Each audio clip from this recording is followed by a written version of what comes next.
Yes. And also, go on, Vineet. No, I think the second bit. I think the second bit has still not started there. I think the marquee list too is going to be very exciting. We've planned. Everyone watching us, we've really done our homework. Vineet and I, we've gone through a lot of sheets and sheets of amazing stats, numbers, and A lot of sheets. yeah, we're really excited to take you through the day. Marquee one has lived up to a few surprises and a few. Not surprises. Look, if you look at that marquee one, everyone, the least expensive has been Kagiso Rabada, 10.75. Which At is one point in we time, sort of said that. We sort of we called said that. we called that, but then again, 15 crores, 26, 27, 18, 11, insane amount of money just for 5 players, and you have five more coming in. But tell me one thing: do you think this 27 and 26.75 is going to get breached among the players that you'd see? KL Rahul, maybe? No, but who's going to contest? Maybe Punjab will contest. But the Punjab only team that maybe, can franchise that can contest to breach a 20 crore now can contest Bengaluru. Because Bengaluru is the only team that can actually pull off a 20 Pull plus off a right now. But 20 who will plus, yeah, contest them? for a Someone single has to player. contest them for that, and that's only Punjab. So it has to be a player that both of them really desperately want. Maybe Mohammed Shami. I don't know. Ishan Kishan could be 25 plus. Oh yeah, why Could be not? 25 Why plus. not? Why Ishan not a Kishan wicket could keeper be. bat, right? Yeah. And an Indian wicket keeper bat at that. Opening But we bat. called a few things here. Those of you watching us, we did call a few things here. If you're not, we called Joss Butler, we called Ashdeep. We did call a few of them. Few of them as well. So yeah, let's bring in Taz here for this Ishan Kishan bit. Taz, there's a lot of news, lot of things about Ishan Kishan there, and Mumbai not going for him. Whatever things that we have read about and reported about, Ishan Kishan definitely not going the Mumbai way. But where do you think he'll land up, and what's the price that you're looking at for somebody like an Ishan Kishan? Ishan is a dynamic player, and I don't know why. I mean, they don't want wicketkeeper batsmen. I mean, they haven't gone for Rishabh Pant. Obviously, he's going to be expensive, and we know exactly how he went. 27 crores. Again, Ishan, Josh Butler, we saw. I mean, fans were expecting, yeah, they would go for Josh Butler. Again, if we are missing out on Ishan Kishan, then who's going to keep the wickets? KL Rahul? I mean, is that the target? But then that's going to be fun, right? But not going for Ishan Kishan. A lot of youngsters, Mumbai youngsters connect with Ishan Kishan. Again, you saw a youngster who was here talking to me where he said, यार उसको माफ कर दो ईशान किशन है यार, don't give hate and all. वाला hate की बात नहीं है, just asking you. So yeah, Ishan Kishan, if Mumbai is not going for Ishan Kishan, but definitely he's worth 20 crores. I believe completely the kind of wicket keeper he is. He's a youngster, great batter, somebody who swings the bat well, very well at a good speed, a good exciting T20 T20 player. Apart from that, a pocket dynamite. I mean, we would call him. The way the Ishan Kishan and Rishabh Pant, you can compare them. These two guys are exciting players right now. One is coming from Roorkee, Delhi. The other from Ranchi, Jharkhand. He has his roots in Bihar. I don't know why. What's exciting? But a lot of people, a lot of Mumbai fans would be disappointed that if Mumbai isn't going for Ishan Kishan right now, because they were expecting, Ishan Kishan is going to be the player. He's going to open with Rohit Sharma, and the lefty-righty combination is going to rock again. But then we saw he was off color. Maybe that could be one of the reasons that Mumbai isn't going for Ishan Kishan. That is something we might have to think about. That could be one of the reasons. But right now, it's a bit surprising for me as well. I mean, I'm also a Ishan Kishan fan, along with Rishabh Pant. But Ishan Kishan has, I have a soft corner for him. So I would have loved him, but Mumbai isn't going. So they might use RTM. You never know. They might use RTM. He's been a Mumbai player, right? Right, absolutely, Toss. I think I have to agree with you on one thing. Ishan, no matter what year he can possibly have, or whatever the chaos that's been going, that we're all aware of over the last 1 year, him in full flow. How can you even not enjoy seeing an Ishan Kishan in full flow? But yes, right now the player who's come out is Mohammed Shami. Marquee 2 has started, and with the change in set, we have a change in person as well, right here next to me. Vineet has skipped to grab a bit of lunch and sort of calm his nerves Yeah, because he yeah. was a little shocked with the kind of money that was getting spent in that first set. Yeah. Kanav, go for it. Hello, everybody. My name is Kanabari. I'm the sub editor with CNN News 18. And what an auction! I mean, I'm not shocked that Vineet was shocked because these are some big amount of money we have seen so far. We were expecting it's a mega auction, Yeah. so we were expecting there will be some big bucks, being paid to some big players. But Shreyas Iyer, I mean, I was shocked with Shreyas Iyer going True. for 26 True. because I know he's a skilled player. He's a great captain. You have a great batter in Shreyas Iyer, someone who plays spin really well, a great skill to have. But then again, 26 crore, and then Rishabh Pant was expected, sort of expected that he will go for big money. I was Yeah. shocked when Delhi used RTM for him because I was shocked. Why would you want to have a player you let go of? No, it's also about the player. When it comes to all of these sort of the mega auction, Yeah, particularly from what I've so when because I've been with the IPL yeah, teams, I know how they think.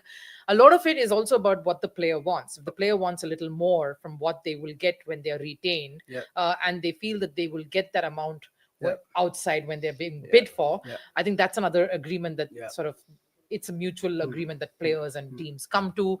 It's also that it's also about in some cases it is change of platforms, Yeah, like what happened with Shreyas, and yeah, we knew that he was not going to go to Kolkata. yeah, From what we heard, none of that we can possibly mention here, but yeah, he was not going to go back to Kolkata.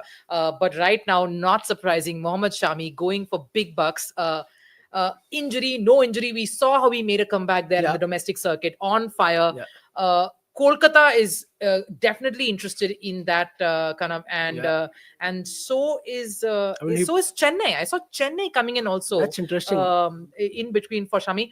Not surprising because Shami has got a very close bond with MS. They Yeah, both really, I mean, absolutely. he looks up to MS. Mm, He adores MS. mm. But come on, Gujarat is waiting for that right to match card, and they have right to Yes. matches available. Not yet, but they're looking for that right to match card for sure. The bidding is still on. Absolutely. Yeah, Kanav. and Shami playing for KKR, I mean, he plays for Bengal in the domestic cricket and domestic season. So Absolutely. him playing for KKR won't be a shocker for me personally. But then again, the man in demand. I mean, people want him to see in Australia right now, and these teams want him to play for their team. So the man in demand, focusing on domestic cricket as of now, but the bid here is already 10 crore for Mohammed Shami, and he deserves way more. Honestly, he deserves way more. He's a great bowler to have. I was shocked GT didn't retain him. No, I mean that you feel like okay, you want to RTM a few Yeah, players and you let go of a few because you feel yeah, that might have a bigger sort of an essence. yeah, A Rashid Khan, you wouldn't want a mm, Rashid Khan going back yeah, into the yeah, pool, and he's also a part of your leadership think yeah, tank. So the sort of I'm not surprised with him not being retained because you have a right to match card, yeah. but I will not be surprised if Gujarat right to matches him because Shami in Ahmedabad is a marriage made in heaven. I don't think those two you take them apart Yeah. and I mean you put them together and you have just magic over Yeah, there. absolutely. And I mean, as I said, that he is the man in demand, and it's also quite risky at times, putting your player into the auction and expecting that we'll use Of course. RTM. Delhi did that, but they failed because LSG came up with the 27 crore bid, and he sold. To He sold to Hyderabad. Hyderabad. Uh, I mean, wait. We'll see if there's so there's no right to match. Did I don't think Gujarat they. refuse to right to Yeah, match Shami? I'm just trying to understand I don't how did think that. Gujarat used RTM on Shami. No, because they the bid happens and then they check with the other team if Yeah, if they want to if use, they want to. They haven't. they haven't. So Shami is gone to Hyderabad. Hyderabad with that batting lineup, and then Mohammad Shami in the I bowling think that's lineup. amazing.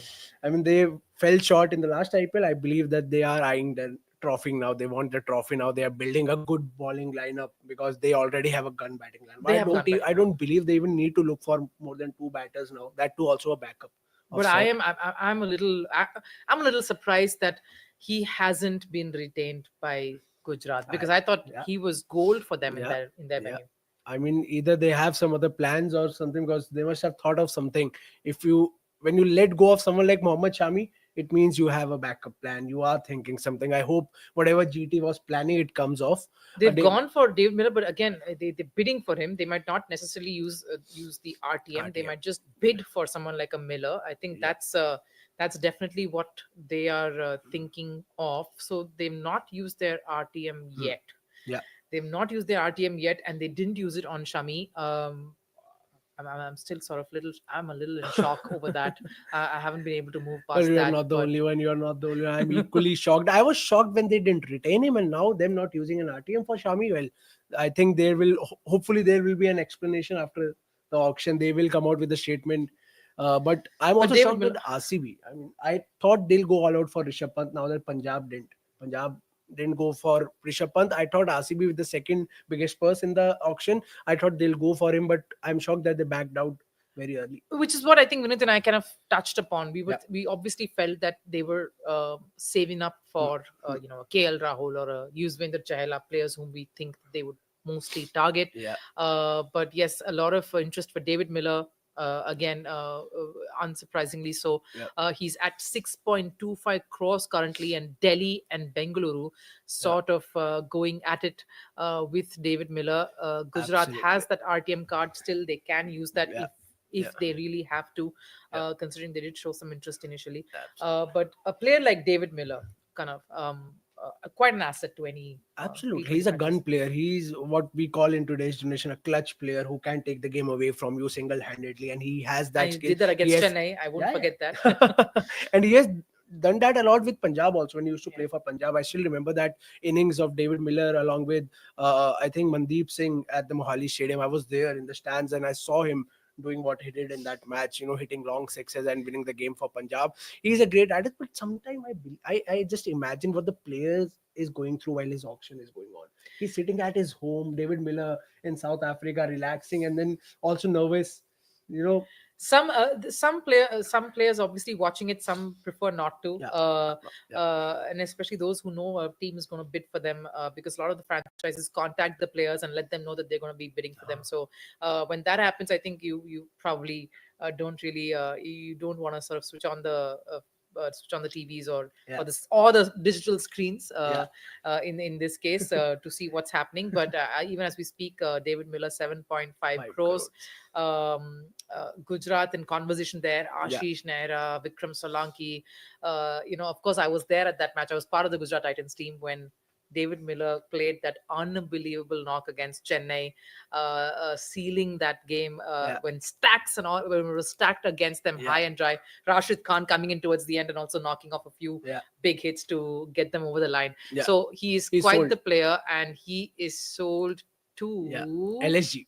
If to I'm not Luck. wrong, Is it Lucknow. Is Lucknow? it No. Lucknow? I I need saw. to see who has come in there for David Miller. I think. Things are going really Yeah, fast. yeah, yeah. I mean, there are too many. Yeah, People. LSG. If I'm not wrong, it's LSG. Lucknow seems to have. Lucknow Super Giants. David Miller playing in the middle order of Wow. LSG. Yuzvendra Chahal is there, and we were discussing retentions when the retention list was announced, and this was the most shocking release for me. I still believe till date Royal Challengers Bangalore regret letting go of Yuzvendra Chahal. Uh, I never imagined Rajasthan to make the same mistake again. Well, again, I do understand where this comes from, and it gets a little difficult when you're talking about a particular player like Leading Yuzvendra wicket Chahal. taker in the history of Indian Premier League. A player like Yuzvendra Chahal, again, there are a lot of factors why teams don't Yeah, end up retaining a particular player. It's not just about not wanting to. I think that's a very small percentage when it comes to a quality player. yeah, I think a lot of thing is about getting them back eventually. yeah, Then there's also the notion of what the player wants and whether the yeah. player wants more. So there are a lot of factors why a Hmm, franchise doesn't end up retaining a player. But yes, hmm. Yuzvendra Chahal, we are seeing. So I'm a little surprised about quite a few things that's happened in this marquee 2 set. But before we, but things are moving pretty fast. Yeah, So we're down to Yuzvendra, and we know that toss is with us in Bombay, but Mumbai has been extremely quiet so far. Yes, they don't have the money to spend as well, but they've been very, very quiet. Very unlike a Mumbai franchise when it comes to bidding and yeah. sparking bidding wars. They're known for that. But Yuzvendra Chahal, we see Chennai and Gujarat vying for him. I'm just waiting for when Bengaluru will step in. I hope that they go on to rectify their mistake. I was wondering the same thing if RCB will. Yeah, I was wondering if RCB will rectify their mistake and get him back, but I don't see that happening. Gujarat Titans and Chennai Super Kings, fighting amongst themselves for Yuzvendra Chahal and Chahal going back to MS Dhoni. I mean, that's again a match made in heaven. And as we see, Punjab is stepping in now as well to get into the get into the mix.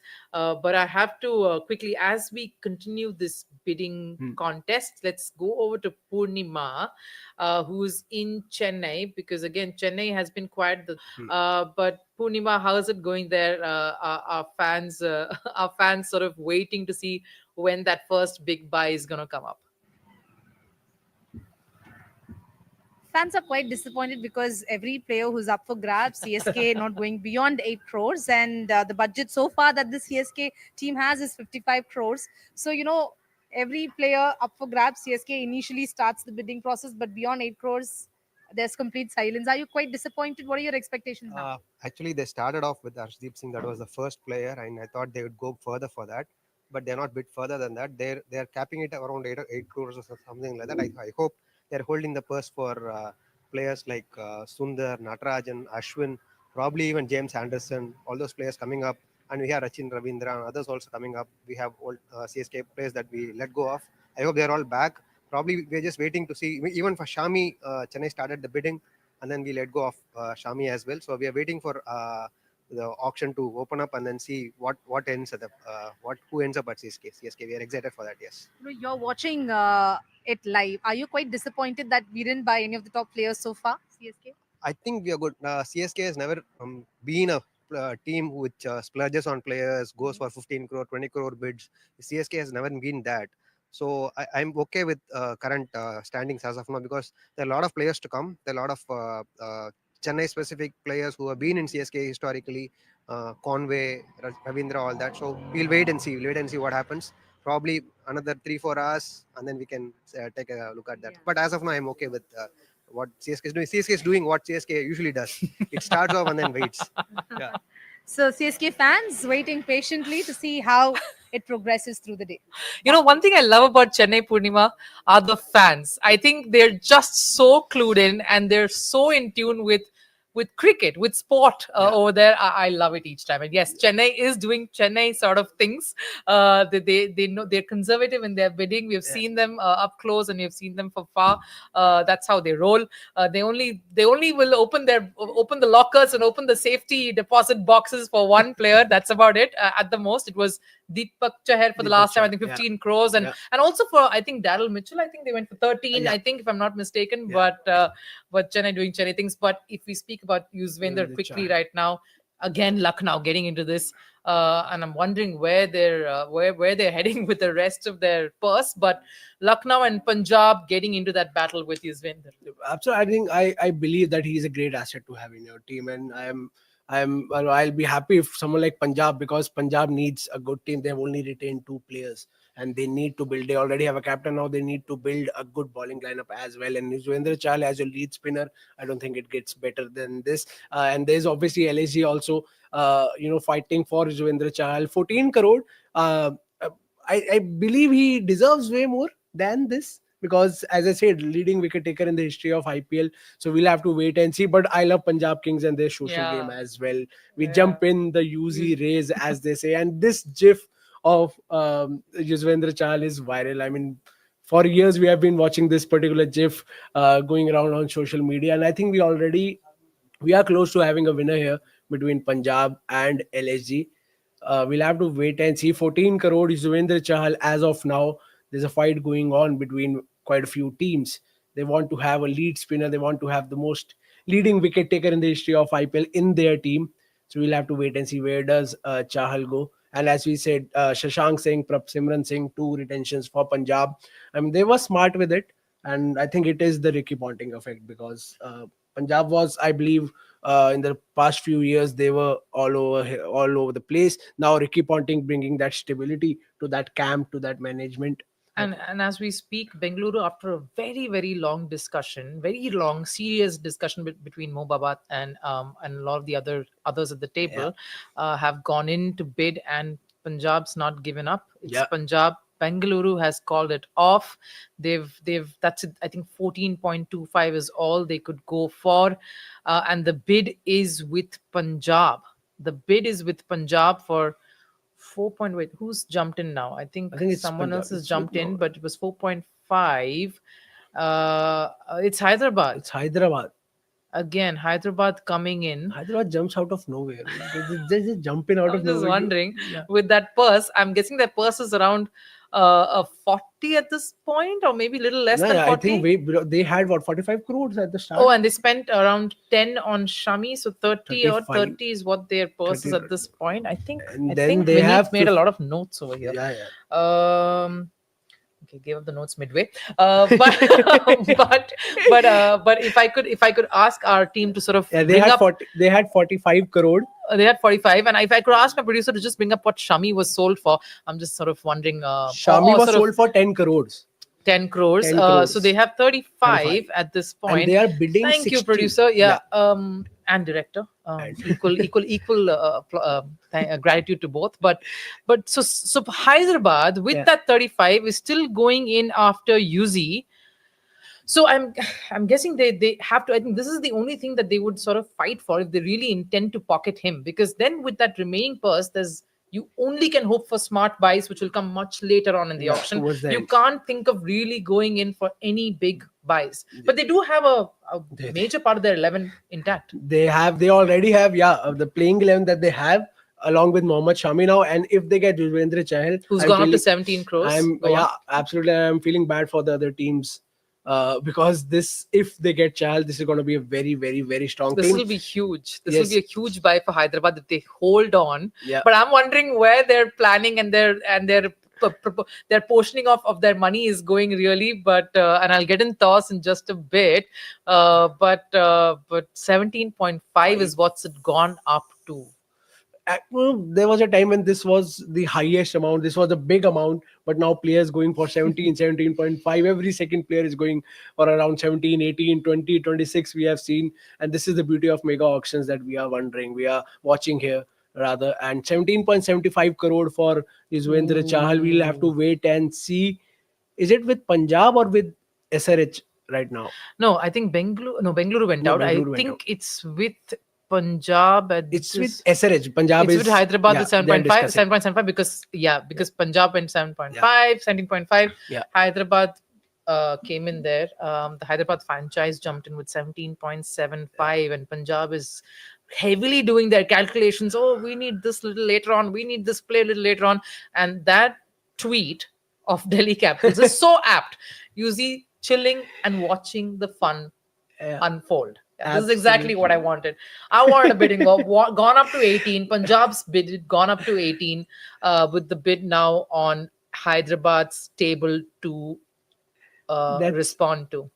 That's exactly how I imagine players, watching the IPL auction when their bid goes above 15 Yeah, crores. not they're all just- players, Not guys. all players. Not all When their players. bid goes above 15, 16 crores, they just relax and see the fight. Now, where am I going to? Okay, Hyderabad's pulled off. Hyderabad, I think, have called it off. 18 That crores. 18 crores is what we are at.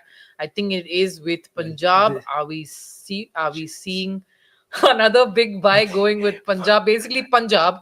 We said at the start, yes. Yeah, Yuzvendra You see, Chahal so too. after Arshdeep Singh, they after have. Arshdeep, They have Yuzvendra Chahal. They have, I think, Shreyas Iyer. Shreyas Iyer, and they have UZ.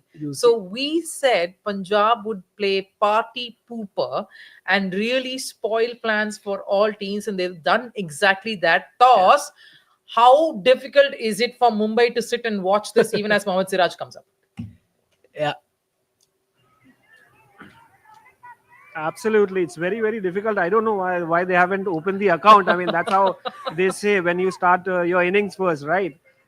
They haven't opened the account. So interesting bit it has been so far. Rishabh Pant, then Mitchell Stark, and now Yuzvendra Chahal, Mohammed Shami. I mean, I was surprised. Mohammed Shami just 10 crores.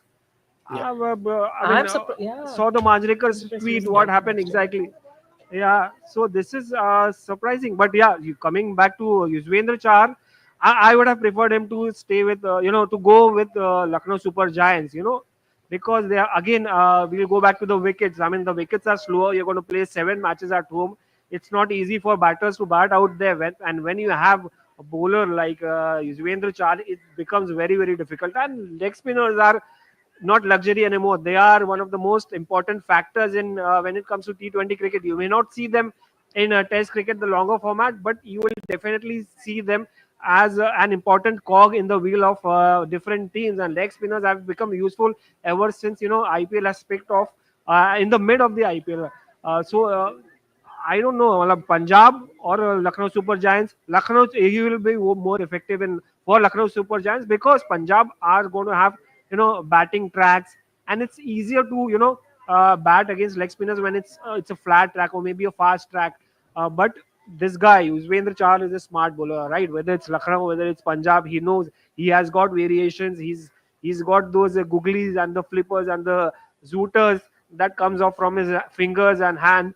I mean, definitely, it's he's a great buy. I mean, if people if and also the fact you're forgetting that he's only getting older, but he's also getting wiser with which age. And the best part is naturally he's a slim guy, somebody who doesn't put on weight easily. So Toss. all that factors comes in. So wherever he goes, Toss, just because you so have bye. some salt and pepper right now, that's you would now Yuzi is also gaining wisdom and all. But no, but I get where you're coming from. But two things that's really struck me at this auction table so Yeah. far. Bengaluru has been very circumspect despite having a big purse. Absolutely. Despite having a purse that they can really loosen up and they can splurge on, they've been very circumspect, unlike the kind of auctions they've normally had in the past, where Bengaluru has wanted to go in for that big Yeah. name, that X factor. Let's put the money behind it, Yeah. and let's get the Watson, let's get the Stark. Yeah, They the have big been names. very, very circumspect. So that's one takeaway from me from this auction Yeah. so far. And second, Punjab is not looking like a decent. They've bought some decently big players and Indian players at that. Absolutely, it has to be the Ricky Ponting effect because, as I said, that he brings that stability to the team management. And as far as RCB is concerned, I think their fans wanted them to think more in the auctions, and I think they have taken that way too seriously. They're just thinking; they're not going for players for a long time. But yeah, Punjab, I think they are doing great. Mohammed Siraj currently 12.25 crore. Is the Rajasthan bid right Royals now. and Gujarat Titans, they are still fighting for Mohammed Siraj. We'll have to wait and see. I'm shocked. RCB still no RTM for Mohammed Siraj. And I was just reading a tweet by I think Rajasthan Royals, and they said "Pulse aage pulse," which is So are they going to sell it to Gujarat? I think the bid is with Gujarat, and it's almost going to, like, Siraj is almost going to. Bengaluru is not Bengaluru going said no. in. They said no. Bengaluru is not going for Siraj. The bid is with Gujarat at this point to partner Kagis or Rabada when it comes to their matches in Ahmedabad. Is, of course, Mohammad Siraj pairs up with Kagiso there. What do you make of this new ball pair? It's a great pair. I mean, Gujarat, they did a wonderful thing here because you They're have happy. to have two great bowlers together. Kagiso Rabada, Mohammad Siraj is a good bowler. Obviously, he derails at times, but he's a great T20 bowler. But I'm wondering, RCB not retaining him. I'm wondering if Siraj would be knocking so- Virat's door in Perth right now. No, so let's be very serious here though. But the RTM, I think if I was at the Bangalore Yeah. table, I would use that RTM. I would look at using that RTM on a Glenn Maxwell or Will Jacks. or a Will Jacks Yes. or a Will Jacks. I think that's what I would probably hold back for. Hmm. I wouldn't necessarily be. I would be seeing how I can figure out my bowlers on the purchase table, and I would use my RTM for a Will Jacks or a Glenn Maxwell. I'm pretty certain Glenn should But go. I mean, then- I was thinking that there would be a fight for Chahal there, but with Bengaluru, but things can be very surprising. You issue never know what with RCB has always been the bowling lineup. They have had a gun batting lineup for years. and it's Big difficult in names. Chennaswamy as All well. the big names you have had, you have a McCallum, you have had a Watson, a Yuvraj Singh, a Chris Gayle, AB de Villiers, Virat Kohli, the man himself. But the issue was always the bowling lineup. As of now, you only have a Yash Dayal in your lineup. You only retained one bowler. People were, or rather fans were wondering that you will retain Mohammad Siraj. There's no way that you won't retain a Mohammad Siraj because the camaraderie he has with the team management with Virat Kohli, who could be the captain, we don't know because it looks like he would be the captain. They are not aiming for any captain as of now, RCB. But Siraj, sharing that bond with the team, with Virat Kohli, and him going into the auction, the fans were wondering. They were praying. I as someone who follows RCB, I saw fans also saying that please retain Siraj. They understand that he derails at times, form at times is an issue, but he's a great T20 bowler to have. But okay, you don't want a Siraj in your team, you must be eyeing some player. No, Mohammed Shami should have gone for You'd have gone for some other bowlers as well. So I wonder if that will still be an issue for RCB, the bowling lineup. Even as we speak now, Liam Livingston has come up in Yeah. that M2 list. He's part of that M2 list, which means that we're going to have possibly KL Rahul up next as the last in that lot. Am I right? That is correct. Yep. So KL Rahul after this, but Liam Livingston, you have Bengaluru coming in for them. Yeah, Delhi has jumped in for Liam. But Bengaluru going strong and it's at 5 crores. Again, they do need obviously that firepower. Liam Livingston, really a good solve there, an all-rounder, must have for any setup. He proved a bit of his price tag when he was playing for Punjab. Quite a few crucial innings that he played for them when he was with that franchise. But how do you see this one playing out? I mean, Livingston, the batter, I am a fan of, but him, the bowler at Chinnaswamy, I don't think that's a good idea because he's a sort of a part-time bowler. He's not an out-and-out all-rounder. He bowls a bit, but in Chinnaswamy, you need specialist bowlers because he can go for 25-30 runs easily because the boundaries are very short and you won't back on him. Won't back him to do well with the ball in every match. You need someone. If you are going for an all-rounder, you go for an out-and-out all-rounder. There's a bit of silence, and Chennai has come in there. Now we did sort of kind of predict this, that Chennai would go after, and I'm sure Purnima and all her very, very intelligent fans in Chennai are very happy because they were keen on Chennai going in for Liam Livingston. But again, we don't know how far they'd be willing to go for someone like him, and who else would persist at the heels. But yeah, that's the purse right now, 55 and 83. Still 83 crores. Bengaluru still have a lot, but Bengaluru will probably be waiting for that next person coming up on the list, which is KL Rahul. So really waiting for how to see how this plays out and how much they can actually push for this. But they've been pretty frugal so far in this mega auction, which has already seen 2 players go beyond 25 crores each.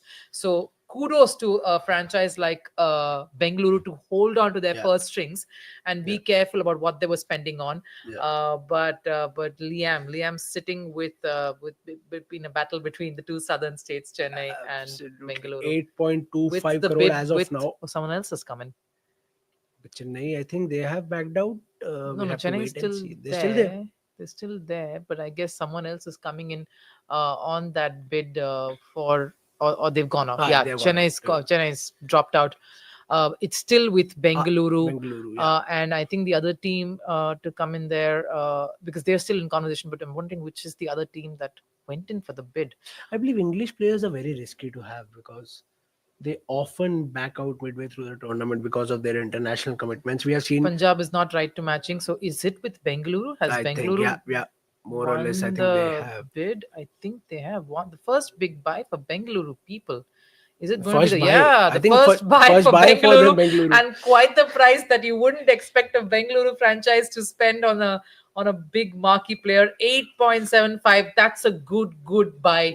For Bengaluru. A smart buy. Have to say that, yes. Absolutely, a smart buy for Bengaluru. A great batter, but there is still a question mark for me personally. The bowler in him at Chinnaswamy is something that they'll have to look towards. They'll have to tackle. They'll have to work on it. But as a batter, and considering the opposite of what I just said, as a batter with those short boundaries, I think he will do wonderful in that stadium. But KL Rahul. And that leads us to KL Rahul, the person who we were all waiting for. And I think will this be the second buy for Bengaluru, or will they surprise us? I don't know. We were sort of, the conversations that we were having regarding KL Rahul was that he would go back to his home ground. I'll be curious to see if Lucknow puts in a bid. Just curious. No, they already have Rishabh. Just curious to see. They have a wicket keeper. They have a captain. No, I just want to know if they'd say, hey, just a token, Mr. Goenka. just to start things off, just like a peace offering or an olive branch. I don't see that happening. I'll be surprised if that happens. But Kolkata going KKR and RCB all in for KL. KL Rahul and KKR. That's an interesting take. Just to see him played at the Eden Gardens. Who has Kolkata got so far? They haven't. Kolkata. They haven't purchased anybody. They have. They went in hard, of course, for Pant. Is it? They went in hard for Pant. But yeah, Kolkata hasn't. No one.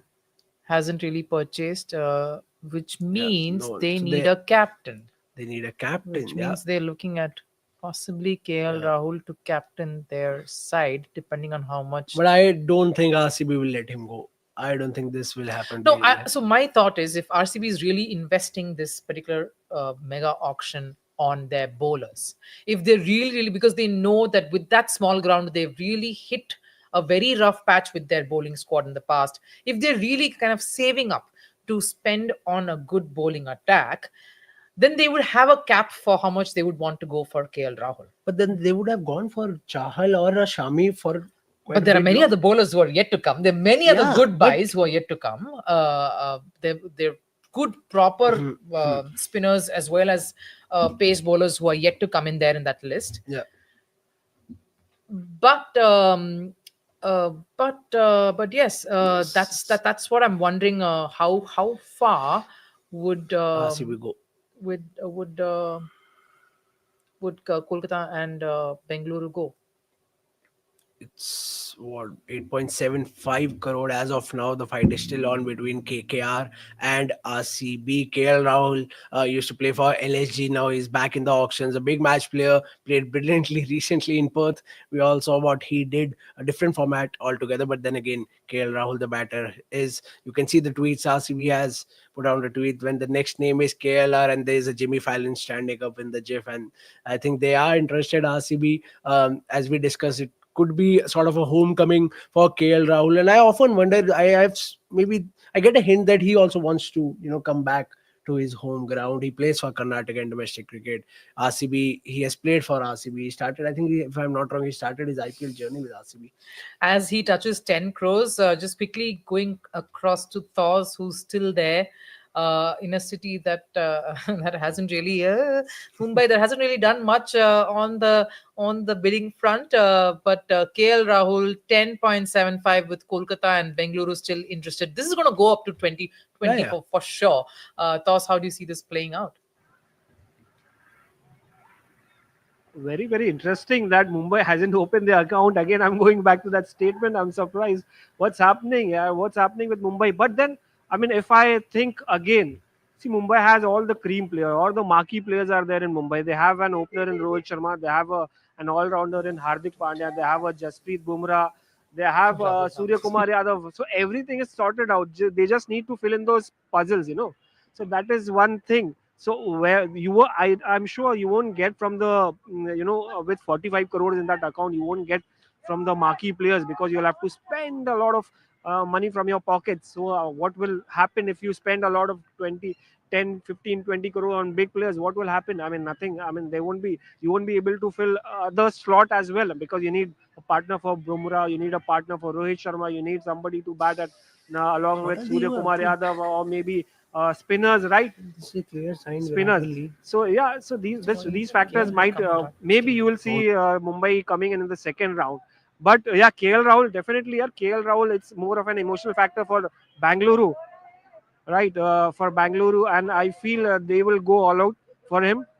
And KL Rahul in Test cricket right now, the way he's bounced back, it's been superb. Yeah, it will give immense confidence to him, and I hope it continues. Yeah, Bangalore would be desperately seeking that form of KL Rahul because we all know he's a batter, he's a classy batter, and everybody loves him. The only problem is his inconsistency off late. Off late, you won't find him in great rhythm, but then the way he started in Australia. Also, the factor here is Bangalore is going to be our batting tracks, right? Batters enjoy playing on those wickets. 7 matches in Bangalore. If KL Rahul performs in all those 7 matches, or maybe outside Bangalore, a couple of games, all sorted for Bangalore. So I think it's going to be a good move if Bangalore goes for him, and also the emotional factor counts in. So yeah, KL Rahul again, he's going to go big, I guess. Yes, Thos, but you know what the surprising part now is? I think Bengaluru has pulled out of the race and Chennai is Chennai. coming in hot for KL Rahul.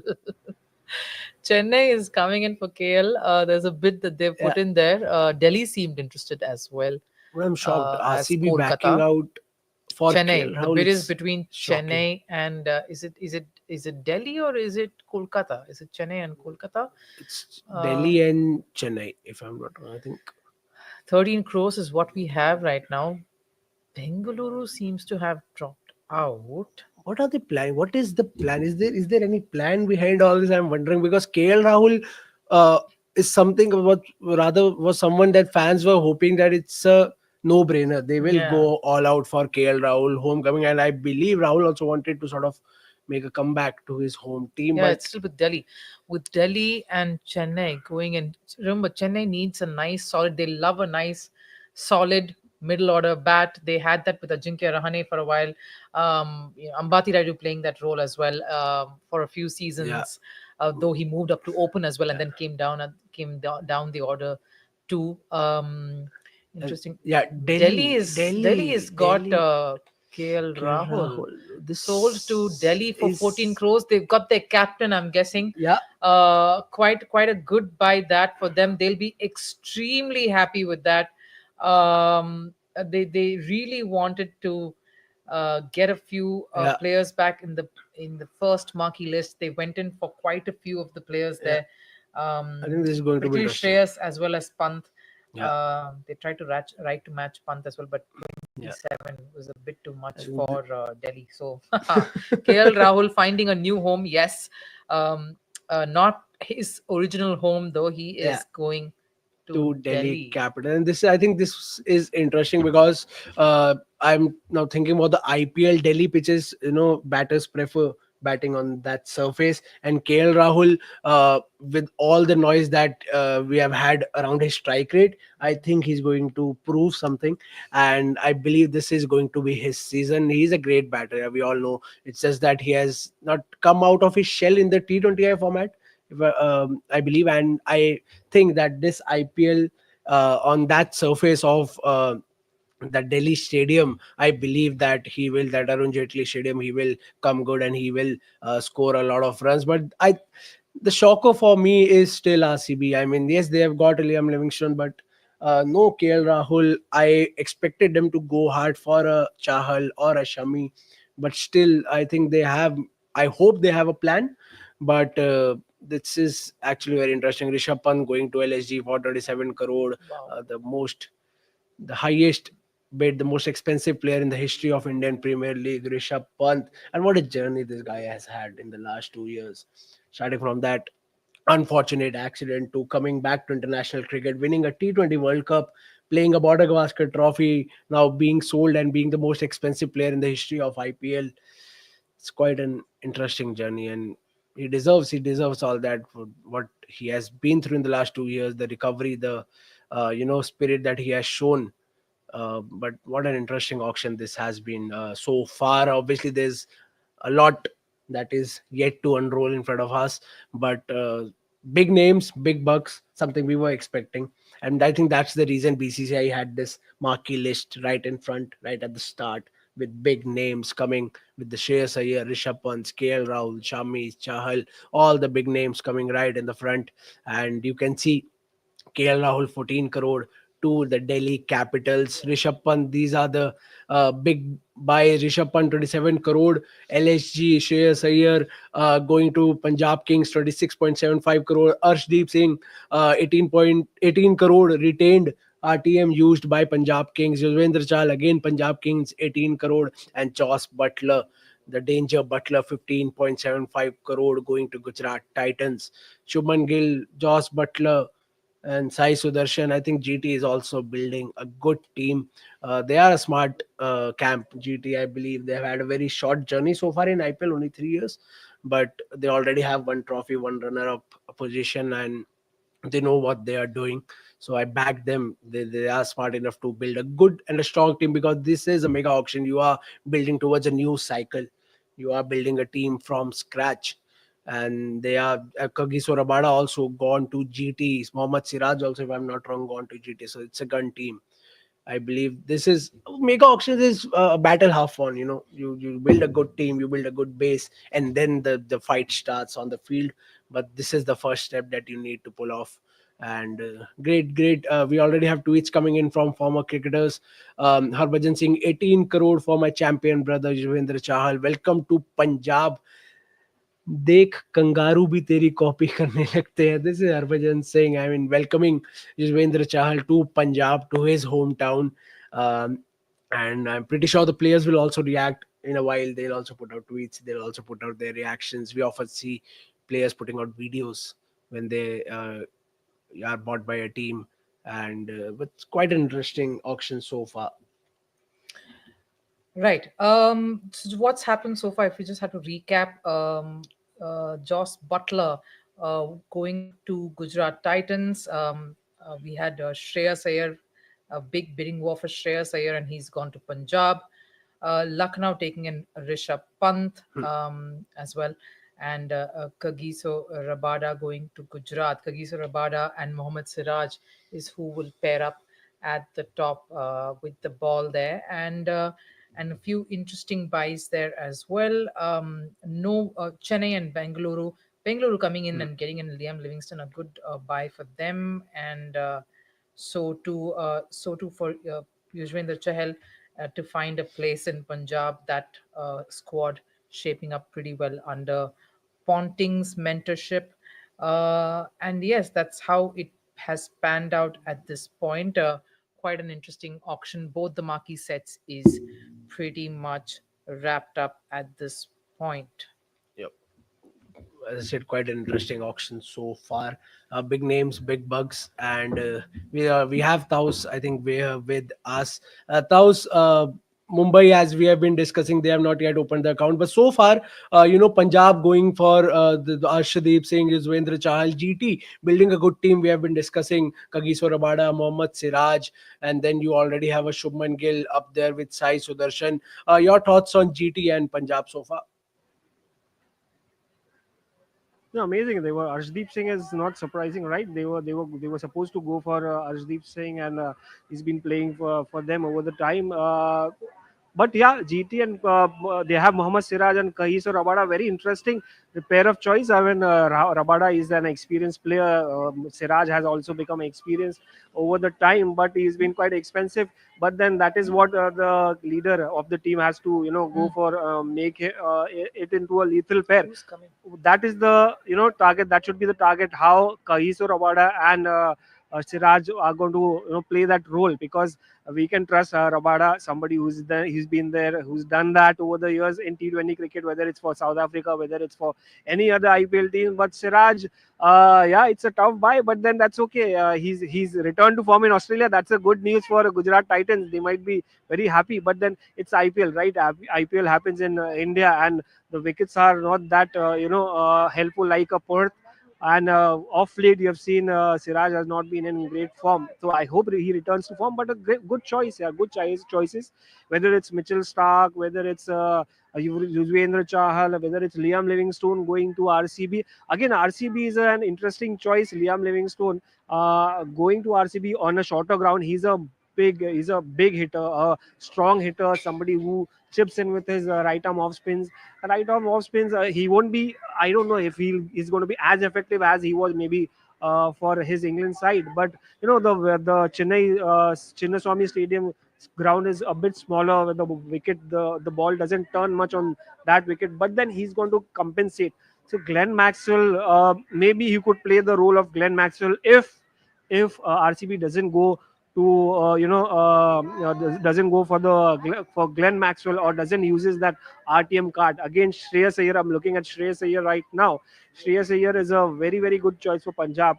Uh, Again, they wanted a leader. I mean, over the years, Kanav, we have been talking about how important Punjab needed a face over the time. They have not had that. They had to go with Sam Curran. They have to go with other guys.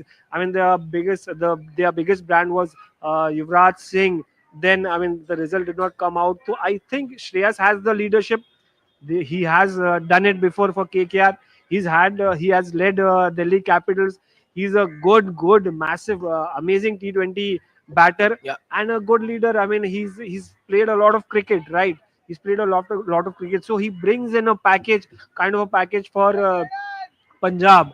While talking about KL Rahul, I mean, why they should have gone for Bangalore. I'm surprised. Bangalore should have gone for KL Rahul, but then they have their limits, right? They have their limits. Whether they can go beyond a certain point, whether they can breach that code, breach that barrier which Yeah. they had kept for KL Rahul.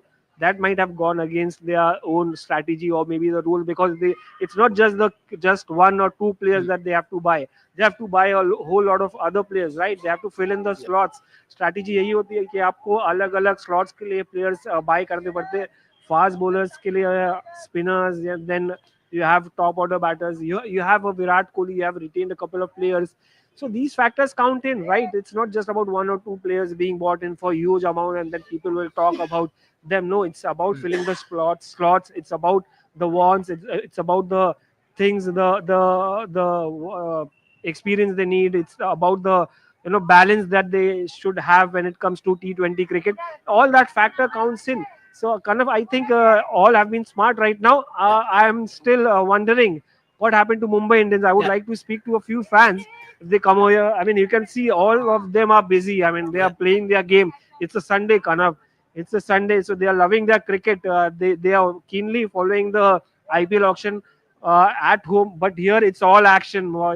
It's all action. So, but I've had the chat with these youngsters, and they wanted a few players who have already been sold. Yeah. So, but I will definitely go for as this guy. He's a Mumbai Indian fan wearing that Mumbai Indians t-shirt. यार Yeah. अभी तक किसी को खरीदा नहीं इन्होंने. आप क्या मतलब सरप्राइज हो कि नहीं मुंबई इंडियंस ने? हाँ सरप्राइज हो, किसी को हाँ लिया नहीं? आप कोई स्ट्रैटेजी बनाए थे कि मुंबई इंडियंस के लिए? बनाई थी. क्या बनाया था आपने? अच्छे अच्छे प्लेयर लेना था मुंबई इंडियंस को. अभी तक मेरे को पता नहीं था मुंबई इंडियंस ने कुछ लिया नहीं. मेरे को लगा लिया होगा. अभी तक लिया नहीं है. लिया इसको लगा, he thought that Mumbai Indians might have bought the players for by now, but yeah, again, I mean, it's the strategy, right? They have the players, they have the marquee players, they have the biggest of the players in their lineup. So I mean, expecting players from 14 crore, 20 crore, 25 crore, it's going to be very very difficult. It becomes difficult in the upcoming hours or maybe next day for Mumbai Indians, because they have just 45 crores and it's quite difficult. But they have the cream players. They have nothing to complain right now. They have the best of the players. So I think the fans are still happy. Yeah, yeah. But Taus, you have been covering Mumbai cricket. You have covered a lot of Mumbai Indian matches. We have been together covering at the Wankhede a lot of Mumbai Indian matches. What do you think the strategy could be for Mumbai Indians? Because they don't have a big purse. They only have 45 crore. The retention list that they have had so far is quite big. The Rohit Sharma, they have a Jasprit Bumrah, they have a Surya Kumar Yadav, Hardik Pandya, Tilak Verma, who has scored 3 back-to-back, T20I centuries. So what do you think could be their strategy for this IPL auction? So far, they have not gone for any player. What is your take on Mumbai's strategy? What could they be eyeing for? Young players, uncapped players? What do you think? See, Mumbai has always been all about building players, building future. I mean, so that could be because Rohit Sharma is getting older, and the best part was they have retained the superstar Rohit Sharma, and they have an all-rounder in Hardik Pandya. They have Jasprit Bumrah. So they want partners. For example, if you take Rohit Sharma, they want a partner for Rohit Sharma. Will they go for because Ishan Kishan, right? Ishan Kishan was supposed to be one of them, but I don't think so. They are going to look at their old strategy, which flopped last year, right? They did not click much in the last season, so they might have a new strategy completely. They might have a young, more dynamic, or maybe an Ankrish Raghuvanshi. I mean, you saw what he did for KKR. He's a dynamic player. Maybe Mumbai Indians might be eyeing for that youngster who could open with Rohit Sharma, or maybe some other guy, some other talented opener. Middle order is sorted. You have Surya Kumar Yadav, but then you need another guy, somebody, a wicket keeper. You need a wicket keeper. Rishabh Pant is gone. Ishan Kishan is gone. George Butler is gone. The big names have gone. So you might see these. You might see Mumbai Indians going for a future, maybe India cap in uncap wicket keeper batters, or maybe from players from outside India, maybe international players, maybe from an associate nation. They build. They have amazing talent scouts, I tell you. Otherwise, they wouldn't have won 5 IPL titles, right? I mean, it's not easy to win so many titles, and also the Champions League, 2 Champions League, one against under the leadership of Harbhajan Singh, the other Rohit Sharma. So they have been the most successful franchise in IPL, and the reason for that is that they have built on the future. They have targeted the young players, young blood, and T20 cricket is about youngsters, right? It's definitely experience plays a role, and they have the experience in their lineup. They have the Rohit Sharmas and the Bumrahs and the Pandyas and Yadav, but you need a mix. You need the young legs. You need fresh legs. Somebody you need daredevil attitude.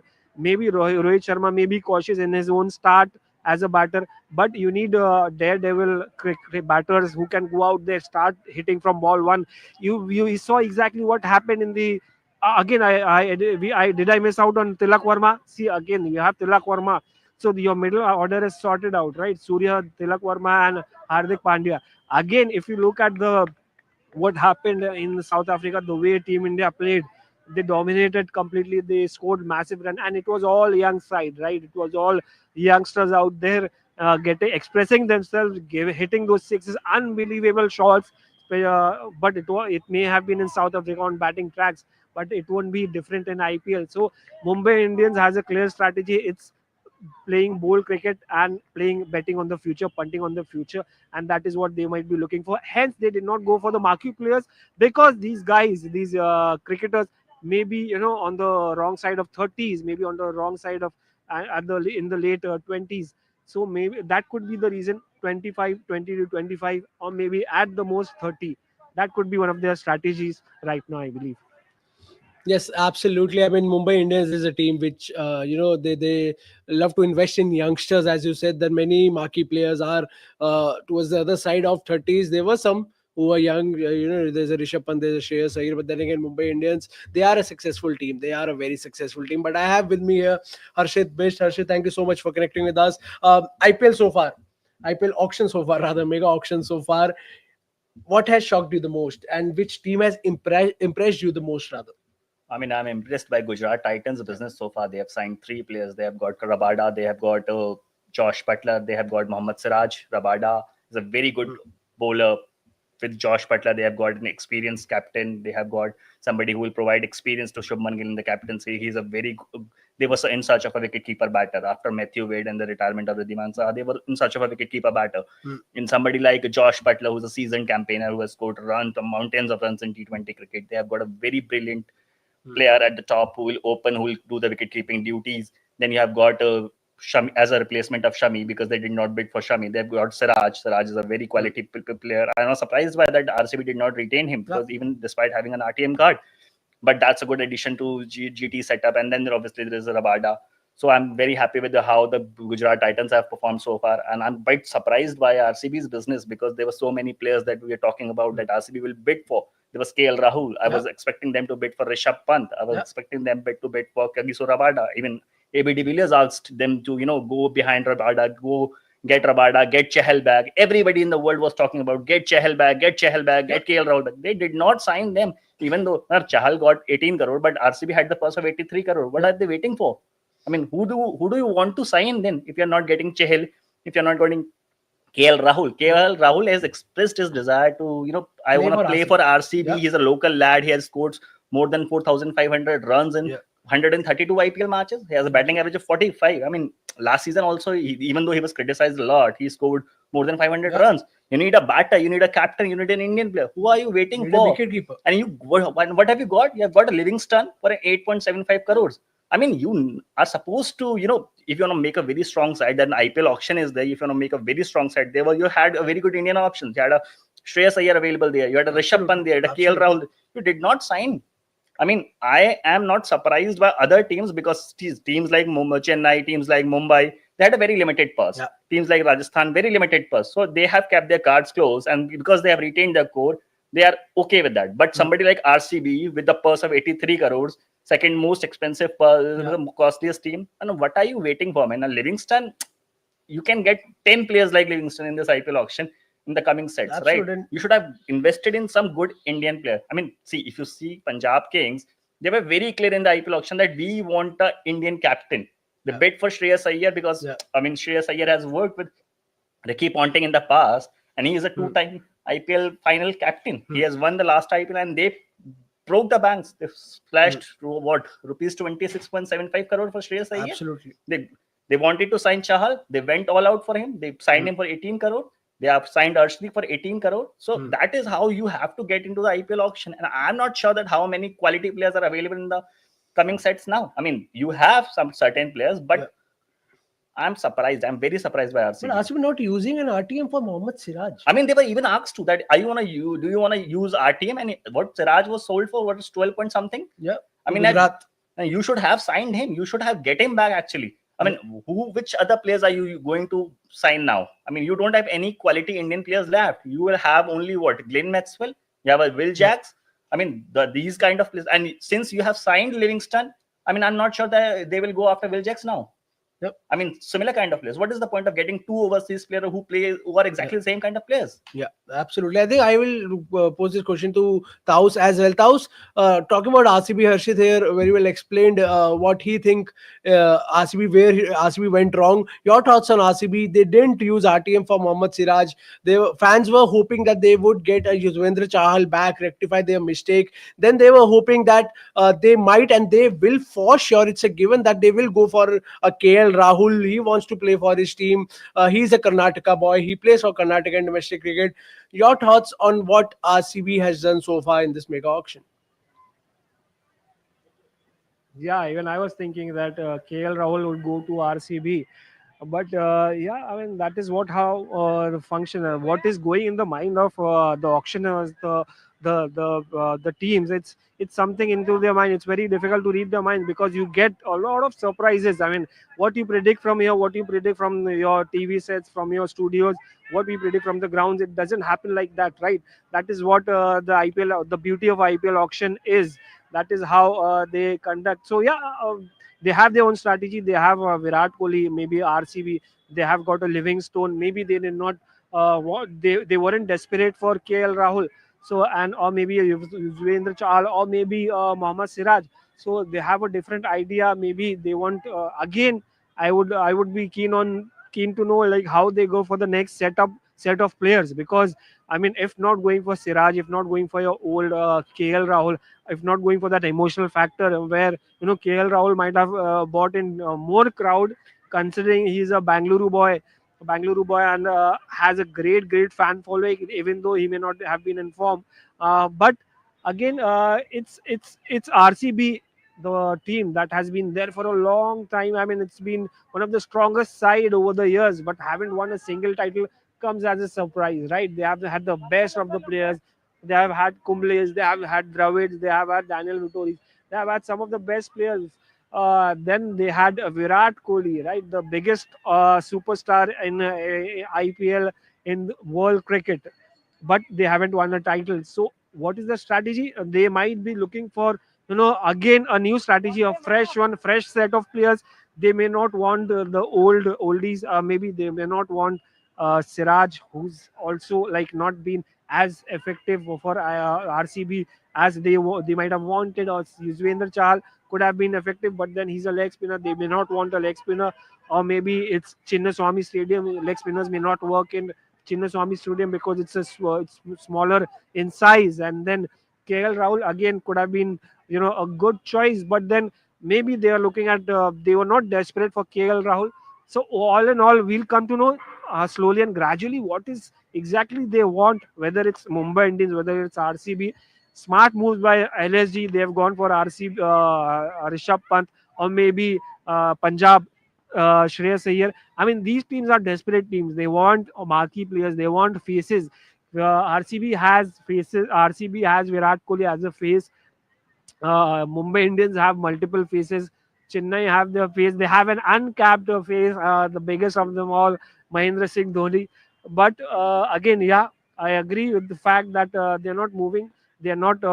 They have still kept all the cards close to their chest, and maybe revealing soon. Maybe in this part, or maybe the later part of the auction. Thank you so much, Thos. We are back here. I know you saw me earlier today, but I'm joined by someone a little new. Yeah, hi guys. So, This is Amaya, hi. and you saw me earlier in the day, Rupa. We were just jumping right back in after that very explosive couple of marquee Absolutely, sessions. absolutely. What was your most interesting pick out of the lot? I think Pant by all means. I mean, by default, because of the price at which he has gone. Another interesting thing was, of course, Rahul. I mean, Rahul has kind of it was a blow hot, blow cold kind of a situation, but well, he's I think gone to DC for 14. So yeah, I mean, it's been an up and down kind of a thing, but interesting stuff. Uh, what is your take, Rupa? I mean, who do you think was the pick? I mean, who do you think was the most interesting one of the lot? I think so. Just one small correction there. Rishabh didn't go to DC. He went to Lucknow. Rahul went to DC. Rahul Rahul went went to to DC. Rahul Rahul went to went DC. to Yeah, DC. yeah, yeah. So I think I was a little confused about how what Bengaluru's strategy really was. Yeah. It was nice to see them not really going that gung ho or that at it, which is what they normally do when it comes to auctions. Um it was a break away from what they normally do. Uh, the talk that a lot of so I was on R Ashwin's mock auction last week, Hmm. where I was part of the Gujarat Titans outfit, and we were all talking about how um, Bengaluru will invest more time and energy into solidifying their bowling lineup, which has always let them down in Correct. the past. And you know who our first buy was as Gujarat owner, which is Joss Butler. Okay. And we So bought, you've got it right. yeah, and You've got we it bang we on. we bought Joss Butler for 16 crores, and he went in this auction for 15. 15.75. Yeah. But I was a little surprised why Shami wasn't retained Hmm. or right to Hmm. matched by Gujarat. Your thoughts on that? What did you think of that? Uh, I think Shami's gone to SRH. Yeah, I think SRH is kind of they've retained most of the batsmen, so I Yeah. think they want to go very aggressively on their bowling options, and that's where they have gone in. But you're right. I mean, GT should have ideally Yeah. gone in for a Shami, but I mean, clearly they have a different strategy altogether. The interesting bit is four teams haven't spent anything for now. MI, CSK, KKR, and RR. Those are the four teams which haven't spent at all. So that's going to be very interesting now to see in the second half how it goes, because those are the teams who are going to kind of go all out on the rest of the players. So let's see how that pans out. Uh, Livingston is an interesting choice. And one of the good buys. Yeah. RCB has got it at a. I mean, it's a steal. Yeah. 8.75 crore is a complete steal. Livingston can be a big impact player in the middle order, so he'll make a big difference to the RCB squad. There was a lot of buzz about Rahul and RCB, which clearly hasn't gone. Played out. Yeah, I was very surprised because the sort of word, there is a lot of you hear this chatter here and there, Yeah. and the one chatter that I definitely heard was Kolkata would not take back Shreyas, and that played out exactly like how it Correct. would. I was a little surprised that if he went to Punjab and not Mm. Delhi, though Delhi gave a good fight there. But I guess they also were possibly thinking of who'll come up first and who'll come up next. I think all of that happens a bit. Those calculations happen. But I am I'm also very surprised of Mumbai, particularly not spending as much at Yeah. all. Being careful. Yeah. Yes, they've got a little. They've got a I purse. think the only player they went for was Mitchell Stark. They went for Mitchell Stark. Yeah. Again, a good choice there, and you would think that Mitchell Stark and Jasprit Bumrah would be absolutely brilliant on Yeah. on that pitch there. But yes, that's the only player that they went for. They didn't do much. Not at Chennai, though they showed some interest in Liam Livingston. They showed some interest in Correct. KL Rahul Yeah. as well as Yeah. Mohammed Shami. Yeah. But you know how conservative Chennai is, so at least they stuck to their diktat. But your thoughts on someone like David Miller again? No RTM. Gujarat not RTMing. GT has been. You're right. GT has been very. I mean, they've been very careful with using the RTM. I mean, both in case of Shami and Miller. Yeah. So it'll be interesting to see what is the strategy that plays out in the second half for GT specifically. Yeah. So I'm assuming they're going to go in for some spinners. I was just so a friend of mine who's an analyst. She's awesome. She's an Indian cricketer as well. She's played cricket and she's now an analyst. And she's just texted me because she's watching us. She was saying they might use the RTM on Sai Kishore. What do you think? Interesting choice. Yeah, I mean, that would be a really good one to go for. I mean, he's proven that he can do well for them, and they'll well. I mean, it'll be a good one. But Yeah. but that means they are diligently going to make sure that they come, Yeah. that he plays the 11, because both the absolutely. season that he's played, Absolutely. he's kind of sat out and he's been in. I want to get Toss Rizvi in very quickly here, because he's very diligently with us in Bombay, and he's hoping for Mumbai to make some inroads into the auction, at least at the table. Toss, how do you see it playing out? Because the next batch, as we see, is the batters and the all-rounders. There's some very interesting picks who you think, and there's Harry Brook in there somewhere. Harry Brook, Aiden Markram, Rahul Tripathi, David Warner. Any interesting players there that Mumbai would want to look at? Definitely, I think a lot of players. I mean, I think again we had a chat a few minutes back. I think Mumbai will not go for the oldies like David Warner's if he's out there. They'll go for maybe Rahul Tripathi is somebody who is aggressive, who's going to partner with Rohit Sharma at the top, because Rohit Sharma of late he's have had impactful innings in the World Cup recently, T20 World Cup, which is a good news for Mumbai Indians, the way he helped Team India make it to the World Cup finals and then win it.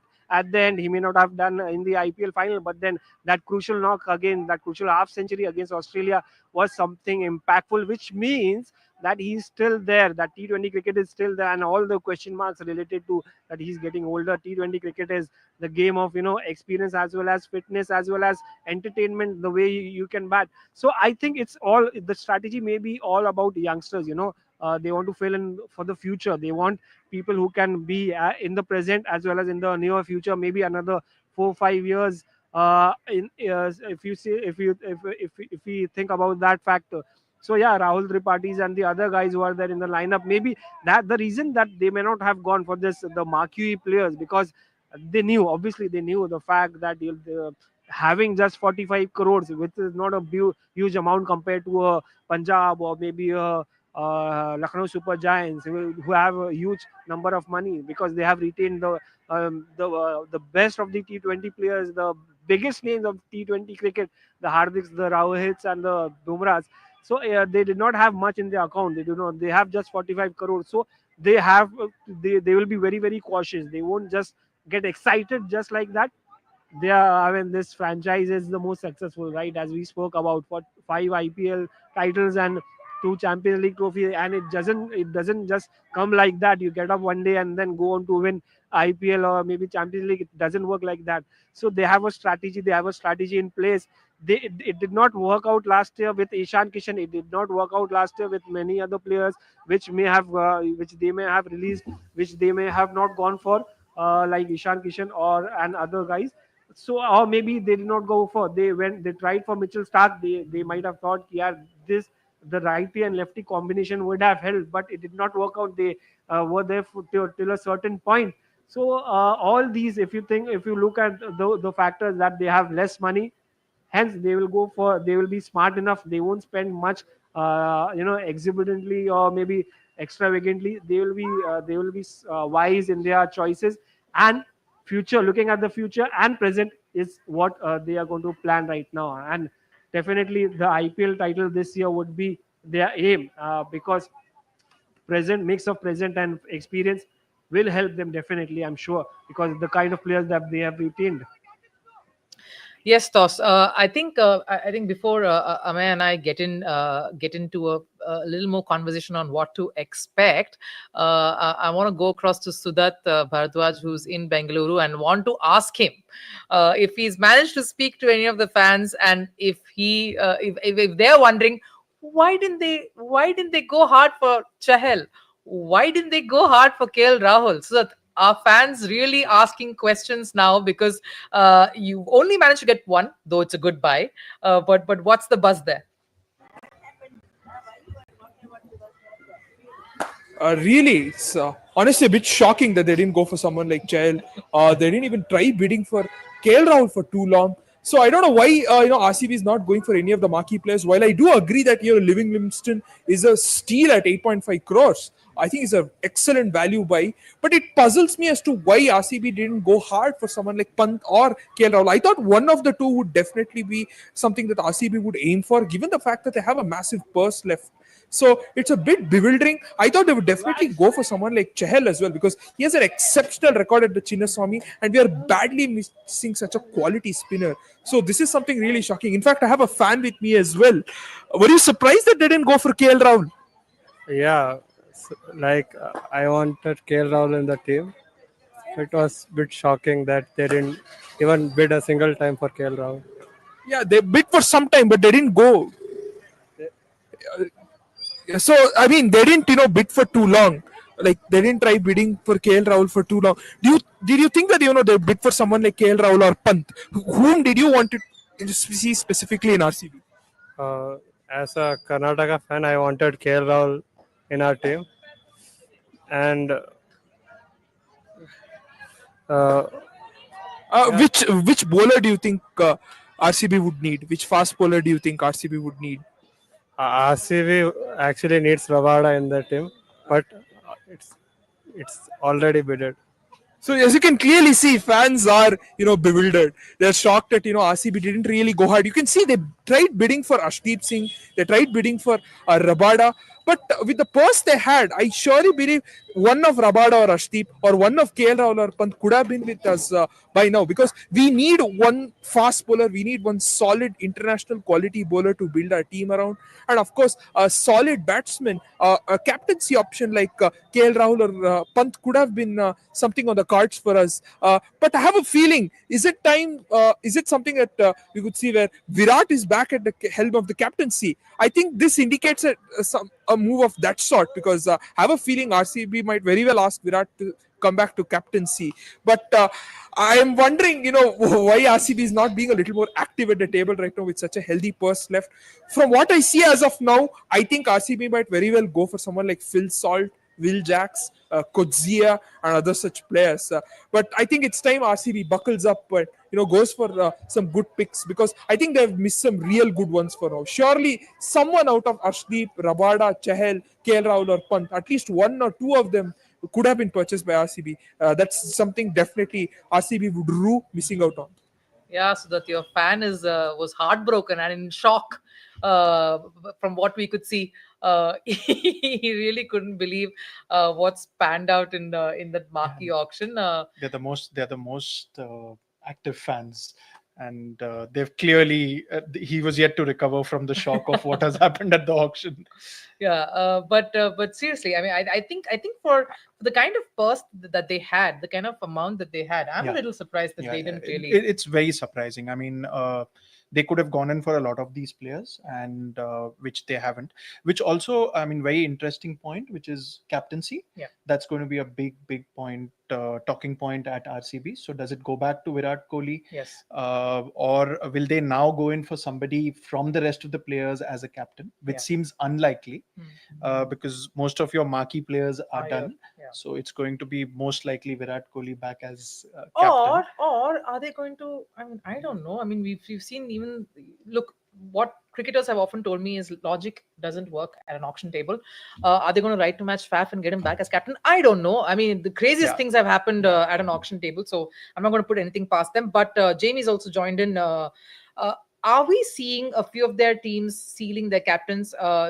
Jamie, I'm very interested and very curious to know what you think about Lucknow situation.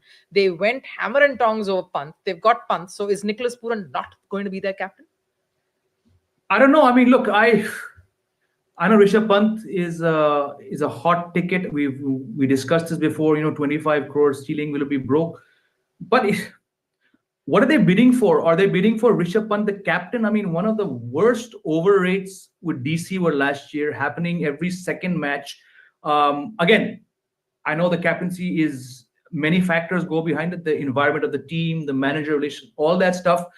But is Rishabh Pant necessarily the best captain you want? I'm on the fence. I'm a huge Rishabh Pant fan, but I don't see any quantifiable leadership skills. Now, Lucknow again have stumbled in the past couple of years with their previous choice of leader.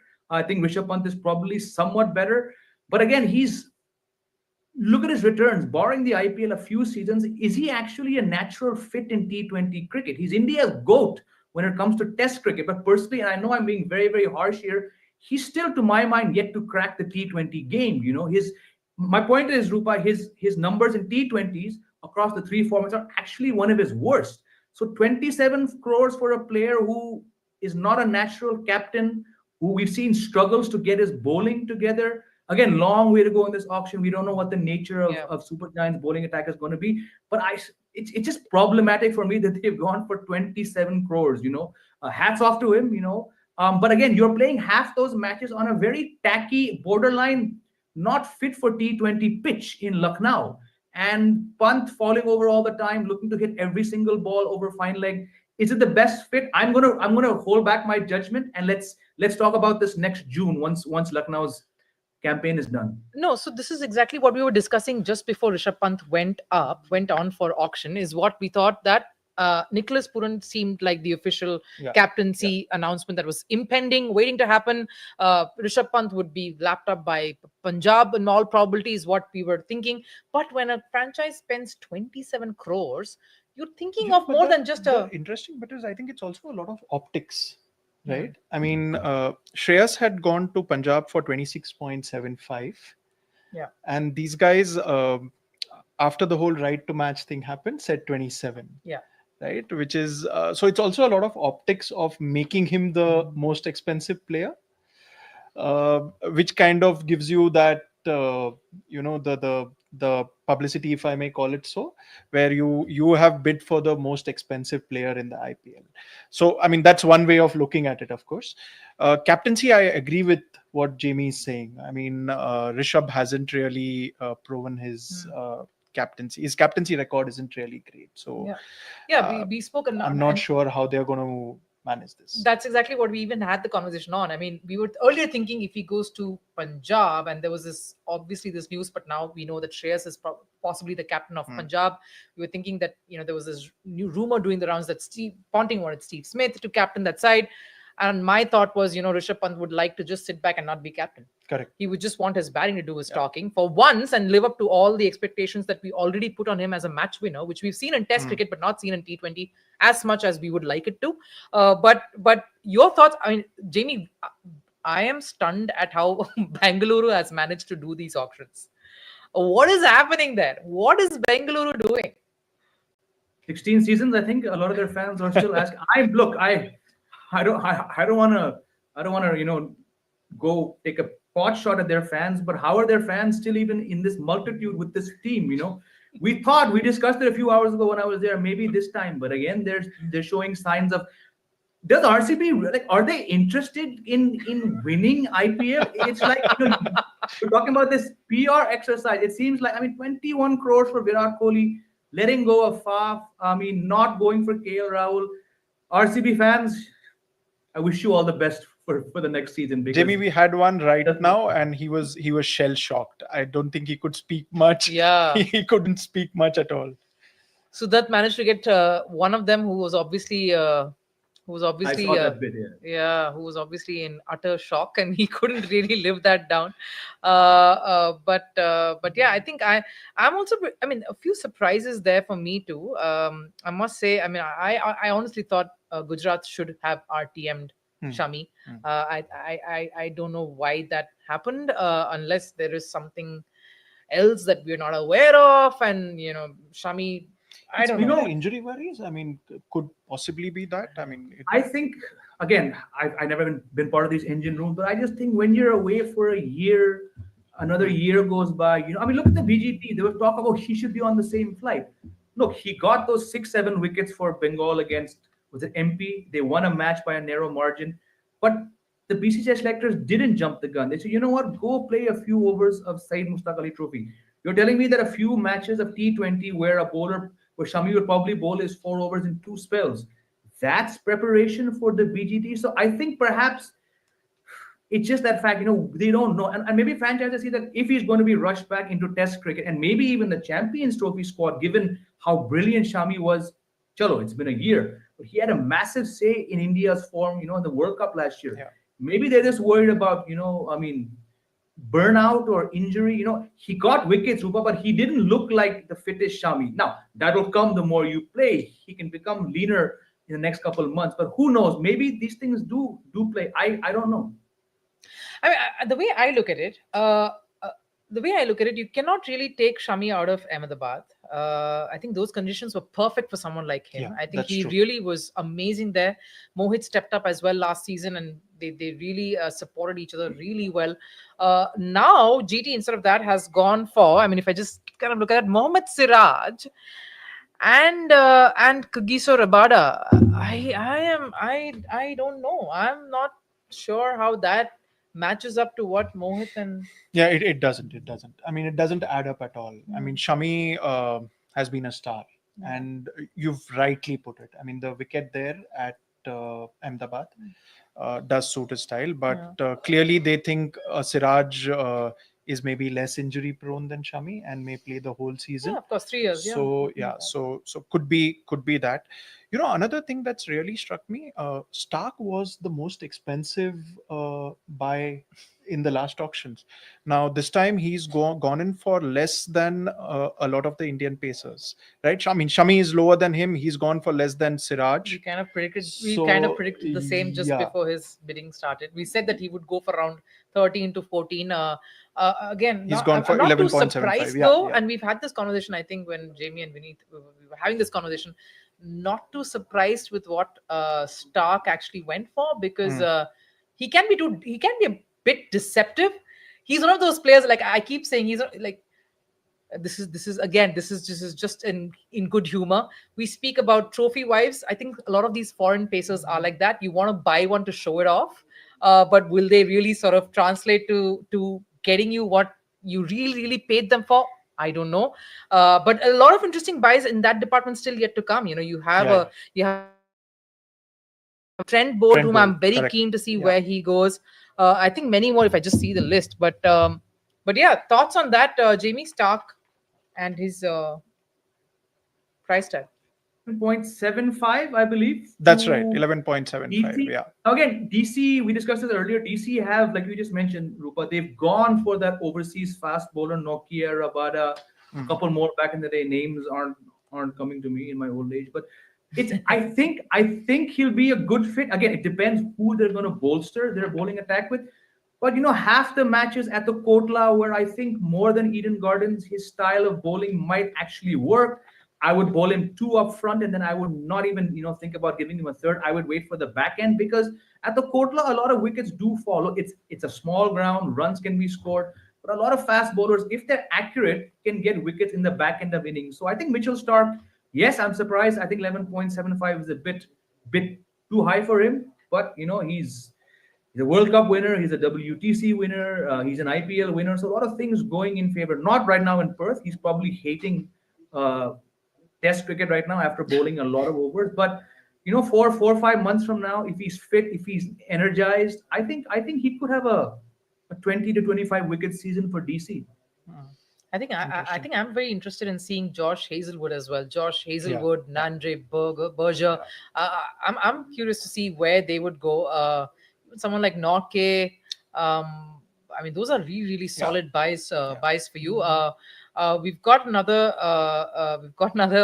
reporter joining us in Purnima from Chennai. I love it. I love listening to Chennai fans talk, because a lot of what they say makes so much sense. And Purnima, Chennai what's hasn't spent yet. Chennai hasn't spent yet. But again, we were just talking about how they could go for Ashwin, and Ashwin's coming up in the lot next, I believe. I think he is there. Yeah, he's there in the lot coming up. Yep, all-rounder number 1 there. So, Purnima, are they excited and looking forward to a homecoming of sort? Well, a bunch of cricket fans as young as, how old are you? 9. 9 years. They're all patiently waiting here to see if CSK makes its first bid anytime soon. I mean, you were expecting Rahul to be bought by CSK. So what happened was, like, suddenly CSK entered the bid for Rahul at 12.25. I suddenly thought, okay, this is the hire that have been identified by Dhoni, and CSK is like, is the keeper. It's probably a future captain. Maybe they suddenly entered at 12.25. They were not bidding at the start, so maybe that thought that they're going to go for it, but they didn't go for it further than that. And also they had a couple of surprising bids. They suddenly entered the auction for Livingstone at around 8 crores, and then they didn't go beyond 8.75. Then they again bid for Siraj, and then again they didn't go beyond 8 crores. So Chahal also. Chahal would have been a great addition to CSK. They went as far as 5.5 or 5.75 for Chahal, and then left it at that. So we're still waiting who they're going to add to the squad. But there are a lot of marquee players yet to be auctioned. So Yeah, so one is Ashwin that's going to come up. Are you hoping that CSK buys Ashwin this time? I hope so because there's like no bowlers like retained a very big spin. Like there's no spinners. Ravindra Jadeja is all rounder. We're expecting more bowlers. Patirana is like seamer. So we're trying to find more. Like as CSK fan, we're gonna try more like spinners, seamers. We're gonna try new bowlers and marquee players now this time. So we need like power attack. Now we also need batsmen. We have very less batsmen, and we have middle order. We also need people for middle order and top order. We have no like starting players like strike and non-strike. Then the bowlers Matisha Tikshana was not retained. Then only Patirana was there for seamers. We hope that there's more players. When I was seeing the auction, I thought Siraj was the one who's gonna come and start like the bowling for us. But there's a disappointment for CSK fans. CSK, however, on Twitter says stay calm, and that's the word coming in from the CSK official handle. So here they are waiting patiently. Ashwin, there's a lot of excitement here, hoping that Ashwin joins, but you never know. Expect the unexpected has been Dhoni's formula, so we'll have to wait and see what CSK does. Loving it, Purnima. I love the fans that you talk to. Here's another one. Trust the process, and the process is just setting in. Who knows? We'll probably see them making some moves. But I wanted to talk about the set that's coming up. Yeah. It's the all-rounder set, and you've got some very interesting names there. Harry Brook. I'm very, very curious to see where he'll end up. I love watching Harry Brook. Yeah, yeah. He's great player of Absolutely, spin as well. absolutely. Devon Conway could see they have an RTM, right? Chennai has one RTM. Could see an RTM for him somewhere there. Jake Fraser McGurk, I love to see JFM as well. Aiden Markram, Dev Padikkal, Rahul Tripathi, David Warner. That's the batting. Those are the batters coming up, and then of course you'll have the all-rounders. All-rounders. Yeah. There's Toyness in the There's Toyness in the all-rounder all-rounder There's list. Marsh, Glenn Maxwell, of course. Harshal Patel, again a very, very good pick there. Some And really big names coming up. Venkatesh Iyer. I'm betting that Venkatesh Iyer is going to get a decent interest going there. Yeah. Jamie, what do you think? Absolutely, he's a big match player. We've seen him blow hot and cold for KKR in like league matches. But look at his record in playoffs, and it all boils down to playoffs, right? Yeah. I just hope for his sake he goes to one of the franchises which have at least one track which is a belter. Because I think if he goes to like a team like Lucknow or even Delhi where it's slow and low, it doesn't bring the best out of him. But you give him, a track where the ball comes on. I remember he got that brilliant 100 in a lost cause against Mumbai at the Wankhede. The guy was swinging whichever bowler came on, Berendorf, Arjun Tendulkar, and Piyush Chawla. He was just swinging. So you want to see a player like him, who I think probably should have played more for India. You want him at his best, and I think from what I've seen of him over the last 3-4 years, give him flatter tracks and his hand-eye coordination, his bat speed is brilliant. So very, very keen to see where he goes, because he's a very, very good. I know he's in the all-rounder category, but he doesn't bowl much. I mean, maybe he bowls now because, frankly, KKR haven't required him to bowl. But certain franchises maybe get an over or two out of him, because he is a partnership breaker after all.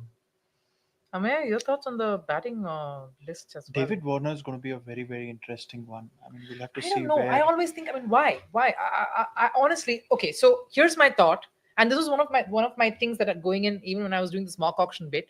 You want to also look at the people who gel in with your team. I don't know. I want a guy who's not so temperamental. I don't want someone who's going to upset the team ethos over there.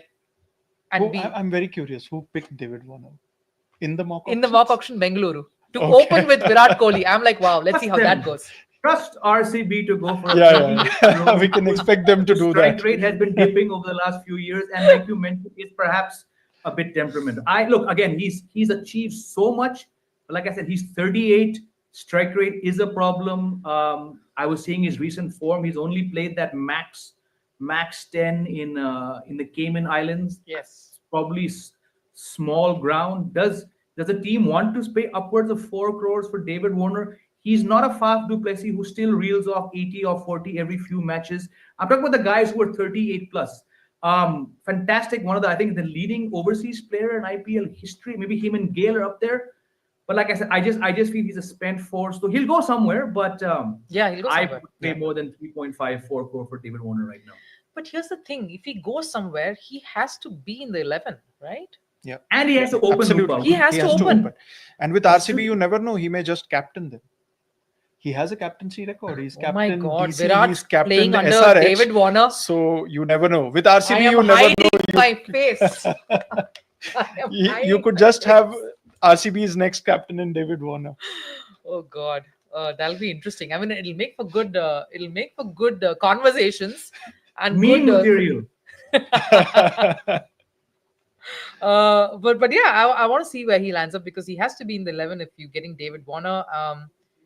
Lucknow, Lucknow, whom did they go for? Lucknow went for David Miller. Lucknow went for Rishabh Pant. They need an opener too, right? They need an opener too. Yeah. Yeah, so a lot of interesting options there. Then you've got someone like Jake Fraser McGurk as well, Devon Conway. I'm really curious about the all-rounders list as well. I love the names there. Hopefully there'll be some movement there because especially for Mumbai and Bengaluru because Yeah. they might want a few of these options here. Jamie, your thoughts on the all-rounder list? Quite a few interesting names there. Stoinis, Harshal Patel, Mitchell Marsh. as well. Again, Mitchell, RCB again, has all the these most- guys on their day, not Harshal Patel, I'm talking about Maxwell, Marsh, and Stoinis. On their day, they can be devastating. But I think their days are so few and far between, right? I mean, Maxwell, we remember that 200 he got off one leg. Uske baad, the guy is not, I mean, he looks so out of form. I watched the recent Australia series, he looked out of form. Mitchell Marsh, he's injury prone. I mean, he plays two blinders and then he goes absent for the next 1 month. And again, Stoinis, he got a fantastic 100 for for LSG. But these kind of players, do you really want a player firing once in 14 matches? I don't get the fuss over these players. Maybe I'm just too cynical, but No, so before Amaya comes in, I just want to very quickly say this. So there was this conversation that I had with Ashwin after that mock auction, and I said Bengaluru must RTM Glenn Maxwell, if not Will Jacks, and he was like, "Why?" And I said he's a player who can win you games, and he likes playing in Bengaluru. He loves the environment. That's a big tick mark if he's getting along with the people there, and he didn't have a bad last season. He was pretty decent. He was a little more than consistent compared to all his previous seasons. Again, no comparison to 2014 because that was not in India. That was in Dubai. That was one of his best IPL seasons. But I would like a Maxwell any day. I mean, I don't know. I agree. And I think they would use the RTM for a Maxwell. I mean, they will need an impact player in the middle order. And I mean, if they don't, I don't know what their auction strategy is. So I mean, ideally, they would use a RTM and get Maxwell on board. Interestingly, Mumbai right now, Bangalore has the most money left in the purse. So they could spend big on the batters and your all-rounders. They're, I think, at 74, which is the purse left for RCB. So, I mean, they could go all out right now on the batters and all-rounders. I want to get in Toss there, who's, I think, freshened himself up a bit because he's preparing himself for hopefully some activity on the Mumbai table. Yeah. A change of t-shirt, Toss? Do I see a change of t-shirt? Not the right colors for Mumbai franchise, though. No, it's still Chennai Super Kings. I don't know why I wore this t-shirt, yellow. And Amaya also wearing the same t-shirt. So it's not, we are being neutral right now. I mean, it's just coincidence that I'm wearing a Chennai Super King t-shirt. Yeah, we are. Amaya, remember this ground we used to play over here? I mean, Shivaji Park. I'm surprised that Mumbai Indians haven't started, the way they used to. But again, I'm not surprised considering they have their set of players, they have their set of retained players. They may have a different strategy. I mean, I was just speaking to a few cricketers who said that Shardul Thakur could be one of the options. Here they're thinking, but then they already have Hardik Pandya, right? So why would they want to have a Shardul Thakur, second all-rounder. Maybe they will go for Nitish Rana. Maybe they would partner. They would like to have Akashdeep to partner Jasprit Bumrah, somebody who's interesting when it comes to T20 cricket as well, not just as cricket alone. Then you have all youngsters, right? Like Jitesh Sharma is another option. They may not have gone for Ishan Kishan, Jitesh is good. but definitely Jitesh Sharma is an option. He's an exciting T20 player. We Yes. know what he did for Punjab with the bat as well as behind the wickets. Then there is Rahul Tripathi. Then I'm waiting for. I mean, are they waiting for Prithvi Shaw? I mean, he's still a talent, right? He's still an Why exciting not? talent to watch out for. I mean, he may not have lived up to the potential, but Mumbai Indians may go for this young talented cricketer from Mumbai. I mean, you may never know. He might complete. He might return to form. He might change his career completely. He might seek a new direction with a lot of young experienced hands over there. He might learn a lot of things, and also since it's Mumbai, since it's Rohit Sharma, since Sachin Tendulkar is the mentor and the icon of Mumbai Indians, you may see a Prithvi Shaw getting back into the streamline, getting back into the a lot of controversy was on, right, related to Prithvi Shaw. A lot of things was said. He might come back, on the track and come out as a decent player in the from next year onwards. You never know if he's picked. So that could be an idea. That could be an idea. Maybe Sai Kishore as a left arm spinner. See, they don't have spinners. So they may go for they left Yuzi Chahal, who could have been effective.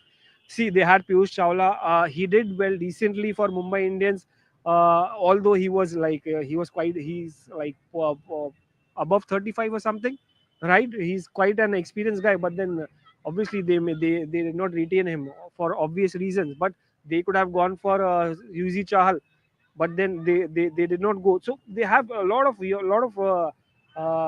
exciting names coming up in the next lineup, I believe, and they would definitely open the account in the upcoming lineup. And I see a lot of names: Shahbaz Ahmed, Tushar Deshpande is another guy, Chennai Super Kings, right? We know what he did for Chennai Super Kings, how he was molded by how Mahendra Singh Dhoni.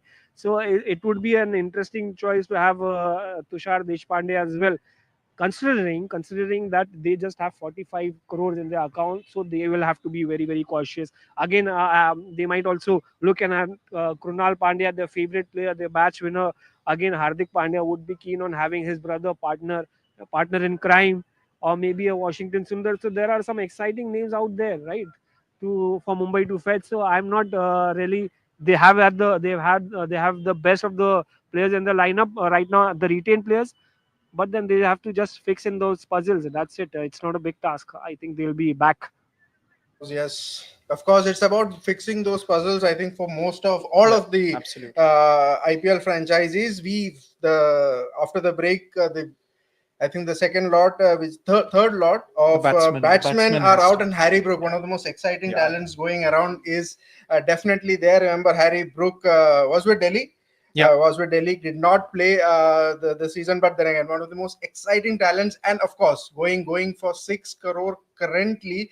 And no surprises there. Ricky Ponting very much in that Ricky Ponting mold. Harry Brook is there. It's quite an exciting I think bunch of batters Punjab and Delhi are going Punjab very and Delhi aggressively definitely at going him. for it. Delhi, of course. I mean, last year also you saw, they getting picked up. Harry Brook being picked up by Delhi. Very interesting lot. Harry Brook, Devon Conway, Jake Fraser, McGurk. I mean, somebody like a Harry Brook, you saw what he had done for England in the white ball, in red ball and white ball, also in the the T20 league also that they have played. Would be a very very good buy for Punjab. Again, Punjab, the kind of amount of money that In they Punjab, have. they're building up a very good squad. If you look at it, they've already got. Of course, they've got Shreyas with a Harry Brook in the squad. That would add a lot of firepower to their middle order. And they've picked up Arshdeep and Chahal. So the pace bowling. He's got sold. He's got sold to I think DC. gone for DC 6.25. Going back to DC, I think for me, it's a steal. It's a steal. It's an at absolute 6.25. steal. Absolute steal there for DC. They You know, have these Mitchell Starc. English players are surprising. I mean, this is now 6.25. Your Livingstone has gone to RCB for 8.75. 8.75, yeah. So the English players are really, I mean, they're the steals at They this are auction. the absolute steals. And the thing is, till last season, that was the case with the English players. The availability, their availability was a very big issue. But Correct. this time around, at least we know for the next 3 seasons, They're going to be available for they the would entire be season. available. And somebody like a Harry Brook, if he is available, you have to play him. And for DC, they did have him. They know the value of Harry Brook there. So most definitely, and it's a very good buy as well. And as you mentioned, they already have a big buy in Mitchell Starc. They have KL Rahul at 14 crore. It'll be interesting to see how much of these big buys they can keep on going, DC, because these have been all big buys. Moving on, we have Devdutt Padikkal. Oh, And quite he's surprisingly, got very unsold. surprisingly, unsold. Wow, not even RCB getting interested in something very like surprising. Devdutt Padikkal. Very surprising. Padikkal, if you remember, some 2 years back, I mean, he was one of their He was star their players. stars. Yeah. Star player. Very surprising that Devdutt Padikkal has not. You know, unfortunately, they been moved him up and down the order as well. In the which I moment he don't moved think, to Rajasthan yeah. Royals, where he had to play one down, and then with LSG also did not work out. So very unfortunate that it's surprising for me why why RCB are not going hard at at least their local players, be it a KL Rahul, be it a Devdutt Padikkal. I don't know what the future would be The for answer is in your question. But The Aiden Markram, answer- Ameya, the answer is in your question. It's you and RCB. Rupa were discussing about the captaincy options, and one of the names that I think most of us, Devdutt Padikkal remains unsold. Of course, yes, we've done that. Aiden Markram, one Aiden of Markram the is a very very strong yeah. captaincy candidate. Yes. He was the Yeah. SRH captain before I the whole hope- Pat Cummins enigma. I came hope over. RCB at least go for him. Clearly doesn't seem to be the case. I think done. Oh, he's sold. to all. He's already sold to LSG. Wow. Oh. LSG with a very, very good buy of Aiden Markram at only 2 crore. There was no other interest there for Aiden Markram, which is quite surprising. Even Sunrisers Hyderabad, they have. So you have a Aiden Markram, a Miller, and a Pant for LSG, which is quite huge. Yeah. Which is huge. I mean, Aiden Markram gives quite you a that lineup. solidity at number 4. You have Pant at number 5. So LSG in a way building a very, very strong unit. And moving on to Devon Conway, and this is probably where Chennai Super Kings might wake up from their slumber. They might be looking for that. I think they don't.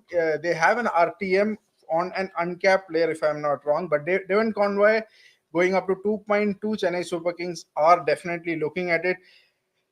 Yeah, they have. I think they have bid for him. They have bid for it. Yeah. I mean, when you look at Devon Conway, in some ways he is one of those players who, at least Chennai Super Kings can look to, have a Absolutely. replacement for an MS Dhoni, at least for the Absolutely. 2 years or 3 years, whatever it is. Yeah. Last year they had Devon Conway, but they did not use him as a keeping option. But a damn good keeper, very, very good batter also. Very, very underrated batter as well. Very much. He's performed well for Chennai. He's among the stars at Chennai, be it MS Dhoni or Jadeja, or later now, of course, Ruturaj Gaikwad. He's gone unnoticed for some time now. Very much so. But he's been a good performer for Chennai. I'm not surprised that Chennai are bidding for him. I'm not at all surprised. I think the RTM is there. But I'll come to Jamie. Jamie, quite surprising. Two names, that is Devdutt Padikkal going unsold, and just 2 crores for Aiden Markram. There was no other interest there. Slightly different views to both of you gentlemen. Vineet, you remember that video that I did for Cricket Next about 5 big names which would go unsold? Yeah. I actually, the second name I put on that list was actually Aiden Markram. Aiden Markram, right. And I dropped him because look, I agree with you. He's a sharp player, but his T20 form has deserted him this year. He's been pathetic as a batsman, And so I get why teams, again, where do you back him? If Aiden Markram's not opening like Kane Williamson, how does he walk into any T20 franchise? Number Not a 4. big Why hitter, not number 4? That very Absolute solid weight. partnership with Heinrich Klaasen and 5 and Aiden Markram at 4. He spent so much of the last season not even doing anything for Sunrisers Hyderabad, and I think that has now set the precedent. That's true. He's not that player that 3 years ago you invested in. I mean, you watch him in the T20 World Cup. You watch him recently against India. He just looks a wreck right now in T20. Had he got even 150, 250s against India a few weeks ago, he would have got. So I'm actually surprised that he went for two. Again, he's going to Lucknow, one of the toughest places to bat. 8 matches, Aiden Markram walking in at number 4, the ball zooming around. I don't think he's going to. And even, Devdutt Particle, that was 3 years ago when he was the emerging player. Not his fault that he's been shuffled, like Amer mentioned, But when you don't do anything for 2 years, your stock drops. So I'm not surprised that Devdutt Particle, for now, he'll probably get the backdoor entry tomorrow somewhere. But you have to, it's like we keep talking about in the Indian team. If you don't grab your chances in 3-4 games, you go so far down that line, which is why someone like Sanju Samson, his career could have been finished after 2 ducks, but they backed him and then he got 300s. Devdutt Particle, I think his strike rate was 75 in the last IPL. It was. Why would you go for him? So I have a slightly different view from both of you, respectfully, on this. Yeah, Devdutt Particle to understandable. And before we get this conversation going, we do have one of the bites from reaction from Josh Butler. In fact, after his 15.75 crore by GT.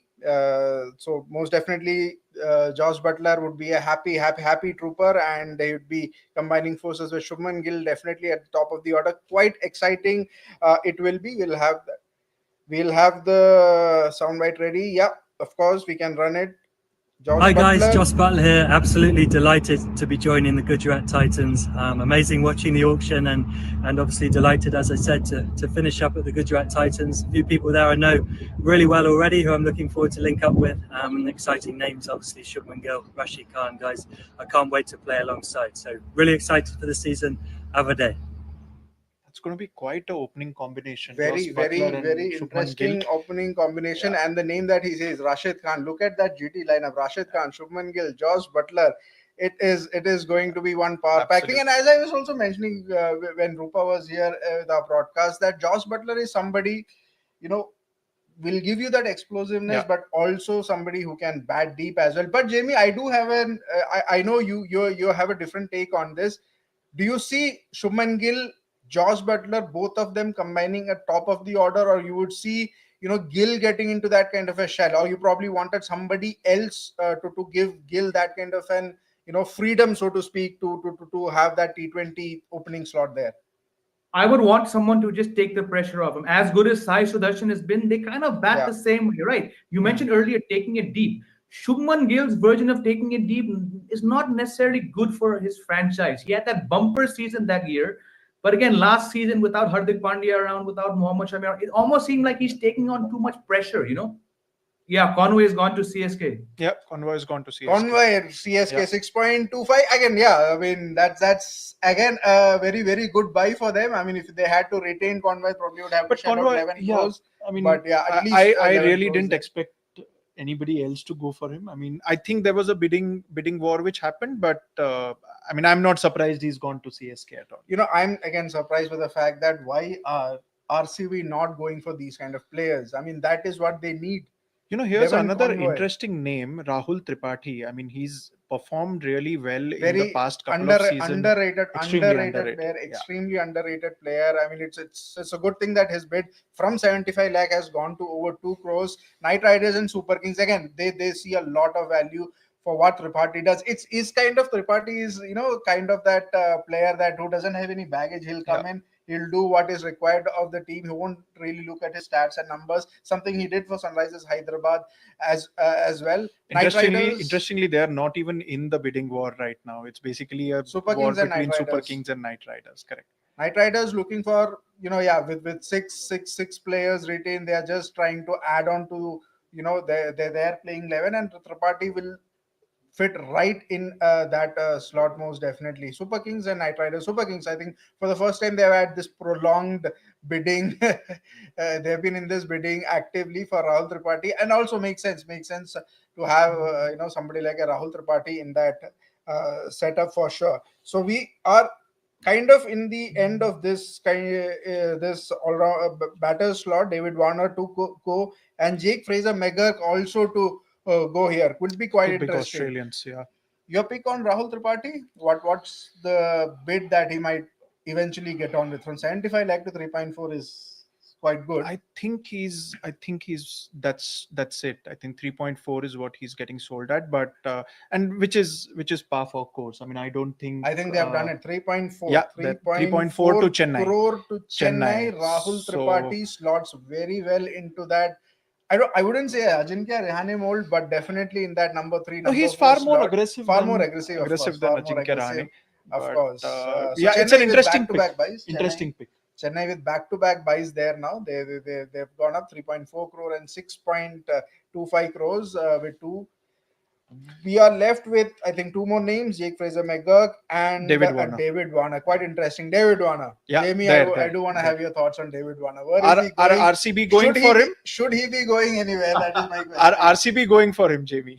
Like we discussed, I mean, if there's one team which will make that blunder, it is RCB, right? And like you said earlier, they might even make him captain. Again, look, 38 strike rate has been an issue for the last 3-4 years. Rupa alluded to that disruptive element in the dressing room. Oh, unsold, Jamie. He's got unsold. Huge unsold. Called it, Vineet called it on Cricket Next 4 days ago.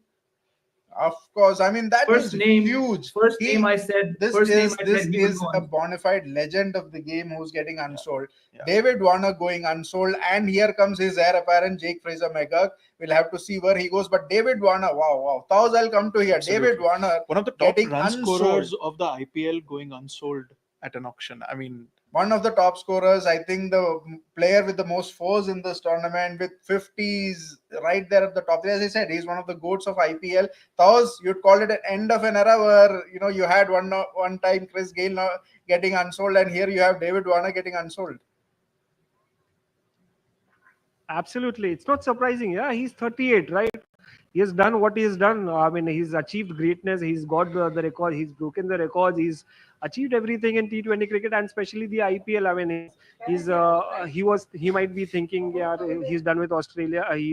He might take his career forward with this IPL. But then the teams are smarter. They want fresh legs.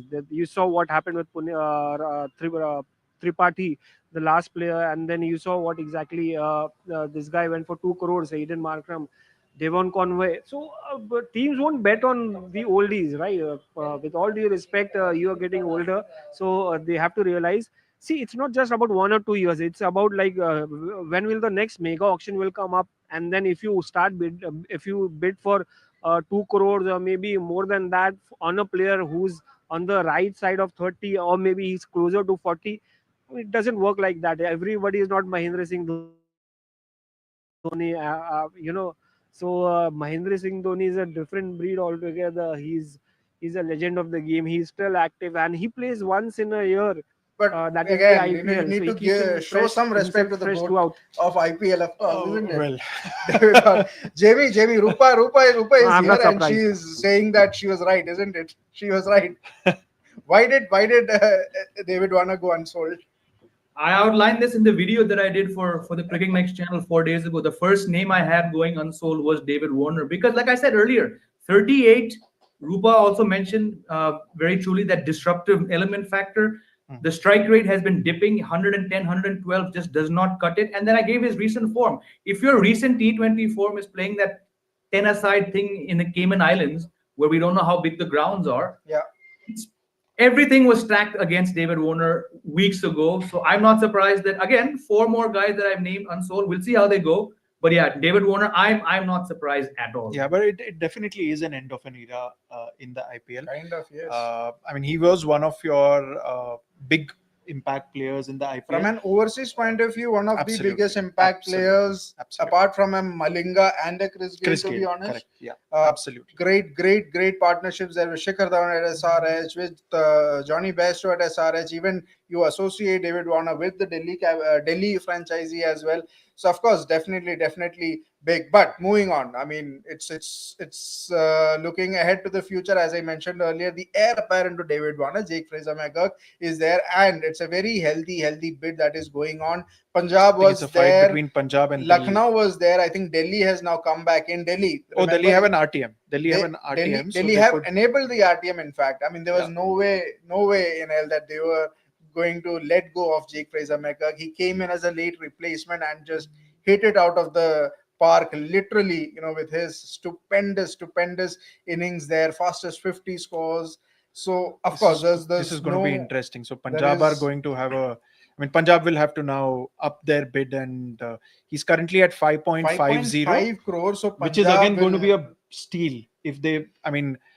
most definitely it will be a steal. But tell me, what would be the ideal amount? What would be the amount that Punjab would like to, I think they're going to go to about 8 crore is what my feeling to is. Pant, And they went to 5 crores. I think when Yeah. the RPM was enabled, they went to 7 crores. Let's see how much let's- Jake Fraser Megag goes up for that. 9. 4. They've gone 4.5 crores. 4. 4.5 crore raised by Punjab Kings and Delhi. Match it at 9 crores. Jake Fraser Megag to Delhi. Very, very good buy. A lot of Australian buys for DC there. I mean, you already have a Mitchell Stark. Now you have Jake Fraser Megag. They've But had yeah, go ahead. they've Jimmy. had that Australian favor since the first season. When they had Glenn McGrath, David Warner was actually uncapped. So they've had that. Mitchell Marsh, and again, let's not forget, it was Ricky Ponting that got Jake Fraser McGurk into the IPL. He's been talking about him for about Absolutely 2 odd years. So not surprised that Punjab went hard for him, but good that DC got him back, because I think he's going to have a good season this time. And I think it was a very good decision on DC's part that they did not retain him. They had to at least shell out 11 crores there, and now they're getting him at 9 crores. Which is So 2 you're crore going to less have a than Rahul and the value. Maggar open the innings for DC. Yeah, Rahul has gone to DC. DC So in fact, you'll have a good. needed an opener in terms of they required an opener, of course. Yeah, so Rahul Tripathi you could see that. I mean, he is definitely a top order batter for his domestic side, Maharashtra. No, I meant we need KL Rahul. KL Rahul, yeah, KL Rahul is with DC now, and so Jake it's Fraser basically Megha. Again, yeah, it the works two of out. them It works are gonna out. be One opening. explosive batter there, and one solid batter, whatever you call. So for they've sorted KL out Rahul. their opening combination then. In a way, they have sorted their opening combinations. They're quite interesting pick. Now we have moved on to the all-rounders bit, I think, and Yeah, that's Harshal Patel now in the all-rounders category. Correct. Harshal Patel in the all-rounders category. But let's talk about Jake Fraser Megha a bit more. Jamie, you touched upon the fact about Ricky Ponting being so much heavily involved in Fraser Megha coming to IPL. Punjab did go very hard at it, but looking at the kind of talent, the small amount of talent that he showed in the small window for DC, there was no way DC were going to let go of him. Absolutely, he's actually done better for DC than he has for Australia. You look at his recent form. Correct. He's sort of going through that Abhishek Sharma phase where he can't face more than 10 balls, and he's getting out to Haris Rauf got him, and another Pakistan fast bowler got him. So I've been watching all these youngsters very, very closely, in the lead up to this.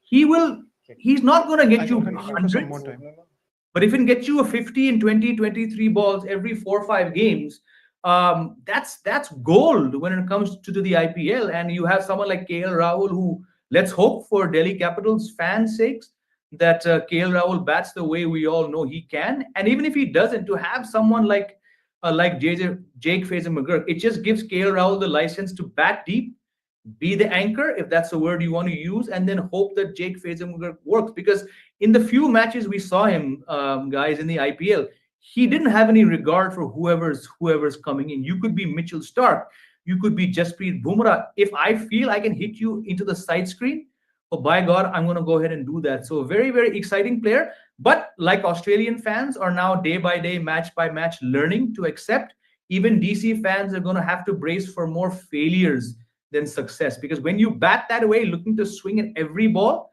failure is going to happen more than success. But when he clicks, my gosh, it's going to be fun to watch JFM. Clicks, he would be a treat to watch. Jake Fraser Megha. We have moved on to the all-rounders list. Quite interesting that Harshal Patel puts himself in the all-rounder category with the bat. I don't think he hasn't done much apart from the fact that he has opened the batting for Haryana. Interestingly, the bid has gone up almost 3 times. 3 times for him as an crore to all-rounder. 6.75 crores. No, but of course, Harshal Patel brings you that value in the sense the last 4 years he's been the highest wicket taker in the at least once. I think 2 seasons he has been the highest wicket taker. 2 seasons. Does have that knack of getting wickets at the right time. He's a decent death bowler also. So there is a lot of value in bringing in Harshal Patel, but interesting to see who's bidding for him. Somebody you had that one standout season for RCB. Of course, of course. But I'm not sure. I mean, as an all-rounder, would you want to spend so much on a Harshal Patel? So let's see. I mean, I think I the think SRH, RCB definitely not in the fray. It is SRH. SRH, the SRH. bid currently is with SRH at 6.75 crore. Quite interesting. And Harshal Patel, the whatever good he has done in the past seasons, I think the returns have been a bit diminishing there. So it'll be interesting to see how the teams go about it. Punjab also thinking a bit about Harshal Patel there. They have an RTM, I think, on Harshal Patel. So they have I an think RTM available they on haven't Harshal enabled it Patel. yet. Quite will be interesting to see if they want to enable the RTM at 6.75 crore. Could be worth that RTM there. We'll have to see. Harshal Patel, they're still deliberating. Tauz is with us, continuing at Shivaji Park. It's almost lights are going out there. Tauz, your thoughts on Harshal Patel? Do you think Harshal Patel? For me, it's like the returns have been diminishing, but even though he has that kind of skill set where he does get some, wickets at the right time. So, do you see value in him at 6.75 crore? And I think And Punjab Kings have Punjab have Kings actually have enabled the RTM. enabled the RTM there on SRH. No, not as an all-rounder, right? I mean, I was surprised looking him in the all-rounders list. कि ये कहाँ से आ गया all-rounder? ये कब हो गया? When did he do that with the bat? I haven't seen much. But as yeah, I said, all-rounders, there Hardik was some Pandya, 5 years back, he and opened the people. bowling for Haryana and opened the batting. That was the only all-rounder bit I know. And they've upped the bid now. I think SRH has upped the bid, to 8 crores. From So 6.5 to 8. 8. Wow. SRH really going for it. Maybe SRH are looking for a replacement for T. Natarajan. Who knows? Yeah, he sold to SRH Sold for 8 to SRH crore. 8 crores. Harshal Patel gets As an all-rounder, though. So, I mean... Harshal Patel, they wouldn't use him as an all-rounder, definitely. But Taus, do you I see don't think value so. in They're that kind gonna of a use him as bowler an who is predominantly your death bowler, medium pacer, 8 crores? The 8 crores, they might have a strategy, but you know what? This guy is a different. He's a typical T20 bowler, right? Yeah. He can help you with the new ball. Then the strength is that he can roll those fingers, right? And that is what is needed. And especially in Punjab and especially in wickets, the wickets turned, much on a slower side because the IPL is played in summers. It starts breaking, right? So these kind of bowlers, somebody like a Bhuvneshwar Kumar, somebody like a Harshal Patel, who are slower in pace, may not be as quick as a Mitchell Stark, or maybe may not be as quick as a Natarajan or a Jasprit Bumrah, or may not have that great Yorkers, but definitely he's effective because he's going to come and get you wickets. He may be expensive, but he'll get you wickets, big wickets as well, because the batters will be looking to go at you. They will come and attack you, but then you have that fingers, you have that variation in pace, you have that variation in line and length. That is what helps these T20 cricketers. And Harshal Patel, I think it's quite he's quite an interesting prospect when it comes to T20 cricket. May not be longer format, but definitely T20 cricket. Why not? Yeah, he's quite an effective. And player. most definitely SRH would be very happy with this buy. But yeah, 8 crores for me personally, it seems a bit. It's a little. I mean, I find it a little. They've overspent on Harshal Patel. But interesting name that has come up is Rachin Ravindra, and CSK immediately picking up their. Interestingly, CSK have this habit of rebuilding their existing team at the auctions, and they've done it. They've done it all the time. One surprising thing, Vineet, though, is Mumbai still hasn't come into the fray. Mumbai still hasn't picked a single player. I mean, other than Mitchell Stark, I don't even remember them bidding for any of the players. Yeah, so they've been pretty silent on the auction table there. When and the fact is, when you build a team, when you have 5 retentions already, that is core of your team is set. So what they are going is trying to see whatever is left in terms of they will have a strategy, and there's no point going for these big ticket players because all of their retentions are big ticket players. Yeah, There's been yeah. not a single Yeah, that's what you true. call an Abhishek Porel or somebody In fact, like a even Yash their Dayal kind of a RTM thing. is an uncapped RTM. RTM is only on our cap, Yeah. so maybe a Nehal Vadera or Yeah. Naman Dheer is the only thing. So Mumbai would be very frugal in terms of what they want to buy. They'll probably bide their time out and see everybody comes to their level. And even their purse is at 45 crores only, so Yeah. they can't even go big on these players as well. Right now on Rachin Ravindra, RTM is enabled, and quite interestingly, just 3.2 crores. Punjab was the only team I think they were interested That's in right. Rachin Ravindra apart from a CSK. RTM has been enabled, and 4 crore is the price that has gone Yeah, up and for they've Rachin matched it. Ravindra. They They've matched matched it. it. They matched Yeah. it at 4 So crores. I Rachin don't think Ravindran stays at from Chennai. 3.2 to 4 crore. I mean, that was not a kind of jump that probably would have forced Chennai Super Kings to backtrack. At 4 crore again, very very good buy. A steal there, say similar amount as of Mahendra Singh Dhoni there, 4 crore. Sachin Ravindra, and I mean, as you said, to your point, they are rebuilding. Yeah, Their they're team rebuilding their again. same team, Same and team which has again. always been the case with Chennai at auctions. Yeah. They always pick the players who they have to release because of the auction rules. They bring them back into the team and keep more or less the team, the core of the team, the same. So, I mean, I'm not surprised at all that this is going to be a very interesting name, Ashwin. CSK once again, and the CSK is the going to camera pans to definitely CSK again. definitely Most going to definitely go they at, look. yeah, And yep, there it there. goes. There it goes. Stephen Fleming with the paddle up for a 2.4 crore for Ravichandran. Ashwin, there were a lot of talks. There were a lot of talks about Amaya that CSK, there could be a homecoming for Ashwin back at CSK. What would be the dynamics there? MS Dhoni, Ravichandran Ashwin, and all Stephen Fleming, the think tank. And just imagine the meeting that'll happen with these guys there. Yeah, absolutely. It's going to be, I mean, I hope it happens for the sake of CSK fans and for Ashwin himself.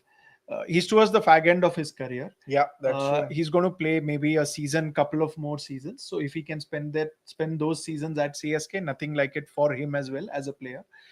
As a player, and you know what I think is maybe 2-3 years down the line, you could see an Ashwin replacing Stephen Fleming at the quite at likely. the head Quite coach's possible. table there. Quite I mean, more possible. than capable of doing that. But yeah, Ravichandran Ashwin, interesting bid happening from CSK, and RCB also have thrown in their bids there. RCB, yeah.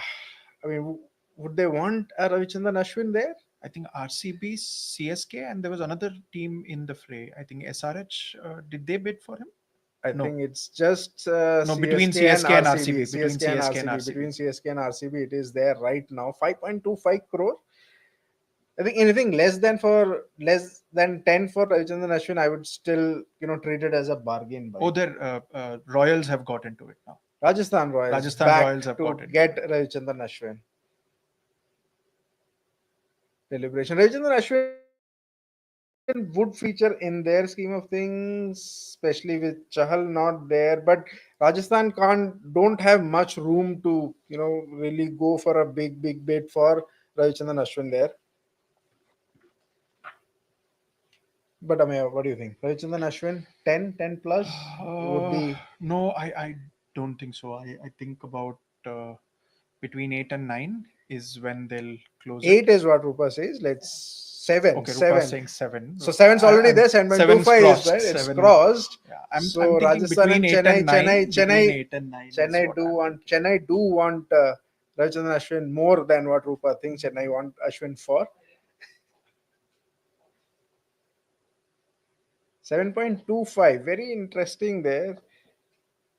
There, CSK. You have they've Rachin up- they've Ravindra up. and Ravichandran Ashwin also in that lineup. If it materializes, 7.75 is what the deliberations are at right now.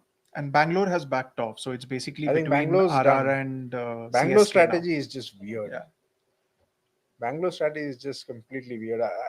Either they have just bungled up the first half of the auction. 9 So at Ashwin's auction, I had said 9. for him. I said 9. He'll most likely go. But I think not going beyond 9. I think 8. Oh, Rajasthan and Chennai Yeah, both it's going hard at it. Royal Challengers Bangalore saying stay calm because we've got a plan. Plan A, B, C, Z. May have to invent another alphabet there, but honestly, don't see the Royal Challengers Bangalore having a plan. But Chennai going hard. It's Oh, it's gone past 9 now. 9.25. It's Yeah, gone past past 9 9. at Yeah, 9.25 there. gone past 9. Yeah.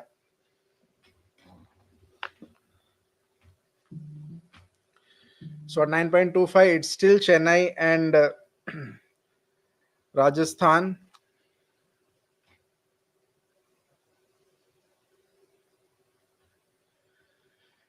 Ravichandran Ashwin. Wow. In that lot, we have, what are we left with? Venkatesh Iyer, Mitchell Marsh, Glenn Maxwell, and Marcus Stoinis is also Stoinis is a left good in name. Yeah, that Stoinis is a big bracket. name. Stoinis would be a big name. But the strategy, what do you think? The strategy for Rajasthan to bid on Ravichandran Ashwin at 9.75, they are not left with I think much of the purse. yeah, they are They're out out. Yeah, 9.75, so so it's CSK. most likely it it's is. Chennai, CSK. Yeah. Homecoming for Ravichandran Ashwin, it seems Chennai also deliberating a bit.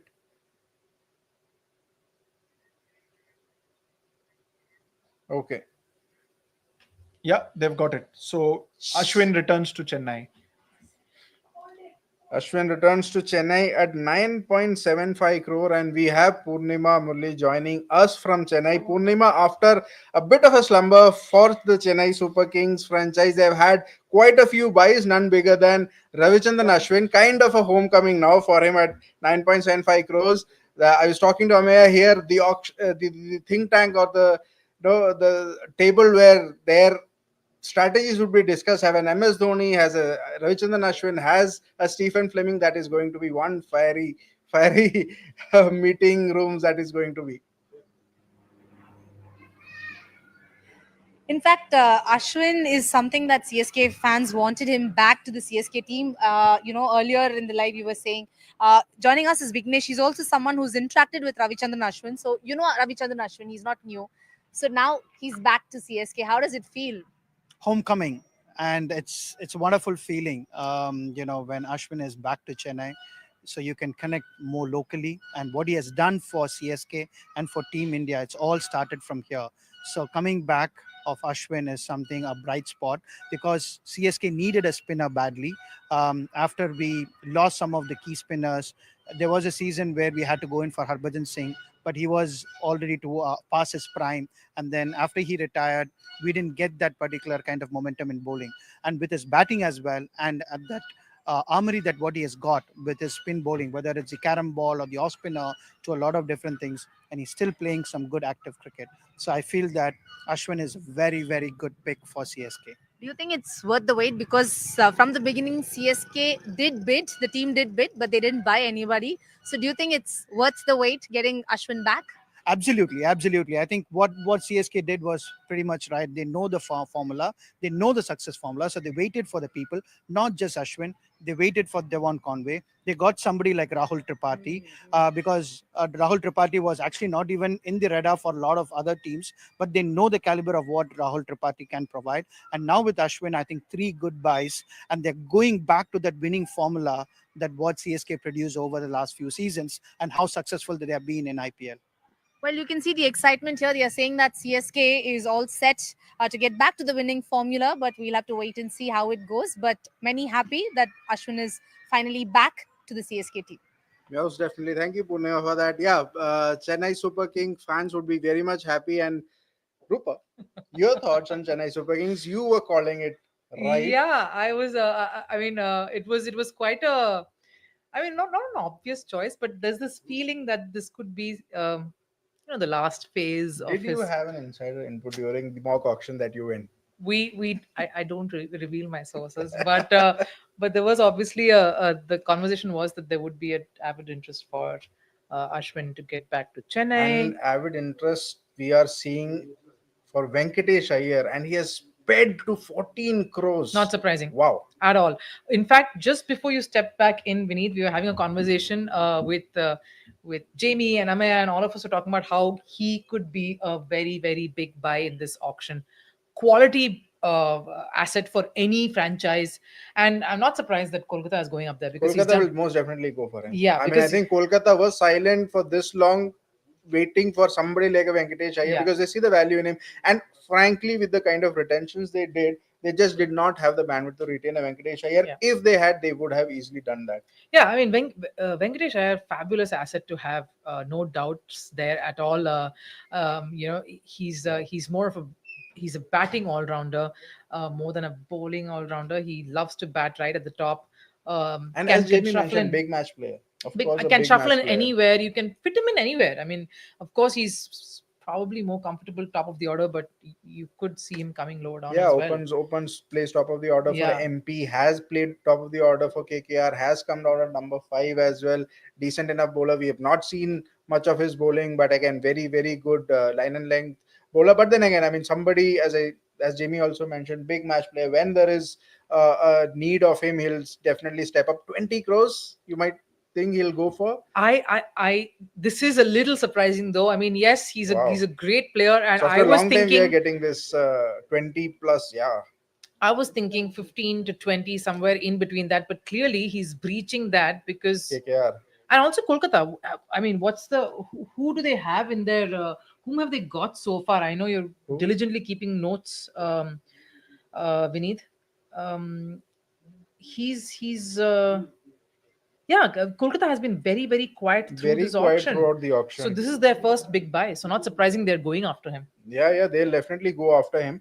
Purnima is still with us. We'll throw back to Purnima and get some thoughts in terms of we've talked about Ravichandran Ashwin, but again, very, very frugal buys in Rahul Tripathi and couple of other guys as well. What's the sense there, Purnima, in terms of we've talked about Ravichandran Ashwin, but the other buys, very frugal buys of Rahul Tripathi, Rachin Ravindra. It's kind of Chennai Super Kings let go of their players and they buy them all of them back again.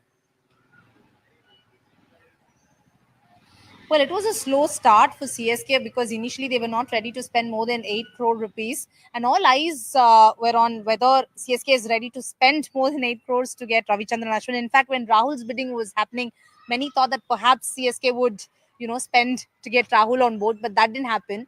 Ashwin, they spent more than 8 crores. So, how do you see the 4 buyers that CSK had purchased today? Are you happy? Do you think it's going to be a strong team? Is this a winning formula for CSK? Absolutely, absolutely.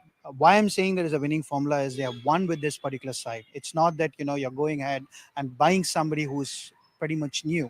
Yes, of course, Rahul Tripathi is one new commodity over there.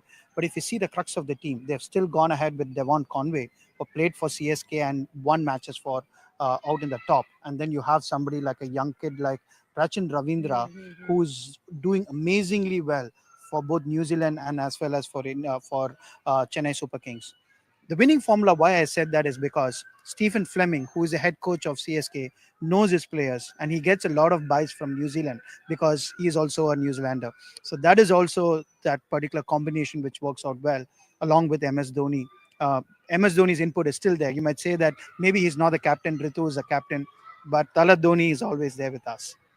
So there you can see the excitement. It was a slow start, but now CSK is picking up, and everyone here is waiting to see how many more players CSK will buy. But for now, they're all happy only because Ravichandran Ashwin is back. This is homecoming for a lot of CSK fans here.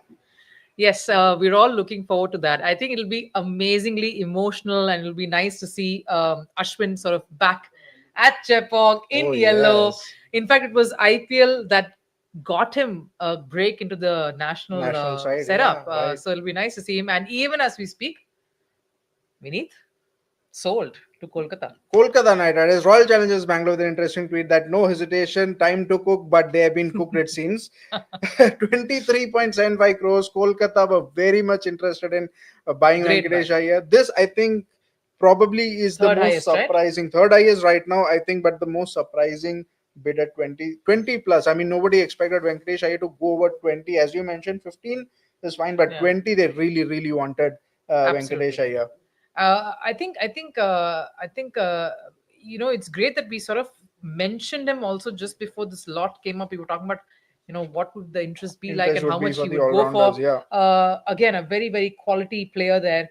I'm really really happy for him. I'm Most super definitely happy for quality him. player, and that really fits into their setup as well. KKR, look at the retentions that they had, and with Venkatesh Iyer slotting it at number 3, number 4, it's already looking like a very, very solid unit. Oh, Bangalore suddenly Marcus Stoinis, woken a up to Marcus Stoinis. former RCB player itself, Yeah. Marcus Stoinis. But for me, Rupa, I think Bangalore has really bungled up the auction so I far. don't know. I mean, look, so far we've obviously, I mentioned this before. There is a pattern to every auction, especially with different franchises. There's a pattern that CSK, Chennai does when they are at an auction table. There's a pattern to it. There is a certain strategy to it. I am really lost as to what Bengaluru really wanted to try and come and do. I understand being a little conservative. It's a nice approach. I mean, there's still the evening is still young. Yeah. We have a lot more interesting players. But my only thought was, why couldn't they really push for certain components, especially at the marquee list when they had the They had the bandwidth to do it. They could have easily done that. Coming into the auction with the second biggest purse and not really pushing in that 1 hour of 2 marquee set players is, I think, would cost Royal Challengers Bangalore here. And they've bungled up a lot. And Marcus Stoinis, again, former RCB player, I don't know how much they'll go for. They're up against Chennai Super Kings now. Chennai going for Marcus Stoinis. Remember, Wow, remember interesting. Marcus Stoinis hit that amazing knock against Chennai, right. Especially in that game which where Lucknow beat Chennai. I'm surprised Lucknow haven't gone up for him. But truth be told, my thinking is maybe we're waiting for Bengaluru to come back in. Maybe Bengaluru is biding its time. They're waiting for a few more players to come in, value buys, and then maybe just punt on a few additional players. Maybe they feel that their right to match cards might rake up a lot of interest, whether it's Will Jacks definitely. or whether it's maybe even Faf or Glenn Maxwell. So maybe they're Faf, sort of Glenn hoarding up Maxwell, for that. Cameron Green, maybe. Yeah, of course. So we'll move to Sudat from Bangalore. Sudat, we were discussing about Bangalore and how they probably have not, hit their stride when it comes to auctions. Now they're up against Chennai Super Kings. So Marcus Stoinis. And Rupa here was talking about every team having a pattern. For me, I mean, there's no pattern for RCB. That's the pattern for them. Really, it looks like, I heard from a couple of fans that are probably saving up money for an unbox event. So quite a few jokes going around in that That's regard. a nice one. It's definitely a little this is definitely a little bewildering, and RCB have really not hit a side. But perhaps there is a clear strategy in place. As you said, they're going for a few value buys. I think they could go for a few spinners, someone like Harpreet Brar. They could go for someone like William O'Rourke. Washington. There are a lot of few players, a few value buys that they could go for. So I think they're biding their time. I hope they get someone like Kudzia, Phil Salt, or at least Will Jacks for that matter. I think Will Jacks would be a RTM on definitely a Will good Jacks buy. is most likely It has long auctioned been there. talked upon that, Yeah, so I think it's long been talked upon that, RTM could be possible on Will Jacks. So I think you have to remain and see. I think they're biding their time. They want to save up a lot more money and then snatch some quick value buys towards the end. So I think, they're biding their time. You never know. Devdutt Padikkal is someone they could go back to towards the end. He went unsold initially. Yeah. They could very well, purchase him for a cheap price and play him at his original opening slot. I have had enough of seeing Devdutt Padikkal play at all other spots apart from the opening slot. I think it's time he just gets back to the opening slot. So could very well see some quick value buys from RCB towards the end. And I'm hoping that happens because right now it seems like they're literally sleeping. I don't know. So that they've woken up. So that they've woken up Very because common to they're say. giving Punjab a bit of a fight for Marcus Stoinis. Might be one of their biggest buys yet because it's gone up to 11 crores now. This will be one of their top buys because their only buy was Liam Livingston, if I'm not mistaken, for 8.75 crores. 8.75 crores. Quite a good, quite a decent buy actually. It's a good Decent one. buy at 8.5 crores, and if you add a Marcus Stoinis there, wow. What if they'll RTM and Glenn Maxwell also? You build a team of all-rounders there. Yeah. But Marcus Stoinis, a former RCB player itself, does have a lot of value. And let's see. Going up against Punjab Kings with that big purse, it'll be interesting to see. But so that, as you were mentioning, quite bewildered in a way how RCB have gone about it. But that has been the case in terms of their auction strategies, right? They put up a very batting-heavy lineup. Then they won't have the bowling to do it. Do you think any changes that you might see as you talked about the bargain buys, they're looking more towards his all-rounders rather than having these big ticket batters stacking up the top order or stacking up the batting order in general. I think it's a clear strategy. I think I expect that, especially with someone like Dinesh Karthik being a mentor, I think he has a bit of a say in this as well. He's a very smart cricketing brain. I think he has a clear strategy in place. They want to get these quick value buys. They want to get some good all-rounders to their side. I think they want to expand. We want to break some very sad news to you at this point. Marcus Stoinis has been sold to Punjab for 11 crores. And that's what we're hearing right now. Bengaluru. So that's disappointment clearly visible on the screen there. Bengaluru again not going the extra mile. I wonder who they're saving that. I have no idea why they're doing that. I mean, they have so much of a purse left, they can very well go for it. But you know what? What was the biggest surprise there? Lucknow refusing to use their RTM on Marcus Stoinis. So again, clear thing that they did not want to retain Marcus Stoinis, one of their star batters, star players in their last campaign. So Lucknow. Krunal Pandya? Are they keeping that for Krunal? Maybe for Krunal Pandya. That's now looks most likely for Krunal Pandya. Quite interesting there, but Marcus Stoinis is a land for Punjab. Punjab are just going on a spree. Was QDK with Lucknow? Lucknow. QDK was Maybe with Lucknow. Maybe QDK, maybe Krunal. What is their RTM? Is for uncapped or it's for we'll have to check for Lucknow. Their RTM is one capped player. So it could be Krunal, could be QDK there. Yeah, but RCB losing out on a lot of buys. I mean, you cannot fault RCB for trying there, so that of course, right? Yeah, I mean, definitely, but surely one of Harshdeep, Rabada, Pant or KL, surely one among them could have been bought. I mean, with that kind of purse, I think they could take a lot more risks. I don't know what's exactly the strategy behind this. Are they going for some kind of local Indian players itself? Are they scouting out for some local Indian talent for their fast bowling? Are they looking for someone like Karthik Tyagi or someone else? I don't know, because clearly they're not willing to go beyond 12 to 13 crores. They've rarely bid beyond such an amount. So I think they're done. Are they done with the days of going on just big ticket players and just filling it with stars? And are they looking at just buying some local talent and then building a generation of players for a few more years to go ahead? I don't know what's the thinking process behind this, but surely they can be a lot more active at this auction. Surely 2 purchases could have been made so far. Some really good purchases could have been made. One of KL or Pant could have surely been possible. I don't know what the thought process really was going on. So that really speaking like a true Bengaluru IPL team fan there, we can hope. You can definitely hope. There's a lot of time in this auctions. Yeah. Let's hope that something comes out from the remainder of the day. But I hear maybe Washington Sundar might spark some interest. Washington Sundar will most definitely spark some interest. You might get Washi Sundar, so that who knows, and some RTMs, some costly RTMs. 3 RTMs, of course, yes.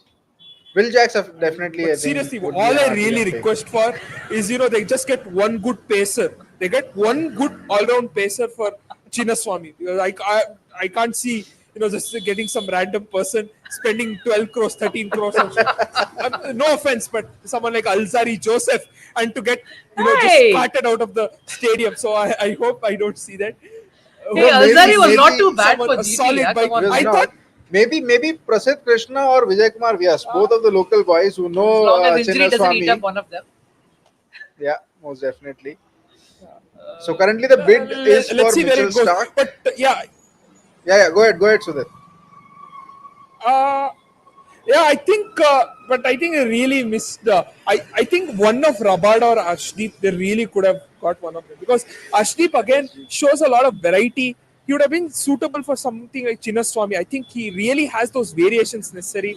Or even someone like Rabada. Because, I mean, even though he's not touted to be a great T20 bowler, I think with his kind of international experience and quality, they could have purchased someone like that. But again, remains to be seen. I'm at least hoping they would go for someone like Kodzia. I think he adds a lot of value.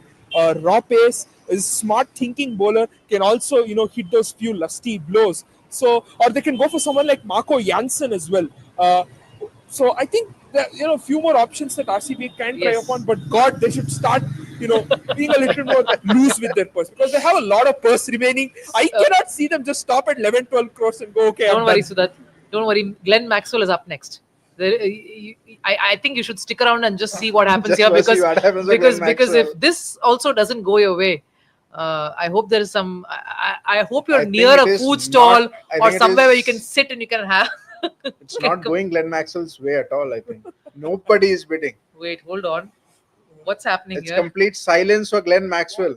There's a right to Nobody's match bidding for option. Maxwell. No one's Maxwell bid is just yet. up and nobody God. seems interested.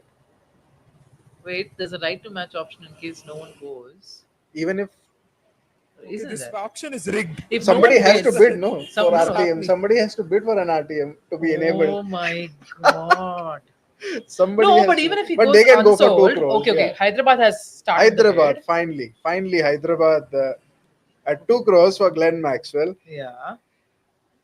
But then again, the big show we have talked about, we saw David Warner getting unsold. Do you think it's time franchises move away from now Glenn Maxwell? Now they see that the peak is gone. I mean, to invest in and to hope, as you mentioned, that to invest in somebody like him, similar to a Mitchell Stark, where he'll give you 1 or 2 matches. Do you think franchises are moving away from that strategies where invest in that So kind of a that's player? what in fact, this is the conversation that we were having earlier. So apparently, there's this. So there was this list that was made of players in the red when it came to consistency, and players in the Right. green when it comes to consistency. And Maxwell is in green. Maxwell Maxwell is is in in green. green. You will be surprised. That's Wow. what I'm saying. It feels like he's not performing, but you will be really surprised because here's a player who chips in with that ball. He does a bit in the field. But how He much is a how much of bowling has we seen of Maxwell in the IPL? But if you look at the last season, he had a good season.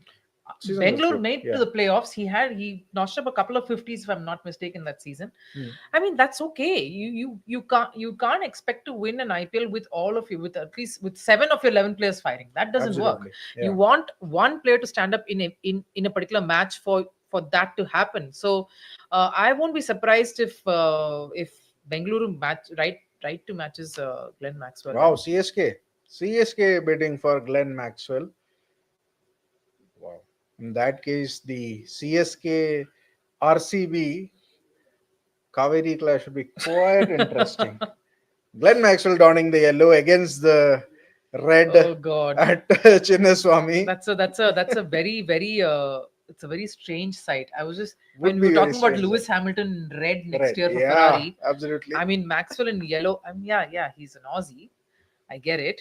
But in You don't want CSK an yellow Aussie is in just is a strange sight. But But they're interesting, why is Chennai Super Kings going for Glenn Maxwell? They already have Shivam Dubey, They have the Shivam all-rounder. Dubey. They have Ravindra Jadeja, the all-rounder.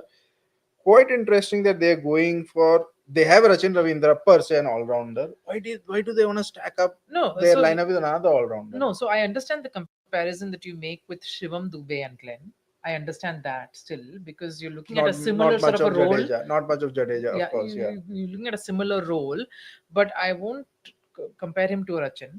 Rachin is your top order bat. Is a little more. It's a different mold. I mean, they're also looking at someone who can possibly come in case you need that firepower, and Shivam Dubey is not giving you that. I mean, I don't know. I mean, you'll have to sort of obviously shuffle around your. Most definitely. Dubey predominantly was used as an impact player.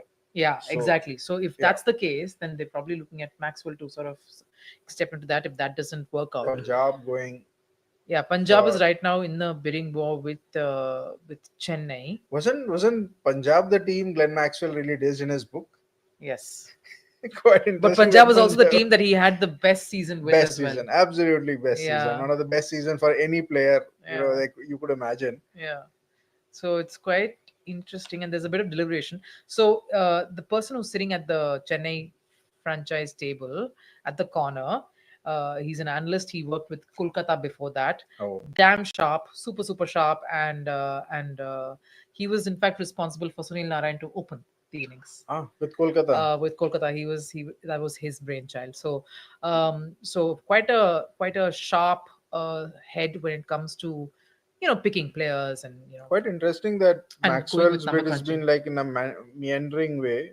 Not many bidders there. Punjab deliberating. You have Chennai deliberating. Bangalore is still 4.2 in the crore. hunt. Bangalore Still still, in still in the Bangalore, hunt. still in the hunt with the RTM, of course. Yes. Bangalore can, but at this point, at 4.20, Bangalore would be more than happy to RTM Maxwell. More than happy to. Gladly Gladly, they'll take take it up. in. Yes, why not?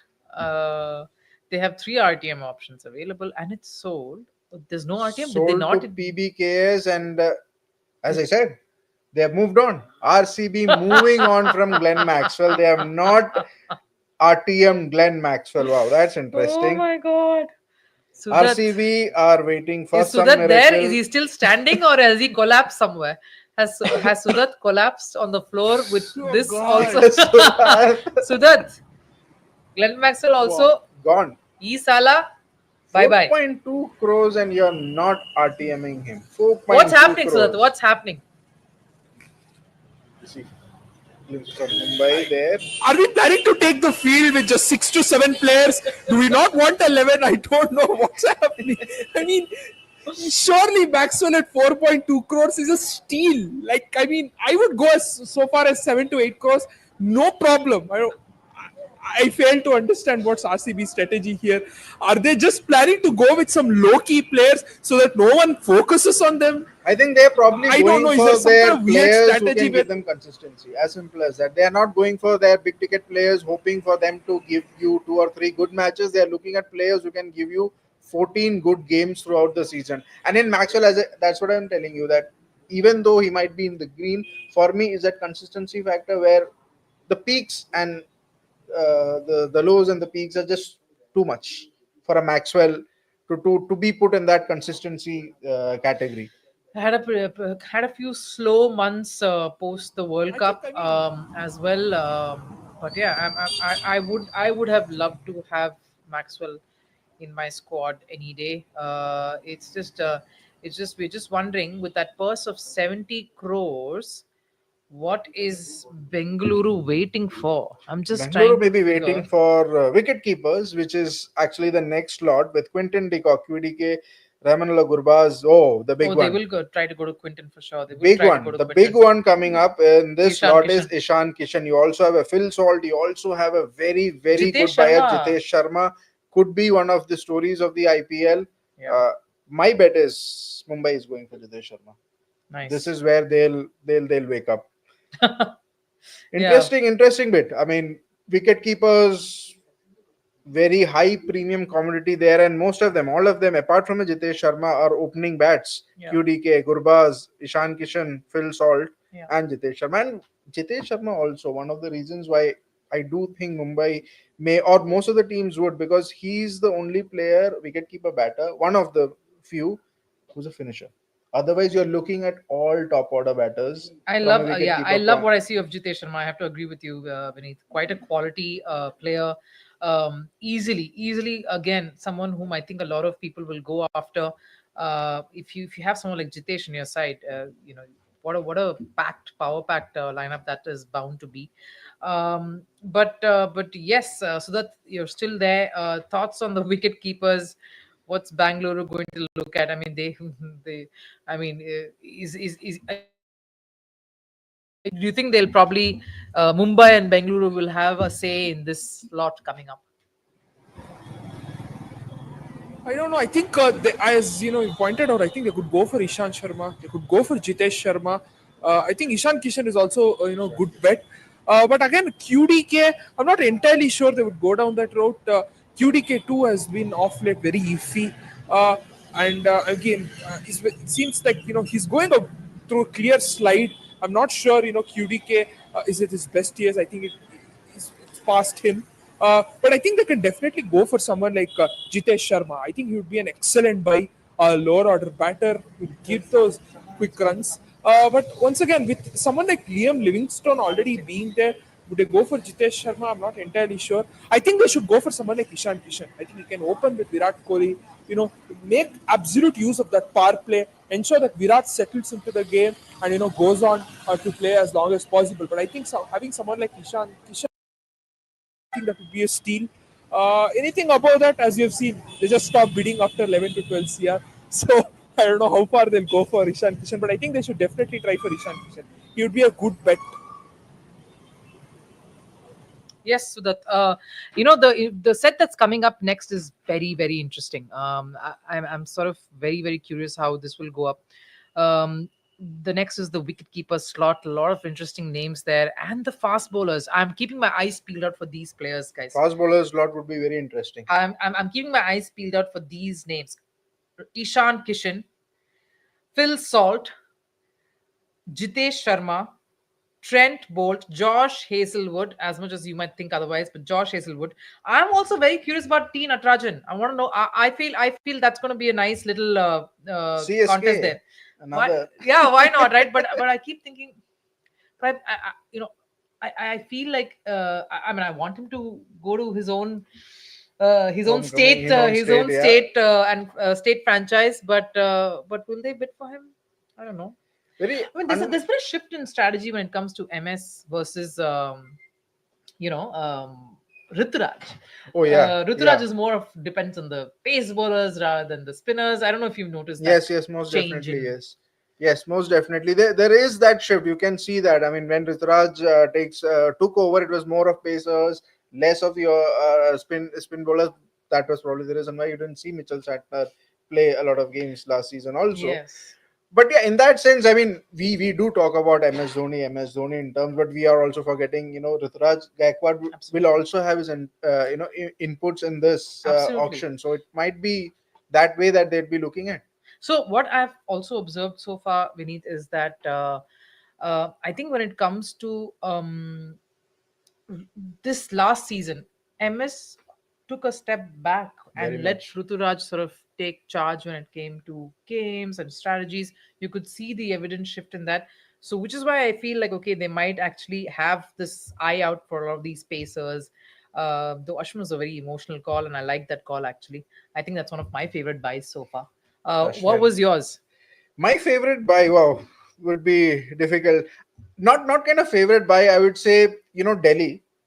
Going for KL Rahul was one of the most, I wouldn't say absurd, but Yeah. very strange call there for Delhi. Yeah. My favorite buy, But they'll in be happy to terms get a captain for 14. Captain I mean- KL Rahul at 14, that'll be great. Didn't have much of a captaincy, what you call that reputation there at LSG. Why do No, you my wanna thing is- have somebody there? No, my That's thing is getting a captain for that price tag. for that price tag, most definitely, yes. For this price tag, most definitely, yes. Apart from that, look, for me, the best buy so far, I'll have to go with LSG. The way they went for Rishabh Pant, I agree. that's probably the best Gun buy move. so far. Gun move by them. Gun move. They went just gung ho with them, Yeah. and with even though they spent 27.5 crores, they'll probably get good value out of him. Yeah. Um. Oh, okay. So- Yes. So let's look at we are at a break. So let's look at the breakups there. First of all, what is left for Gujarat Titans? Gujarat Titans are left with 30.25 crores with only three buys for them: Josh Butler, Mohammed Nice. Siraj, Kagiso Rabada. In many ways, this looks a very settled unit. With you already have a Rashid Khan, you already have Shah a Rukh, finisher, Tewatia. two finishers in Tewatia and Shah Rukh Khan, and you have a Rashid Khan. You also added quite good number of a You couple have of Joss bowlers. Butler. I Joss love Butler that you have addition. added. For Chennai Super Kings, big buys in Ravichandran Ashwin, Devon Conway, Rachin Ravindra, Rahul Tripathi. Again, Dhoni, Pathirana, Gaikwad, Jadeja, Dubey. This looks like a playing 11. Solid. Solid playing 11 for me. They've gone for top-notch players I like right at the Lucknow as start. well. If that's next. Oh, what Delhi's In next? fact, Delhi, quite interesting. KL Rahul we discussed. Mitchell Yeah. Stark, for me, it's overpriced at 11.75. But still- But the two names that they've got, Jake Fraser McGurk, Harry Brook. Fabulous. They had these players, and this is the future. And if a mega auction comes in Fabulous. next 2 years, these two guys would be the hot properties. By the time the next auction comes around, hopefully for Delhi, these two guys fire. For Kolkata Knight Riders, quite interesting. You only have one buy at Venkatesh Iyer at 22.7. 5 Punjab Kings, 32.55 crores left. Look at the buys for them. Shreyas Iyer, 26.75. Arshdeep at 18 crores. Chahal at 18 crores. Marcus Stein is at 11 crore. Glenn Maxwell, 4.2. Very interesting buys. And they had two RTMs in Prab Simran and Shashank Singh also.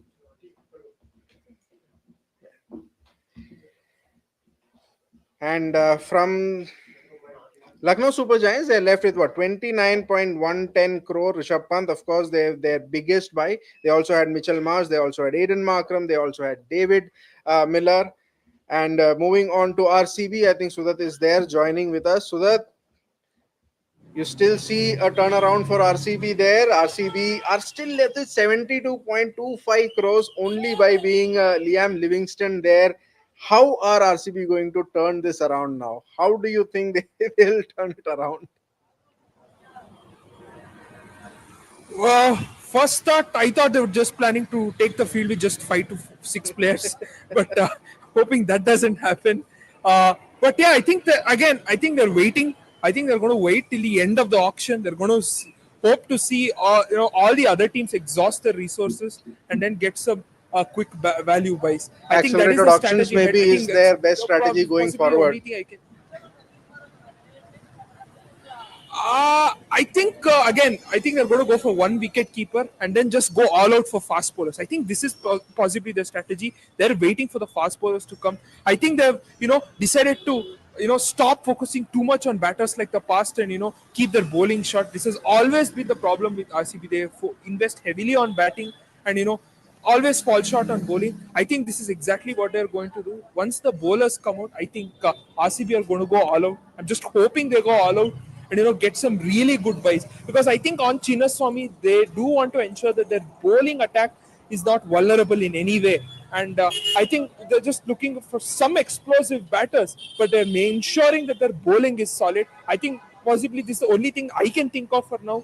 I think they finally decided to say enough is enough. All these years, we have always fell short on bowling, and it's time that we equip our bowling suitably to ensure that at least in Chinnaswamy we can make it a fortress once and for all. Because I mean, winning those 7 games of Chinnaswamy has been a huge problem for RCB over the years, and I think this time around they want to ensure that happens. And I think exactly why they're going to focus on fast bowlers especially, and I'm hoping they do that.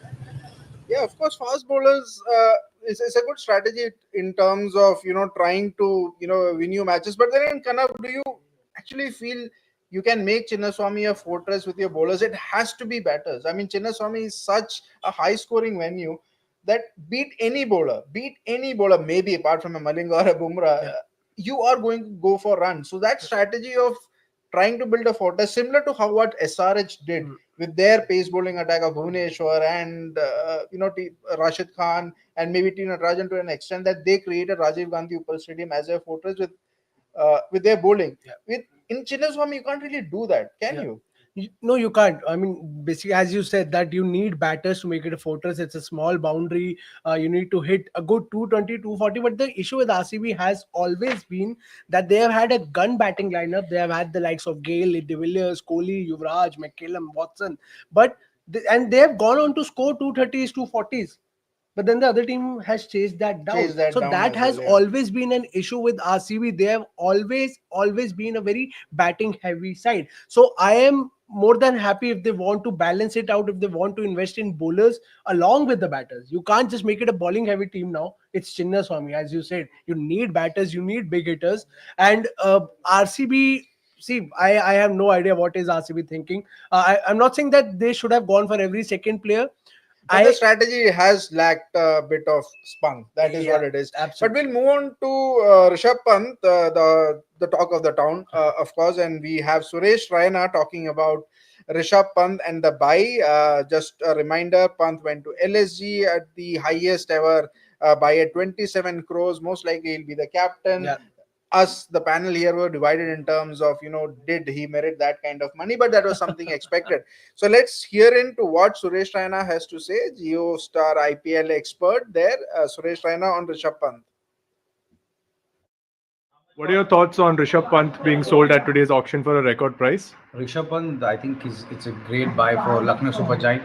और KL Rahul Lucknow से दिल्ली गए, ऋषभ पंत दिल्ली से लखनऊ गए, और कप्तानी उसके बाद जिस तरीके उनका जो मास्टरमाइंड है बैटिंग का, उनकी कीपिंग, और लखनऊ में ना अभी बहुत लोग उनके बहुत बड़े फैन हैं, और जिस तरीके से ब्रांड वैल्यू लेके आते हैं, I think it's a great pick. और जिस तरीके से उनके ओनर को जहीर खान के आते ही जो एक ऋषभ पंत जो बिगेस्ट ब्रांड है आईपीएल में राइट नाउ, तो उनके लिए बहुत बहुत शुभकामनाएं रखना।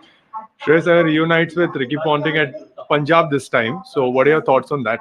भाई I think is been amazing I think उसका जो बॉन्डिंग है जिस तरीके से की पॉन्टिंग के साथ जब वो थे उस टाइम पे वो क्वालिफाई भी करे थे और जो पंजाब की टीम है शेर वहाँ पर है युजवेंद्र चहल वहाँ पर है अर्शदीप सिंह वहाँ पर है और उनकी जो टीम बन रही है प्रभ सिमरन शशांक सिंह तो आई थिंक मुझे लगता है शेर is a good leader and he can do really well against all the teams और अभी फॉर्म में यस्टरडे ही स्कोर्ड 100 तो मुझे लगता है कि अच्छा पिक किया था शेर को Punjab. Finally, very quickly, your thoughts on KL going to LSG for a price of slightly less than what is expected. KL Rahul gone to Delhi. I think it's a very yes. good pick. और इतने लो price में वो गए हैं वहाँ पर और काफ़ी अच्छे लीडर हैं अच्छे कप्तान भी रहे हैं काफ़ी अपनी टीम के मुझे लगता है उनका एक्सपीरियंस बहुत काम आएगा अक्षर पटेल कप्तान होंगे केएल राहुल वो देखेंगे किस तरह से वो प्लानिंग करते हैं और लगता है कि केएल राहुल आई थिंक वो ओपन करेंगे उनका जो टीम का जो एटमॉस्फेयर होगा it will be amazing for them. Well, so Suresh Raina clearly mentioning there, kind of very interesting that he mentioned was it's not just about the player but about the brand as well. The brand of Rishabh Pant, LSG, bringing in that brand. I think that is very much interesting. That one thing that he said, it's not just about the player or the captain, the brand that he brings in. I see. This for me, I obviously good for LSG. They have gone all out and they have bought Rishabh Pant. They now have a brand, as you said. But I am not a fan of this partnership. Rishabh Pant and LSG. I mean, I know that LSG fans might not like this, but I don't see this turning out into what LSG is probably expecting out of this relationship. No particular reason. But I believe Rishabh Pant, the kind of player he is, and we have all seen how LSG as a team they have been Lucknow, and also the conditions, the Lucknow Stadium, the Ekana Stadium, the kind of pitches that Lucknow gives, not so suitable. I mean, a Delhi pitch was perfect for someone like Rishabh Pant, and obviously he's not going back to Delhi. But LSG, but yeah, I think we have discussed Rishabh Pant quite a lot, and Jamie is back again. If you throw Rishabh Pant back at Jamie is not going to like it now because he's spoken his mind a lot. But quite interesting, Jamie. KKR has now acquired Quinton de Kock at 3.6 crore. They had they had Phil Salt. Yeah. They had Rahmanullah Gurbaz who were coming in this lot, yet they have gone for QDK at 3.6. Very interestingly, no RTM enabled by LSG there on QDK. Jamie, your thoughts? No, it's a very good buy. I mean, he's past his prime most likely, but he's still a very, very good purchase. Keeping करता है, fit है, lefty है. जब चलता है तो spinners को टांगता है, pace bowlers को टांगता है. More often than not, he gives you a start in the power play. So I think that's a very, very good deal for someone like Quinton de Kock. But Kanav, do you think Quinton de Kock, very similar to Maxwell and a few others retired from at least one format of the game, they can keep up to that intensity? And you're seeing they've just gone. The peak is probably gone. I sort of believe what you are saying, but then again with Quinton de Kock, I still believe he has a year or two left in him. Of T20 cricket, he can serve whatever team obviously he was planning to go in or he was supposed to go in. Now that he's in KKR, he will obviously serve well. But as of now, we are talking about a KKR keeper. Sorry to interrupt you there, but one big update, or maybe Johnny Bairstow has gone unsold for now. Johnny Bairstow has gone unsold, and Jamie is 2-0 in terms of what his predictions were on the 5 players who might go unsold. Johnny Bairstow, we'll come to Jamie itself. I mean, the logic behind Johnny Bairstow being unsold, because for me, I look at Johnny Bairstow and I see somebody, if he's there available as an Englishman, he is a value for money buy for any franchisee. But of course, not the franchisees think the same way, and neither do you.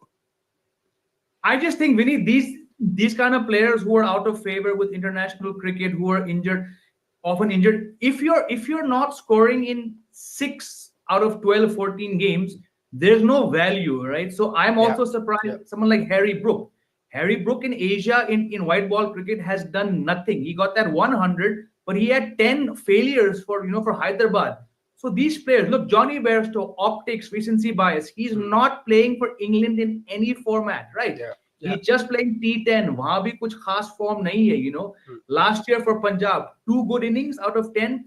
So in this day and age, if you're in the mid 30s, you're not doing much. I can see why the value dropped, which is why on the Cricket Next channel, he was one of my 5 big names who would be unsold. So I'm not surprised at all. You have to be like a Quinton de Kock. He's still playing every single league out there, right? He's active. Bairstow क्या कर रहा है? एक T10 league खेल रहा है. Not enough to fetch you an IPL contract, to my mind. Again, might come back tomorrow, as could David Warner. But right now, not surprised. Yeah, but basically they're looking at these overseas players. If they come back on the accelerated auction, if they have enough money, they can probably have them as your bargain buys or cheap buys. On the other hand, the other spectrum of it is somebody like Phil Salt, who's currently on the bidding table and has zoomed up to 8.25 crores from a 2 crore bracket with finally RCB and KKR. Wow, they just bought QDK. Why do they need Phil Salt again? But RCB finally get something, get somebody. I swear to God, RCB, I have no idea what they have been doing. But for once, we also saw Mumbai Indians in the beginning. Mumbai Indians in the they beginning. are here. Yeah, they are here yeah. officially. They are here, and they were interested in Phil Salt. Obviously, they are not anymore. It's RCB and KKR who are fighting for Phil Salt. But with English players, my take has always been that their availability has always been a huge question mark. They are not available, or they leave midway through the tournament for their international commitments. And is that a factor, Jamie? Do you think that is a factor, that English players more often than not, either someone like Ben Stokes or somebody else, either they are not available for a year or two, or else they play half of the league and they go back to play an international series? Is that a big factor that the teams must be thinking about? It has been a factor, but I don't think it's going to be a factor from this IPL going forward. Look at the Johnny Bairstow comparison. Johnny Bairstow was number 1 opener keeper, right? Now you're not playing 3 formats. Phil Salt is doing fantastic things for England as a T20 player. He's now scoring one-day runs, and the injury to Jordan Cox, it could be that in the next 1 week, Phil Salt becomes a test player. So look at the dilemma. You're hot property, and you had you were more important than Sunil Narayan, to my mind. You flew back for the knockouts, but you're batting. We talk about Travis Head and Abhishek Sharma. Sunil Narayan and Phil Salt, they started that revolution, and it's their team that ended up being IPL winners. So it's just recency bias and optics. Johnny Bairstow, poor IPL season, dropped from all 3 formats. Keeper batsman, another Englishman, could be capped in all 3 formats next week.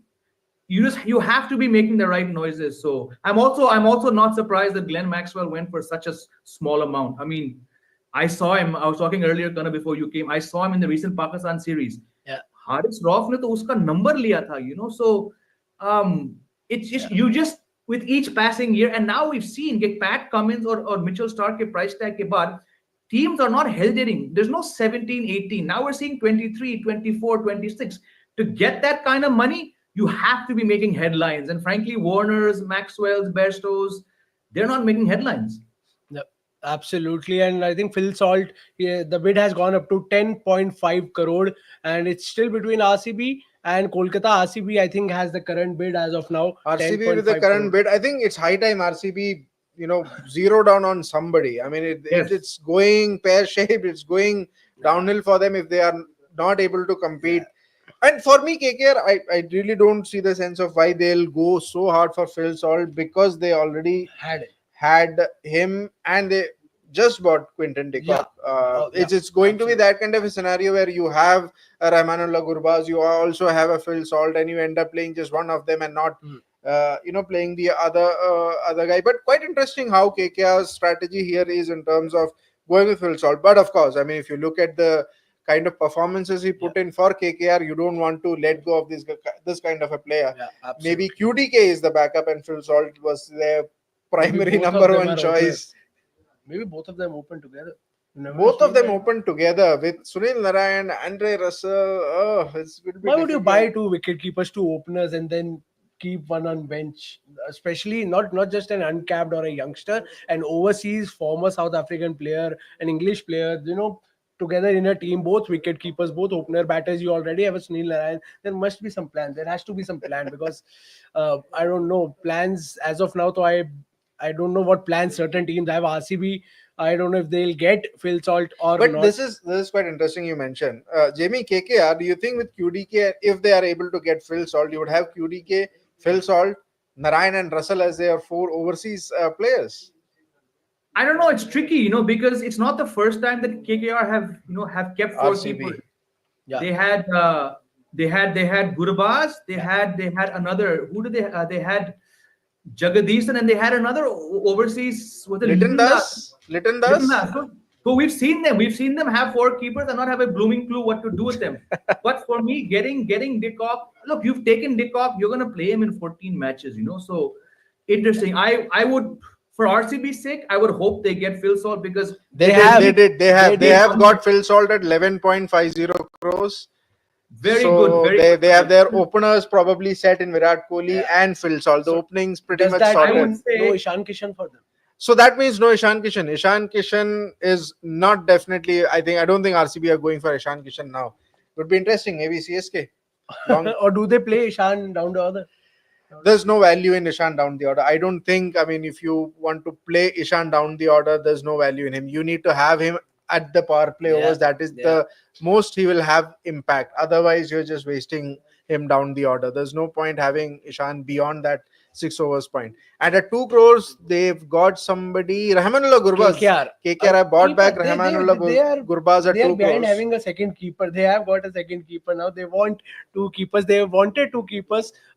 Phil Salt didn't come their way, but finally Rahmanullah Gurbaz did. Ishan Kishan is officially here. 2 crore base price for Ishan Kishan, and this would be very interesting. I've been waiting for Ishan to come Let's up. take a quick poll then. Jamie, Ishan Kishan, price and team. I don't know which team, but I don't see being more than 6-7 crores. Wow. Around 10 crores minimum. A team, obviously, I can't guess here. There are 10 teams. Certainly not MI. Or Certainly is it not MI? They were showing MI, so I just got confused. But for me, I think GT, they'll go hard for Ishan Kishan. And maybe at 15-16 they'll go. Sudat has joined us back, and Sudat, some happy news. Phil Salt at 11.25 crores for RCB. So the opening slot is set. Virat Kohli and Phil Salt to open. What are your thoughts on this particular buy, Phil Salt? I think it's an excellent buy. I think at 11.5 crores, I'm happy. Because I think I was expecting Phil Salt to go higher, to be honest, because he's that explosive of a player. But I think we have seen our fair share of breaking the bank today. So I think 11.5 crores is a really good buy. I think RCB, even though they've been inactive this whole auction, I think their buys have been really good. The 2 buys, Livingstone at 8.5 CR is excellent, and at 11.5 Salt, I am happy with Phil Salt any day. So I'm still, a little bamboozled by the strategy. At least their buys have not been, not to be too harsh, stupid. So they've been really good buys. I think Phil Salt and 11.5 CR is a really good buy. Really good buy. I think the opening combination is sorted. They'll just be looking perhaps at a backup, an Indian backup. I think they could go for someone like Devdutt Padikkal towards the end for an Indian backup. Yeah, maybe Devdutt Padikkal at accelerated auction might come back for sure. Yeah. And also, not just Sudat, I think Harbhajan Singh is also very happy with the buy. He has just tweeted, Phil Salt, Swad ke anusar paisa mila. Well done. Of course, that kind of money you definitely deserved. Phil Salt, the kind of performances that he had put in and the kind of interest you saw during the bidding process for Phil Salt. Quite very good for Phil Salt and a very good buy for RCB there. And up on the bidding table is Ishan Kishan, and the bid has already started with him at 2 crores. It will be very interesting to see who eventually ends up with. And so that if you are still there, I just want to take you away from the RCB misery and maybe give us a prediction about Ishan Kishan. What do you think he is heading, and what is the price tag that you're looking at him for him? I think I agree with Jamie in this regard. I don't see him going beyond 7 crores. Again, consistency is a problem with him.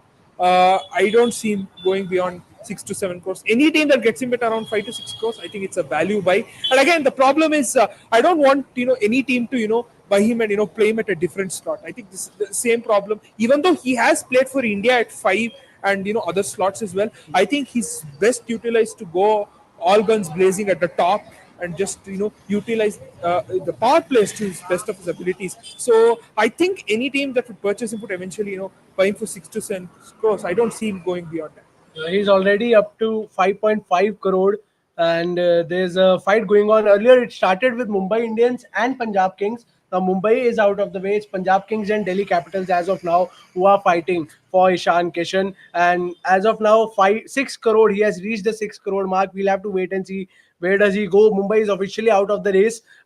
It's Punjab versus Delhi that's going on. We'll have to wait and see. Ishan Kishan, a great talent, an opener, a wicket keeper, and as he is slowly is moving towards the 7 crore mark, which we guys have been discussing. 6.25 crore as of now. Delhi again goes for him. We'll have to wait and see if Punjab is still interested. Punjab could be interested in Ishan Kishan again. That's why I'll tell you. I mean, the kind of stats that he has, Ishan Kishan, I think apart from a Nicholas Puran, he's had the impact at power play like none other. After that, okay, I do consider the fact that after that not much, but the kind of impact that you need. And I look back at the template that SRH followed with Travis Head and Abhishek Sharma, two explosive openers, the kind of impact that they created. For me, in my mind, the kind of impact that Travis Head and Abhishek Sharma made, I think only Ishan Kishan can give you that kind of an impact in the top first 6 overs, not even Josh Butler to my mind. So that is where I see the value of an Ishan Kishan, and quite surprised by what Sudat and Jamie has been predicting, in the sense that not beyond 7 crore, 8 crore. I see that kind of value, that Abhishek Sharma is kind of value in Ishan Kishan. It's just about the team that they are looking at. Maybe, I don't know, DC, Punjab Kings. It'll be interesting to see how the bid pans out for them. It's Well, he's gone to 8.25 crore as of now. And as I said, DC, Punjab, they are fighting it out for Ishan Kishan. Do you think Mumbai, they have retained 5 players? They should have gone for Ishan Kishan as their 6th retention? Or would it have been too much thinking? I don't think they would have been able to do that. They need to have one uncapped player in that retention list, right? So if they chose Surya Kumar Yadav, Jasprit Bumrah, Hardik Pandya, Rohit Sharma, Tilak Verma, that's 5 uncapped players, cap players gone, and they just had one more for the and uncapped. They tried having Ishan back, but that didn't work. So there was no way that they could do. And the moment, I think for me, Mumbai Indians, the moment they thought of letting go of Tilak Verma, letting go of Ishan Kishan over Tilak Verma, the writing was on the wall. They were not really interested in Ishan Kishan. And again, whatever history that we had seen about Ishan Kishan the last 1 year or so, that probably may not have worked in his favor as well. And Mumbai were pretty much set in what they thought would be the ideal price. And for me, Mumbai, they'll probably go for a Jitesh Sharma. That's the player that they are looking for. Down the order finisher, wicketkeeper finisher. Maybe Jitesh Sharma is what they're looking at, not looking at somebody at the top of the order. But it'll be interesting to see. Ishan Kishan, he has already reached 9.5 crore. The fight is still between Delhi and Punjab. The fight is still between Delhi and Punjab. 9.5 crore.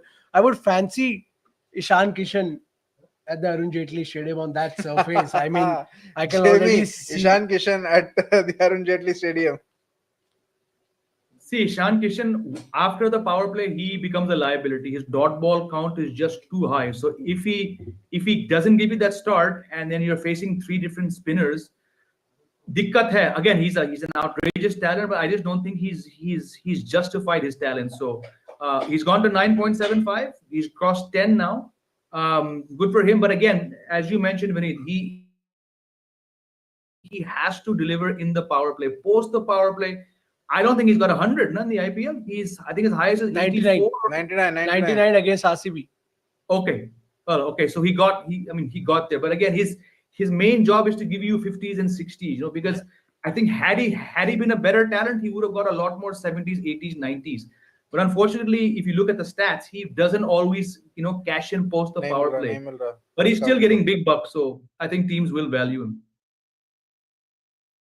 And as of now, 10.25 crore for Ishan Kishan. The bid is still on. The fight, I think it's a long fight. Both the teams are trying their best. Punjab Kings, Delhi Capitals. Punjab, I asked for some time They want to think they are thinking. I think it's still with Delhi with 10. I think I think this is going to be now at that 10.10. Whenever any bid goes beyond that 10 crore, I think the deliberation will start. Is it value for money to add on more to it? 11, 12, 13 or 14? And I think Delhi Capitals with a good tweet. Chota packet, bada bidding war. Chota packet to definitely hai Ishan Kishan, and he can definitely have that bidding wars. In fact, of my top 5, buys, Ishan Kishan was there at number 4, which I think could very well be. I don't know, but 10 ke baad to mushkil hi lag raha hai, but maybe that could be one of the reasons. But let's talk a bit further about the others here. Jitesh Sharma, we have talked about. Jamie, your thoughts on Jitesh? Got an India cap, played very well for Punjab Kings, but somehow abhi, you seem like he's lost out on that, queue to Sanju Samson, to others. Jitesh Sharma needs a very good season. More importantly, he needs a team that can utilize him the way Punjab Kings did. Yeah, he also bats in a very, very high risk, low reward situation. He's batting at 6. He's a finisher. So, as I said in the whole build up to the T20 World Cup, I think we are having some audio issues, Jamie, But on the other hand, we have the news. SRH has finally got Ishan Kishan at 11.25 crores. We were talking about SRH and I was talking about the template of Abhishek Sharma. Travis said, where in the hell are you going to fit in an Ishan Kishan in that playing 11? I can see a 300, that breaking. But where are you going to fit him in? I have no idea. Abhishek Sharma, Travis Head, Heinrich Klaasen. My God. I swear to God, in WWE, we used to see that interference. Out of nowhere, SRH came in between and said, Delhi and Punjab, wait, we are getting him. SRH at 11.25 crores. Jamie Ishan Kishan. Oh my God. Is he actually not going to play in the power play? And as Kanav mentioned, as a late order enforcer, better than a Heinrich Klaasen? I mean, his career I think we're still getting issues with Jamie's audio. Jamie will definitely get back to you on this. Kind of your thoughts. I mean, where do you see that? I am confused. I am also scared because SRH is a gun team. They were already a very strong team. But you need to. He'll play at number 4, number 5. There's no point. There's Abhishek Sharma. There's Travis Head. You are in no way you are opening. In no way you are opening in a team where there's Travis Head and there's Abhishek Sharma and then there's an Henrik Klaasen. Maybe you bat at number 4. The earliest he can come is number 4, or Klaasen can say, okay, I'll bat number 4. I bats number 4 only. Ishan Kishan maybe 1 down. That's the least they can do. That's the least they can do with Ishan Kishan number 3. Would be very interesting, and for viewers also quite interesting. Do let us know in the comment section. Where do you think Ishan Kishan will bat for SRH if he makes the 11? He has to make the 11. 11.25 crores. They already had Klaasen as a keeper, so they didn't need a keeper. They did not need a keeper. Wow. They're not, or maybe they're gonna let the keeping duties go to Ishan Kishan and Klaasen with that 23 crore price tag be the luxury of having the batting. Paid 23 crore to Klaasen. I will ask him to keep twice in every match. Wow, right. And Jitesh Sharma, the bid for Jitesh Sharma is on at 5 crores right now. And we'll bring in our reporters as well. Tauzuzvi from Mumbai. But Jitesh Sharma at 5 crores, DC is very much interested. I don't see any interest from Mumbai so far. RCB is also going for Jitesh Sharma. They have a Phil Salt. They do have a Phil Salt, but as a finisher commodity will be Ren. I don't know. Okay. I mean, we'll have to wait. And Jitesh Sharma as a finisher in RCB, it's a good choice. He's a great talent. Sudat is there with us. Sudat, couple of things. Ishan Kishan at 11.25 to SRH. Already a gun lineup. You have another explosive player there. How do you fit in an Ishan Kishan there? And secondly, Jitesh Sharma. RCB showing interest in Jitesh Sharma currently. I have no idea why SRH got QDK. I mean, I don't know. Are they planning to rest Travis Head for the half of the season and switch him with QDK? I don't know, because it makes absolutely no sense. As pointed out, it makes no sense to play him anywhere below 4. And I don't know. And I think he would be too expensive a backup for Travis Head. 11.75 CR. I mean, that's an excellent paycheck for him. But honestly, this really confuses me. I have no idea what the SRH management is thinking at this point. But again, RCB, I think as I see now, they're going for Jitesh Sharma. I think that's an excellent bid. If they get him under 10 CR, excellent. I think that would be really good. I wouldn't mind going as far as at least like say 13 CR for Jitesh Sharma. I think he's a really good talent, an excellent finisher. And if they give him that clarity of role and just say play those death overs and ensure that we get those 50-60 runs in those death overs, I think he's an excellent buy. I'm hoping we get him under 10 CR, but I wouldn't bother too much about it given the fact that we have barely spent this auction. So I think Jitesh Sharma is an excellent buy. He would definitely fit into that finisher's role. He could perhaps play in the role DK played for us, what Dinesh Karthik played that role for us. I think he can definitely replace Dinesh Karthik in that regard and definitely be the keeping option for us. I'm hoping we get him. This is a good buy. I'm happy that RCB is finally, getting up in this stage of the auction. It's clear that they are looking for good wicket-keeper batsmen, good explosive finishers, and possibly good fast bowlers towards the end. I think Sudhir, you're spot on when you say that they're looking for that replacement for DK there as a wicket-keeper finisher. There, Jitesh Sharma definitely fits in that role, and DK would also be part of that think tank as well. So Punjab quite is interesting. contemplating the RTM card. They are contemplating Most the RTM. RTM, yeah, Punjab has the most RTMs and they can Yeah, definitely do that. I And think they they have are using enabled the RTM. RTM on Jitesh Sharma, spoiling the plans for RCB once again, it seems. And RCB will have to come up with a very big. RCB barely has a plan, and whenever They'll have to come up with a very big bid now. I mean, it can't be 2-3 crore jump. It has to be a 5-6-7 crore jump if you want to get Jitesh. I think Otherwise, they'll go till maximum till 11 crores. Not more It'll be than very that. difficult for RCB to get Jitesh Sharma at 11 because Punjab would most likely will take up the RTM. Yeah. What is the price that they have asked for? 11 crores. 4 crore 11 jump. crore. 4 crore Yep. jump by RCB, and it will be interesting to see if Punjab Kings matches that. Nope. Finally, yes. So the good news for you, Jitesh Sharma to RCB at 11 crores. We RCB fans, we hit this. So interesting. They have now Phil Salt and they have Jitesh Sharma, two keepers, opener at the top, and you have a finisher down at the bottom, lower order. Yeah, something that they would love because they had Dinesh Karthik, as we have discussed. He did a good job for them. But Jamie is here with us. Jamie, Jitesh Sharma to RCB 11 crore. Punjab tried the RTM card. RCB took it from 7 to 11 crore. Punjab backed out. Your thoughts on this? Again, like I was saying before the audio glitch came, he bats in a high risk, low reward place. That is a finisher, and that's why to my mind he was always going to struggle to compete with the Samson because Samson got a specialized role. RCB need a finisher. I think they've gone through so many finishers to the extent of being finished. I hope they back Jitesh Sharma to bat in that specific zone because we've seen again he's not always going to do great things, but if he gets you 25 off 11-12 balls, and I think his strike rate consistently has been in that 175-180 range, which is golden. They had that great 1 year with Dinesh Karthik. If Jitesh Sharma can slot in for the next 3 years and do that Karthik role, you RCB fans might actually have something else to smile about, Kanav.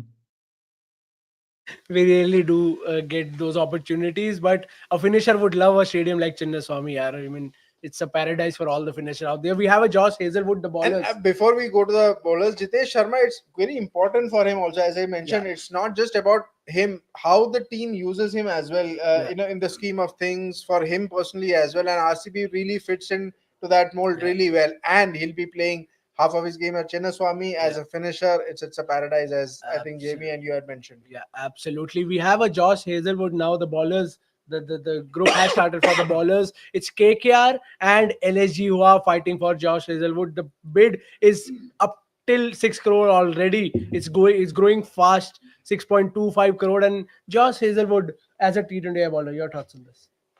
Not many thoughts. I don't consider him as a T20 bowler, to be honest. But look, again, with Chennai Super Kings, he did manage some success. But for me, Josh Hazelwood in a T20 setup, 4 overs, I'm not really sure. And quite interesting. I mean, I am at loss of words that he's gone up to 7.5 crores. Yeah. I thought at the max 2-3 crores somebody would have a bid, but KKR it is KKR going for Josh. They'll have to have an Hazelwood at Australian bowler. 7.7. Pat Cummins, Mitchell Stark, now Hazelwood. They want to complete a trio, but I think they have backed out. KKR has backed out. But Jamie, your thoughts on Josh Hazelwood, Josh the T20 Hazelwood bowler? valued at 7.75 crores. Wow. He's worth it? No, I don't think so. Look, we saw that he had that one great season with MS Dhoni, and 4 months later he won a T20 World Cup with Australia. But then you need to be under Dhoni's umbrella. You need to be Yeah, that's under the absolutely same right. roof as him, right? Can he do the same? RCB. RCB? RCB. He taking played for RCB. He has played for RCB. former RCB guy, and they are picking him up. Most likely. I think Kohli and Hazelwood are having a chat in Perth right now in the hotel. There's some chat going on there, I'm pretty sure. But I am not sold on this idea of Josh Hazelwood, the T20I bowler. Taus is here with us. Taus, we are discussing about Josh Hazelwood as we speak. He has reached the 10 crore mark. It's RCB fighting it out with LSG. Your thoughts on Josh Hazelwood, the T20 bowler? Are you convinced? Is he worth 10.5? Mumbai Indians out of nowhere with the budget they have, they are coming in 10 with crores for Josh Hazelwood. It's They're looking shocking. for a reliable. Well, I think bowler it's a there. perfect opportunity to throw it to Taus. Mumbai is in. Taus, Josh Hazelwood, T20 bowler. Your thoughts? Definitely, yeah. Josh Hazelwood is something exciting. I mean, he's a test bowler. I haven't seen him much in T20 cricket. Has he done wonders? I don't know what is Mumbai looking at Josh Hazelwood, how they are looking at, he's like a Glenn McGrath kind of a bowler, somebody who pitches it right, with the new ball, pitches it with good length, and he's got all the experience. He's been a hit in Test cricket. T20 cricket, he hasn't played much, or maybe in IPL he hasn't played. He hasn't he's in like a Mitchell Stark. So I'm a bit surprised with Mumbai Indians throwing their hat in the ring for Josh Hazelwood. Is something exciting, and let's see what happens, because Bumrah needs a bowler, somebody, a partner who can be economical, who can be effective, who can pose a threat. In that way, Josh Hazelwood, if he at Wankhede on a wicket that helps seamers initially, new ball, I think they have a strategy in mind. But I'm yet to understand why is Mumbai going to. I mean, once the they are there in the press conference, we will come to know exactly what is the idea behind Josh Hazelwood. But not going for the other Mitchell Stark or maybe other Josh Hazelwood being the target. This is something exciting. I cannot come to the conclusion right now with Josh Hazelwood, but it's exciting. RCB, I think Josh Hazelwood sold to RCB. RCB making some moves here, but then again, I really don't. 12 crores. 12 crores. Bengaluru. RCB has shelled out for Josh Hazelwood. Is it going to be one of those buys that they're going to rule? Jamie? Look, he's an IPL winner and a T20 winner, Josh Hazelwood, in the span of 6 months, right? Yeah. But that's the Australian setup and that's the CSK setup. What is RCB going to do with him? RCB had him and didn't have a clue what to do. So there's tremendous value in him, but 12 crores, I think, is about 4 crores too many. And going to RCB, who've tried him, I don't know. I would have rather preferred RCB going for a Trent Bolt over Josh Hazelwood. He would have given you way more than what Hazelwood had. But we have Sudat with us. Sudat, your thoughts on Josh Hazelwood going to RCB? Are you convinced? Are you happy? That too in 12 crores. I think this is perhaps the poorest buy so far comparatively. I definitely don't see a value in buying someone like Josh Hazelwood for 12.5 CR. I agree with Jamie in this regard. I think it's at least 4 to 5 crores, a bit too much for Josh Hazelwood. Actually, the one season he did play for us, I have seen a few games where he actually was bowling really well. He was economical, he was getting those wickets. RCB did use him fairly well, but once again, I remember that he also had one really bad game when we actually needed, him to step up. So again, he did bowl well for RCB, but I'm not sure 12.5 crores is the ideal amount RCB would want. How well he would bowl at the Chinnaswamy, again, it remains to be seen. He's a really, a proper test match line and length bowler.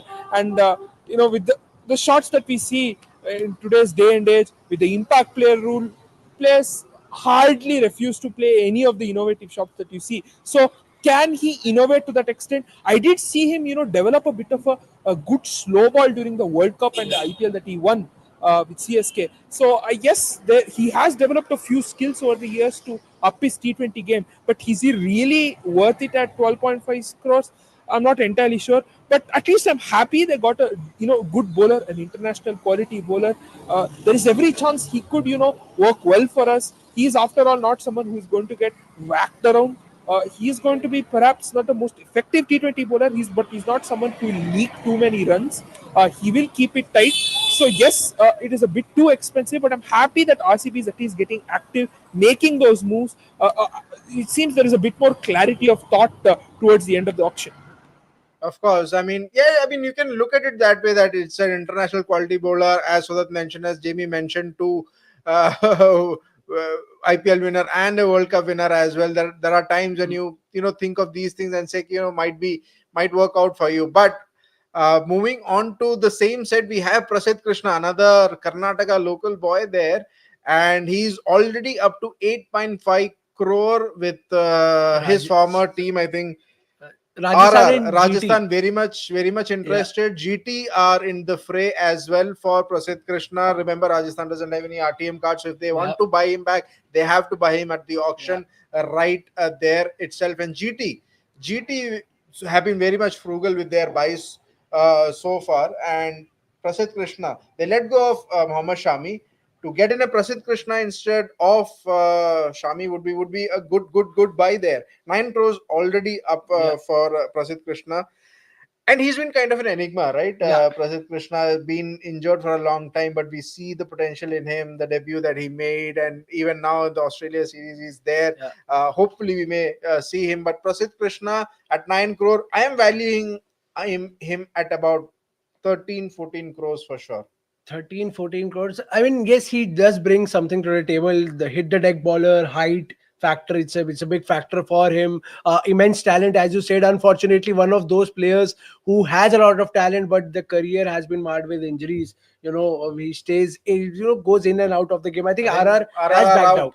RR have backed out, and maybe it'll going to GT at 9.50 crores. So it's Kagiso Rabada, it's Mohammad Siraj, and it's possibly Prasidh Krishna. That's the pace attack for Gujarat Titans. I mean, with Josh Butler, Shubman Gill at the top, with Tewatia, I think they have retained Tewatia, Shah Rukh Khan, they have retained. It's shaping up to be a good team. I think GT is playing this auction game really well here. GT. Prasidh Krishna to GT at 9.50 crores. And Jamie, I'll throw this to you. GT now has acquired Josh Butler, Mohammad Siraj, Prasidh Krishna, Kagiso Rabada. They are having a ball at this auction right now.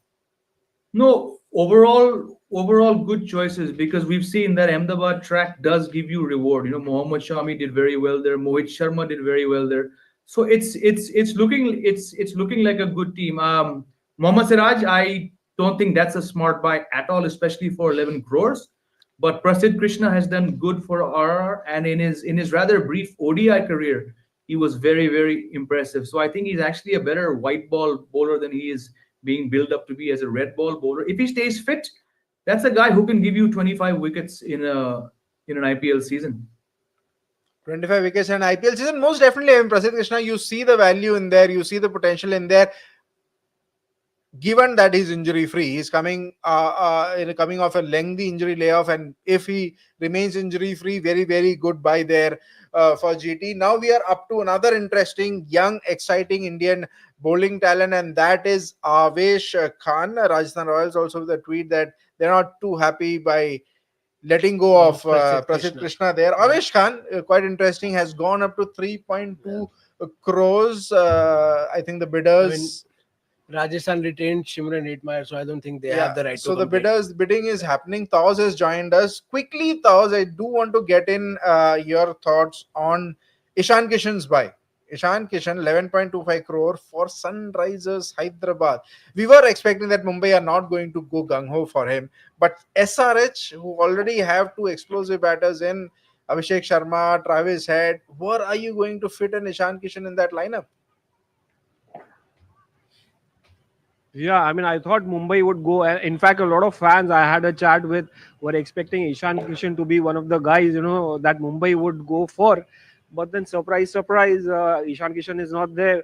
So yeah, he's gone to SRH, but it will be interesting how SRH uses Ishan Kishan. But then he can bat at number 3, number 1 or 2. So that is where I believe, because it's T20 cricket, right? And T20 cricket is a game where you need good top order batsmen like what Abhishek Sharma is or Ishan Kishan is. Ishan can't bat in the middle order.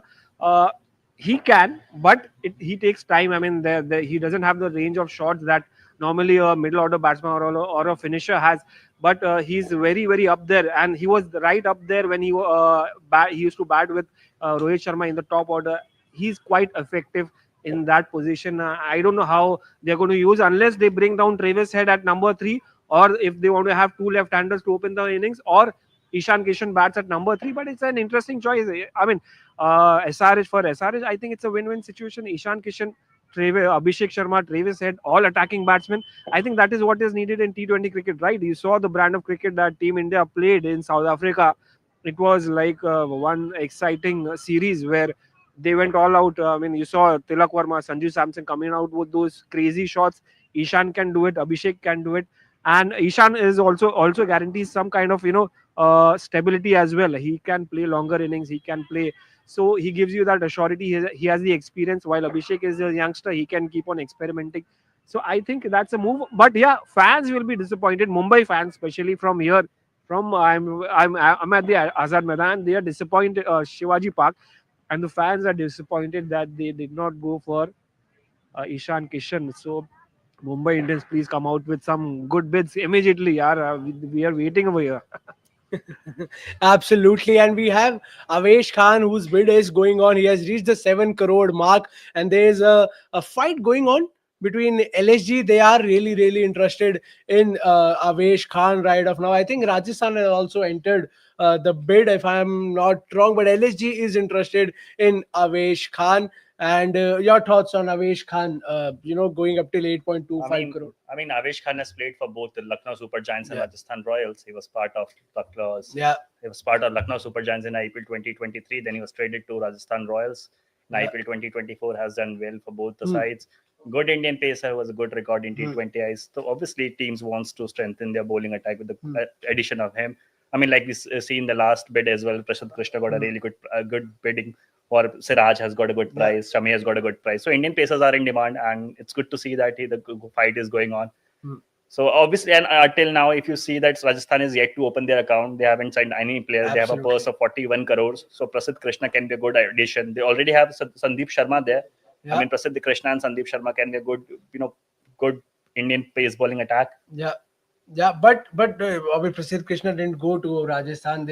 And that's something Rajasthan also tweeted. They were not happy with the fact that they had to let go of someone like Prasidh Krishna. But the bid is still on. We were talking about Josh Hazelwood here. Harshad, I would like to know your opinion. Him going to RCB in 12. I mean, very good signing. Very good signing. He was with RCB in IPL 2022 and IPL 2023. He was very good there. He impressed with his performance. He missed out IPL last year because of some personal reasons. He was expecting a baby, I believe.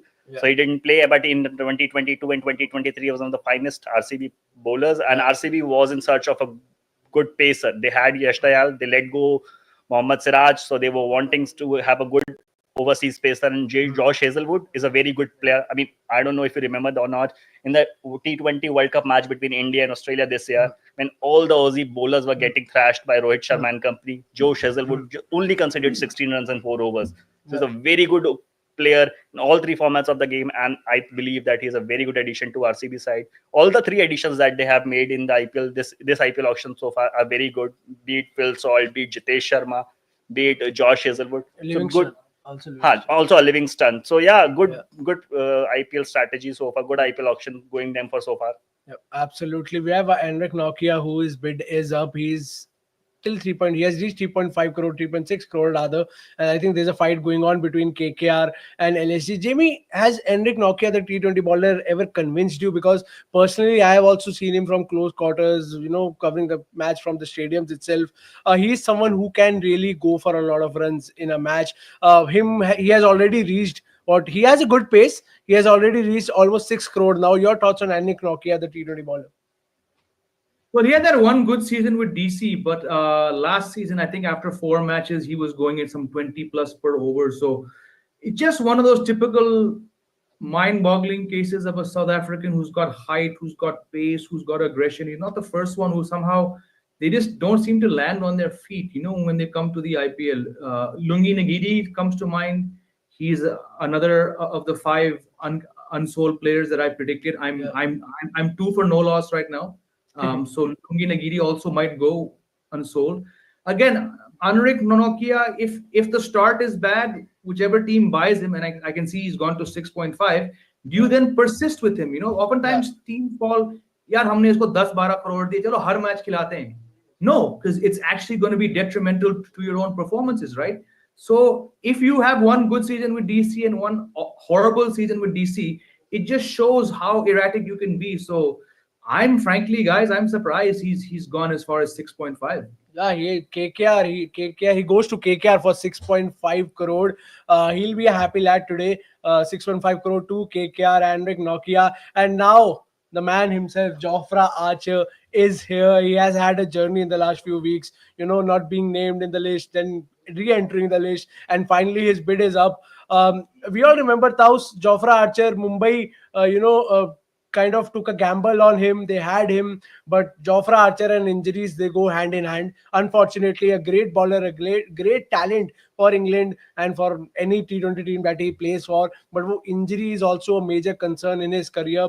Jofra Archer as a T20 bowler, what are your thoughts? Is he worth taking the risk? Mumbai Indians has again entered the bid for Jofra Archer, and I think they are fighting. It's a quick fight. It's growing. It's growing at a fast speed. As of now, it's LSG versus Mumbai Indians. Mumbai Indians is all in for Jofra Archer. They have done this before. It's not the first time that Mumbai Indians is bidding for Jofra Archer. But Taus, is this risk worth taking for Mumbai? I mean, they might have sorted out, right? They might have thought behind going after Jofra Archer. I mean, we have seen his struggle through injuries, but he's a special talent, right? He's got the pace, he's got the line length. If fit, he can be one of the most dangerous players out there on the field. It's very difficult to deal with this kind of a bowler who's skiddy, somebody who's got pace, who can crush your toe with a crushing Yorker. So this guy is has all the material to be a good T20 prospect, but unfortunately injuries have marred him. But then there might have been some Mumbai Indians might have thought about Jofra Archer. If fit, he can be very, very useful. Again, just look at that. If Bumrah and Jofra, if Jofra is fit, even if for like 12 or 14 7 games or 8 games at least, if he's available, or maybe till the finals, he can make a hell lot of difference. He can be huge. He has the X factor with Bumrah and Jofra. Mumbai can be a deadlier side, but then again, injury prone. This guy is very, very difficult guy to handle. There is a tag with there comes a tag with Jofra Archer, handle with care, and it's going to be a big responsibility for the physiotherapist and doctor to how to handle Jofra Archer. That will be something to watch out for. But again, Jofra Archer, if fit, he's one of the most one of the most useful commodity component for any team. Yeah, he's going to be one X factor because he's got the X factor.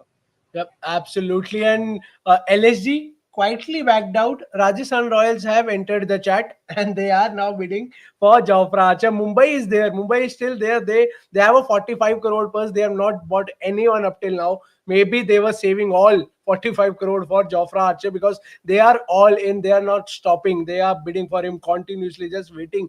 Okay, someone else raises their paddle, we'll raise our paddle within a second. It's Rajasthan versus Mumbai now.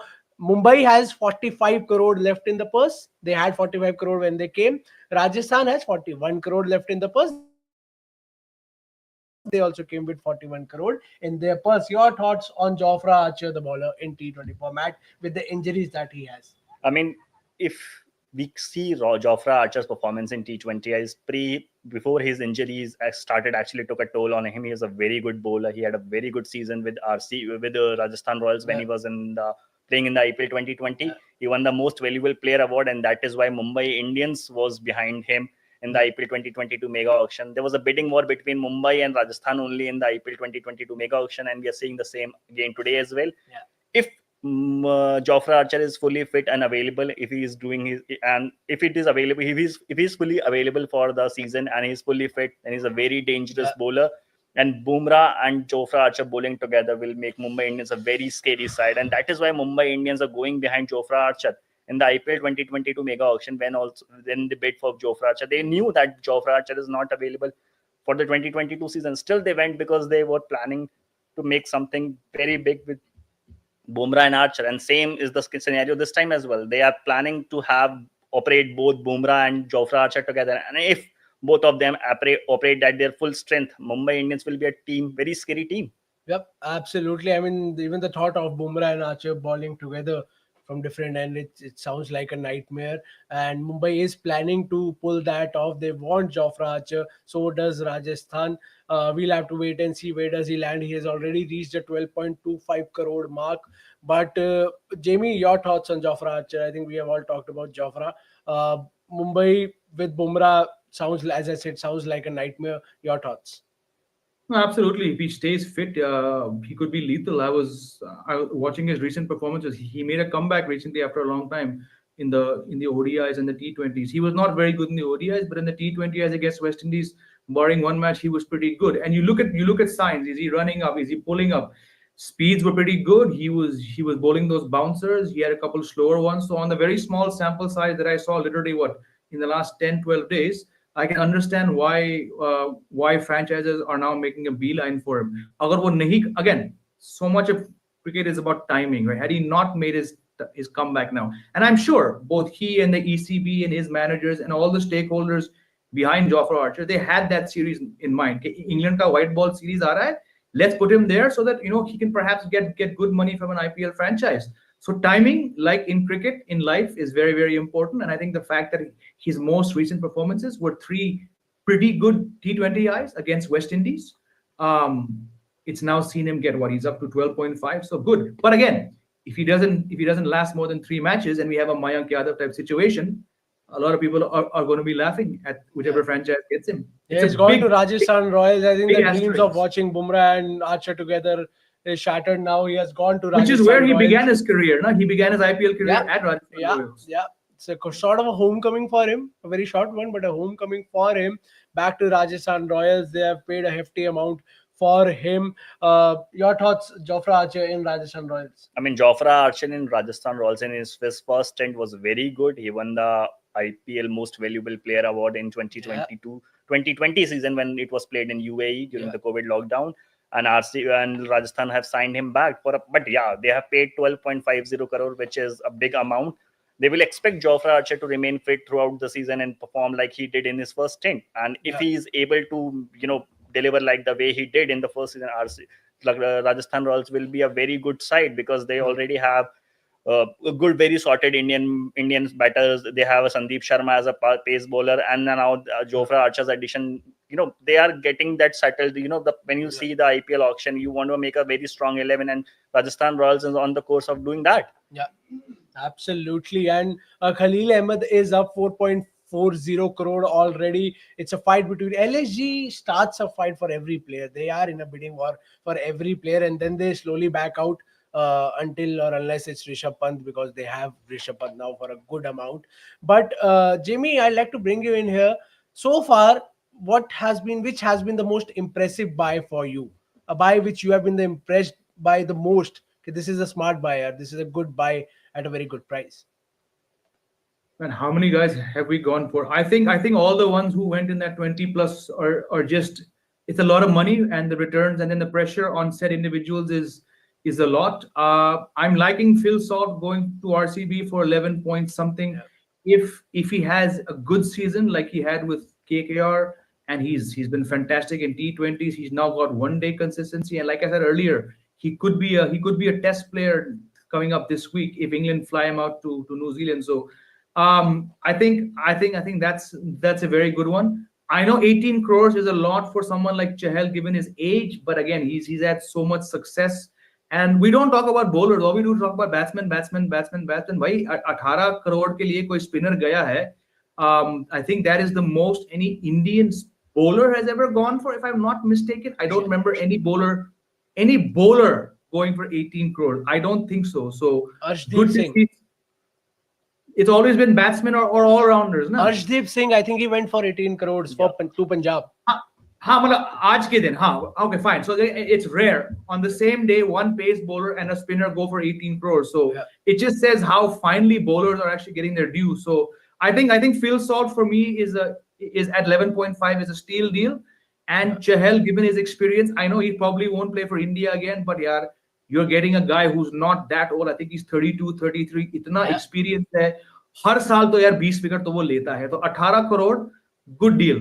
Yeah, absolutely. We have now T Natarajan up, and RCB is bidding for him. They are in a fight for him. They want T Natarajan. We have Sudat with us. Sudat, your thoughts on T Natarajan playing at the Chinnaswamy? RCB, as of now, they are bidding for him. They don't have him, but T Natarajan at Chinnaswamy, your thoughts? I think it's a really good buy. I mean, I'm hoping they buy him. I think, again, if anyone can bowl the death over superbly at the Chinnaswamy, worth in weight, worth their weight in gold. So if they can get T Natarajan at a good price, hopefully under 8 CR or at least like 10 CR, I would go as far as 10 CR or at least 8 CR for T Natarajan. I think he's an excellent bet. Again, at the Chinnaswamy, you need someone to keep those death overs tight. RCB have been guilty of leaking heavily at the Chinnaswamy during the death overs. We've seen many times massive totals being chased and massive totals being conceded. So again, if RCB can get Natarajan at a good price, nothing like that. I think he and Hazelwood can operate very well. I think Hazelwood, of course, can operate very well at the top and at the middle overs. And I think Natarajan can definitely bring in that X factor towards the end. So I'm hoping RCB do get him. I think RCB is finally getting active. As I said, I think they were looking for good bowlers. And while many believe that batters are necessary to make Chinnaswamy a fortress, as you have seen, RCB have had a star-studded batting lineup for years now and have barely managed to win consistently at the Chinnaswamy. I think it's required. It's very necessary that you have excellent bowlers at the Chinnaswamy to make it a fortress. It's something I believe, and I think RCB are finally waking up to that fact. I'm hoping they get T Natarajan. He would be an excellent buy. Of course, it's sad that he's no longer in the reckoning for India. A couple of injuries really, sadly, meant that he faded away into the limelight. Faded away from the limelight. But I think he would be an excellent buy. Hoping he actually gets back into the India fold sometime too. I'm really hoping that he has an excellent season, and I'm hoping it's with us. Yeah, absolutely. The bid started between RCB and SRH. SRH wanted their bowler back, but now SRH has quietly backed out, and the bid is going on between RCB and DC. Delhi Capitals have entered the chat, as we say. Harshit, your thoughts on T Natarajan bowling at the Chinnaswamy Stadium? A graveyard for bowlers, but T Natarajan is a quality death bowler. Your thoughts? I mean, yeah, T Natarajan is a very good death bowler. I mean, if RCB managed to sign him, he will be a very good bowler in the death overs where RCB leaks so many runs. He will be a very good addition at that point. Having him, Hazelwood, and Yash Dayal in the same side will give RCB space bowling a very good dimension. Hazelwood can operate at the top. Then we have Yash Dayal bowling in the middle overs and Natarajan for the death. It will be a very good it will be a very good setup for RCB in the auction. And the bid is going over 8.50 CR now. And teams, Delhi is also very interested in getting Natarajan because you don't have too many death bowlers, too many good death bowlers available in the auction. Bumrah is one, but he's already with Mumbai. Jofra Archer is sold out. Then you have Natarajan, and obviously that is why he's going around 9 crores. So yeah, very good addition. But yeah, like my colleague said, that Natarajan has an issue with injuries. Absolutely, fitness issues hain. So RCB would expect that him to remain fit throughout the season. And if he is operating at his full fitness, he's a very good player. He's a very good signing. And RCB fans will be very happy to have him if they manage to sign him. Absolutely. And they're not backing out. The bid has reached 10.25 crore rupees for T Natarajan. The bid is still between RCB and Delhi Capitals. We'll have to wait and see. Taus is here with us. Taus, T Natarajan. The bid is already 10.25 crore rupees. It's between RCB and Delhi Capitals. Your thoughts? I've asked both Sudat and Harshit about this. What are your thoughts on T. Natarajan bowling at Chinnaswamy house? Definitely, RCB. T. Natarajan has been a utility bowler, right? He's talented. He's got the skills of a T20 cricketer, and the way he, whenever he gets an opportunity, he delivers. So yeah, Chinnaswamy, it's going to be tough. Batting wicket, we all know what kind of a wicket RCB or Chinnaswamy has. Pure batting wicket where bowlers get hammered, where you get to see a lot of runs, a lot of sixes. The ball goes onto the roof, and then you see, then you have Natarajan, and this is where exactly you need good bowlers. These are the places where you need good bowlers, and these are the testing times, the testing matches where the bowlers come into play. That's why the stake, if you see, is higher when it comes to bowlers. You see a lot of bowlers getting good money. You spoke about Mitchell Stark, you spoke about Yuzvendra Chahal, Arshdeep Singh. They bring value. Natarajan, he's got a good Yorker. Jofra Archer, you take the names, these guys are going at a higher prices because they bring value to the team. Natarajan, especially with that left hand pace, a good pace. Maybe the pace might have got down due to injury, but he's a typical T20 specialist, somebody who's got a good Yorker, somebody who can mix up deliveries, has got good line and length, is experienced. He's been playing IPL for quite some time, so I think he could be a good buy. Again, I feel jealous of these cricketers. People, they are going for big amounts. I wish I continued playing cricket and I would have been there if luck favored me. But then these guys are lucky. I'm saying the way they have been bought at the IPL auction, superb. And these guys deserve all this kind of amount because the hard work they have gone through. I mean, you can see the talent, you can see the way they deliver in the big games, right? Natarajan, I think, would be effective for any side. I'm saying. Well, Delhi Capitals has T. Natarajan now. They have officially won the bid for T. Natarajan at 10.75 crore rupees. Unfortunately for RCB, they rarely have any plans in this auction, and whatever they have decided, it's not coming off. They do have good 3 to 4 players that they have bought, but T. Natarajan, if they were aiming for him, they couldn't go past 10.75 crore mark, and Delhi Capitals has him. Now we have Trent Bolt, and as soon as Trent Bolt's name was announced, Harshit, Rajasthan was ready. They were ready. They just heard Trent and they were like, okay, he's coming back. He's coming back. Your thoughts, Trent Bolt. Do you think RCB, now that they don't have a T. Natarajan, they have quite a few money left in their purse, they should go for someone like Trent Bolt? I mean, see, I was not surprised by RCB, Rajasthan Royals bidding for Trent Bolt because what he has done for them in the last 3 years is really magnificent. He has the highest number of wickets in the first over by any bowler in T20I. Mumbai has entered. And now Mumbai has entered. Obviously, Mumbai should enter for somebody like Trent Bolt, who has done well for them in the 2 editions that he played for them. He played a very big role in the side's title win in 2020 season. So I'm not surprised. Trent Bolt bowling in the first over, there is no dangerous side than that for the batters because Trent Bolt is a very good left-arm pacer. In the bowling the first over, it's a nightmare for bowlers. Absolutely. I remember that IPL 2020 final when he was playing for Mumbai, he got 2 wickets in the first over and the match was done and dusted there. So having Mumbai Indians trying to buy back Trent Bolt, I'm not surprised. Rajasthan Royals is bidding for him, and it's a good. And as far as you talked about RCB, I'm not really sure that RCB needs somebody like Trent Bolt because they already have bowlers who can bowl the initial overs, right? The starting overs of the match. They need a good death bowler. That is why they were fighting for T. Natarajan because they need a good. And Trent Bolt is not known to bowl. It's not a great option at bowling at the death. So I'm not sure that Trent Bolt fit RCB's plan, but for somebody like Mumbai who needs someone who can take wickets in the starting overs, Trent Bolt is a very good addition. And Rajasthan Royals also can get him, but if Rajasthan Royals manage to get him, then they have Jofra Archer operating at the death. I mean, that is very scary thing. We were talking about the Bumrah Archer combo. Now they are trying. Mumbai is trying the Bumrah Bolt combo now, but apparently Kiwis are doing well on Indian soil lately. Though I think the teams won't mind a Kiwi in their side now. A Trent Bolt, with his amazing left arm pace, running in to bowl the over in the power play, few overs in the power play. Rather, as you said, he's not a death bowler, but I think so. That you are with us right now. Your thoughts? Should RCB have gone for Trent Bolt now that they don't have someone like T. Natarajan or the other bowlers? Or do you believe they should, put more money on a death bowler rather than an opening bowler like Trent Bolt? Yeah, I fully agree that with my colleague. I don't think Trent Bolt is the option for us right now. They have a good new ball bowler with Josh Hazelwood. I think that's good enough.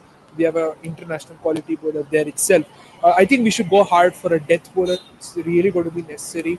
Uh, I don't think Trent Bolt would fit into our lineup at all. Perhaps as a backup, but you're not going to get a backup at a low price. You're not going to get Trent Bolt at a low price. It's impossible. He's going to cross 10 crores. It's a given almost with Trent Bolt.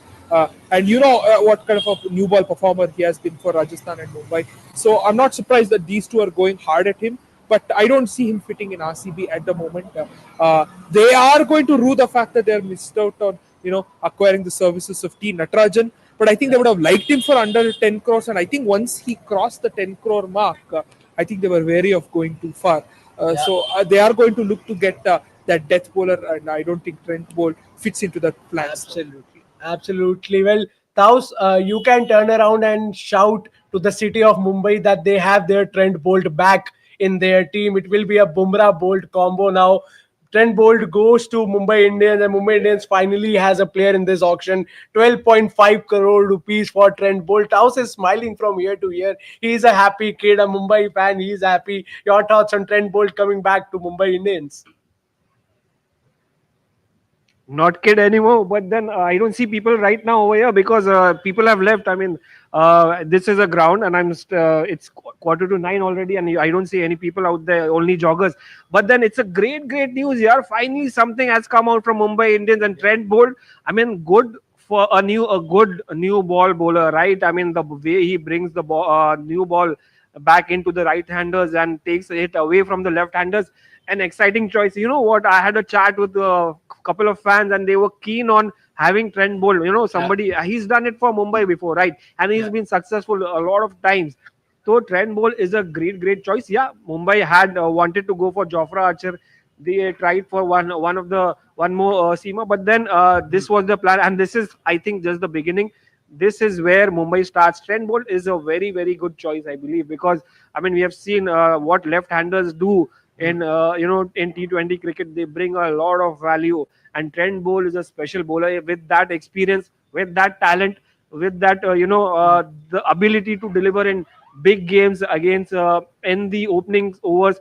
It's a very good choice of player from Mumbai Indians. But I would say great choice. Apart from that, a good start for Bumrah, for Hardik Pandya, the captain, because he's going to start with Trent Bolt and Bumrah. Trent Bolt will start, Bumrah will finish, Hardik will be in between. Yeah, but I'm waiting for that one spinner. Who are they going to pick is something interesting. But Trent Bolt definitely a great choice, and people I would have loved to hear it from fans, but I don't see anybody right now. But then finally we have opened the account. Mumbai has opened the account. Good choice, good start. Yeah, absolutely. The fans will be celebrating at home in Mumbai for sure, because as we say, Mumbai Indians is one family. They are a family, and they had a member who left, who played for Rajasthan, and now he is officially back. We are on to the spinners now. The next set, the capped spinners. Mahesh Theekshana is already on the floor. It's 4.40 crore for him up till now. It's between Rajasthan and I think Mumbai was also interested, but Mahesh Theekshana goes to RR. 4.40 crore. Your thoughts, Harshit? I mean, after parting ways with Ashwin and Yuzvendra Chahal, RCB, RR Rajasthan Royals needed a spinner. And last time they had Keshav Maharaj and Tanush Kotian in the squad. This time they have got Mahesh Theekshana, who's a very good record in T20 as for Sri Lanka. And he has done well for Chennai Super Kings in the IPL as well. So very good addition. He can bowl with the new ball in the power play overs and make life really difficult for the opposition batters. So they say, but they were not able to sign back Trent Bolt. They needed somebody to take wickets up higher up the order, and if they have got Theekshana, and Theekshana can do the job. I mean, they play and actually, when Rajasthan Royals came into this auction, they were in search of overseas stars because they already had a good bunch of Indian players. They managed to sign Jofra Archer. They have managed to sign Theekshana. Very good addition to the side, and he came at a very fair price of 4.50 crore. So good addition to add to the side at that price. And obviously he cannot. It remains to be seen that will he be able to replace Yuzvendra Chahal and Ravichandran Ashwin in the side. But a very good addition as of now, and let's hope that he delivers like he did for Chennai Super Kings and the way he's delivering for Sri Lanka in the international cricket. Absolutely. These players that the teams are buying, they expect them to deliver. And when we talk about big names, Punjab Kings have big names. They have a Shreyas Iyer, they have a Yuzvendra Chahal, and we have a bite from Ricky Ponting, who talks about Iyer, who talks about Chahal. I'd like to request my producer to play that bite from the man himself, Ricky Ponting. I mean, we had certain targets coming into the auction, as every team does. Arshdeep was obviously the first one out. He's been at our franchise for a number of years. I was really keen to get him back. Left arm fast bowler, obviously with a great skill set with the new ball and the old ball, and one of India's leading wicket takers in T20 cricket. So he was a perfect fit for us to come back into the Punjab Kings. Shreyas Iyer was the next one up. I think we knew with him and Pant and KL, those guys in the auction, that they were going to attract big money. I wanted to be able to work with him. Worked with him before. He's a great guy. He's a great player. He'll be a great leader for our team if we decide to go that way, which I'm pretty sure we probably will.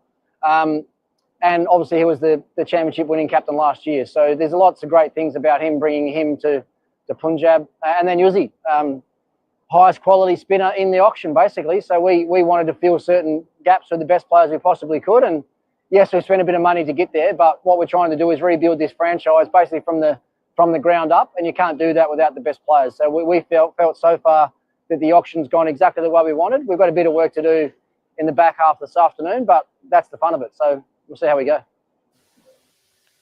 Yep, as Ricky Ponting said, he has worked with Shreyas Iyer before. How do you see this combo?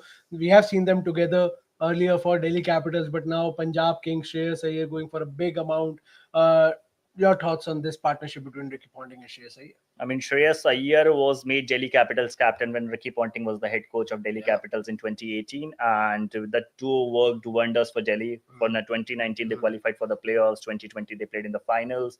Then, unfortunately, Rishabh Iyer was not available for the first half of IPL 2021. That is why Pant was made the captain. The team did well under Pant's captaincy, though they decided to continue with Pant, and then Shreyas Iyer moved to Kolkata. And what he did with Kolkata in the IPL this year, Shreyas Iyer was the man in demand in this year's IPL.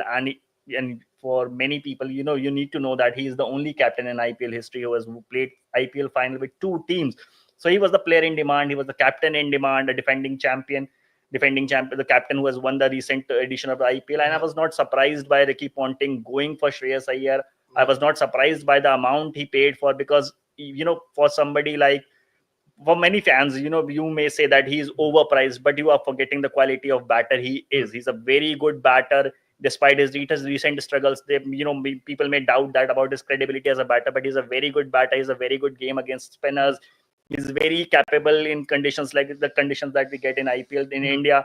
And obviously, he has a very good experience, leadership experience. So he's a very good addition to to Punjab Kings. And he has the experience of playing, working under Ricky Ponting. They had a good partnership for 3 years. So now they are back again, and now I am expecting Punjab Kings to do well in this IPL. Yeah, absolutely. And while we were talking about Punjab Kings, Adam Zampa is up now, 2.20 crore for Adam Zampa. Meanwhile, Rahul Chahar was acquired by Sunrisers Hyderabad at the price of 3.2 crores. As you can see on your screen, Hyderabad Twitter, they are celebrating. They are happy having Rahul Chahar in their team in 3.2 crores. But as of now, it's Adam Zampa, 2.40 crore. There's a bid going on between the teams here. Adam Zampa, the T20 bowler. I mean, for a brief time, I was personally impressed with Zampa, the T20 bowler, but I personally feel his T20 game had deteriorated with time. Your thoughts on it?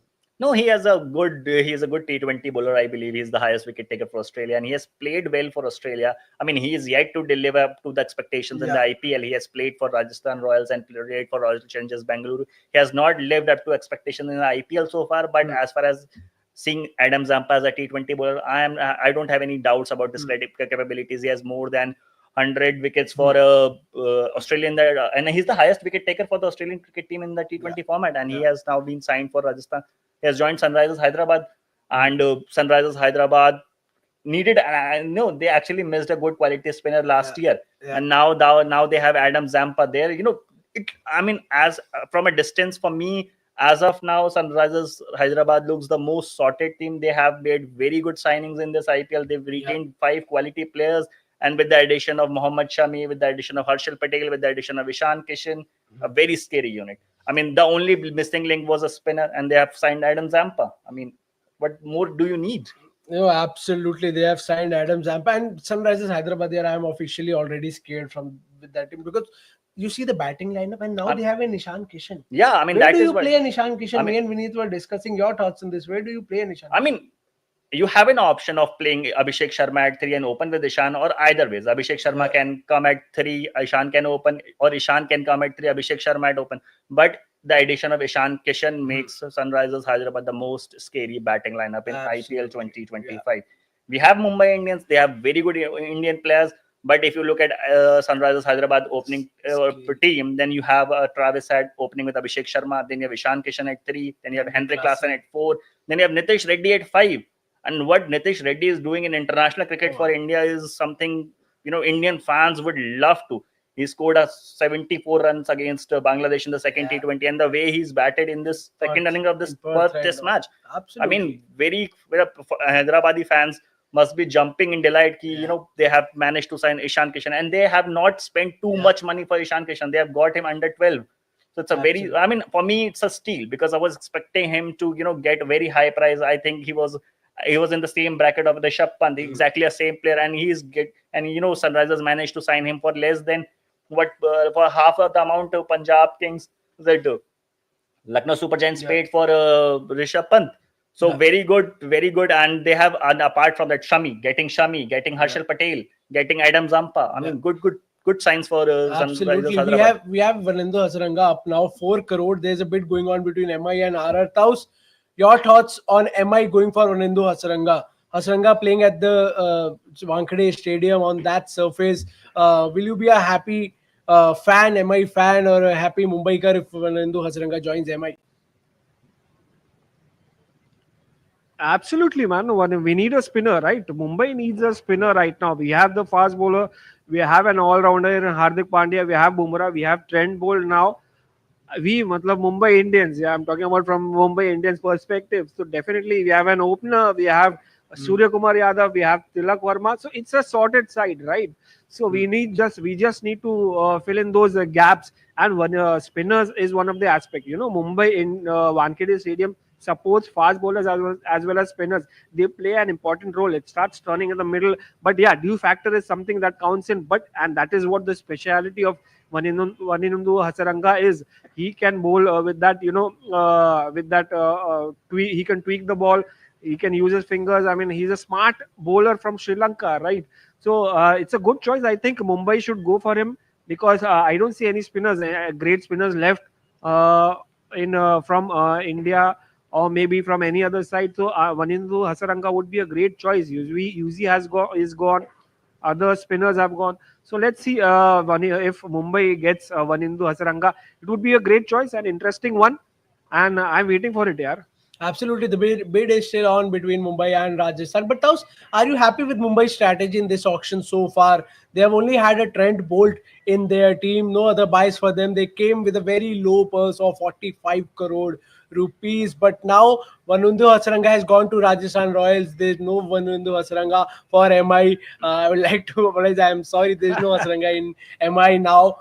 Your thoughts and your thoughts on the strategy by Mumbai Indians in this auction so far? Yeah, it's very difficult to predict now what's happening over there. What the team is thinking, the team management is thinking, the selectors are thinking, talent scouts.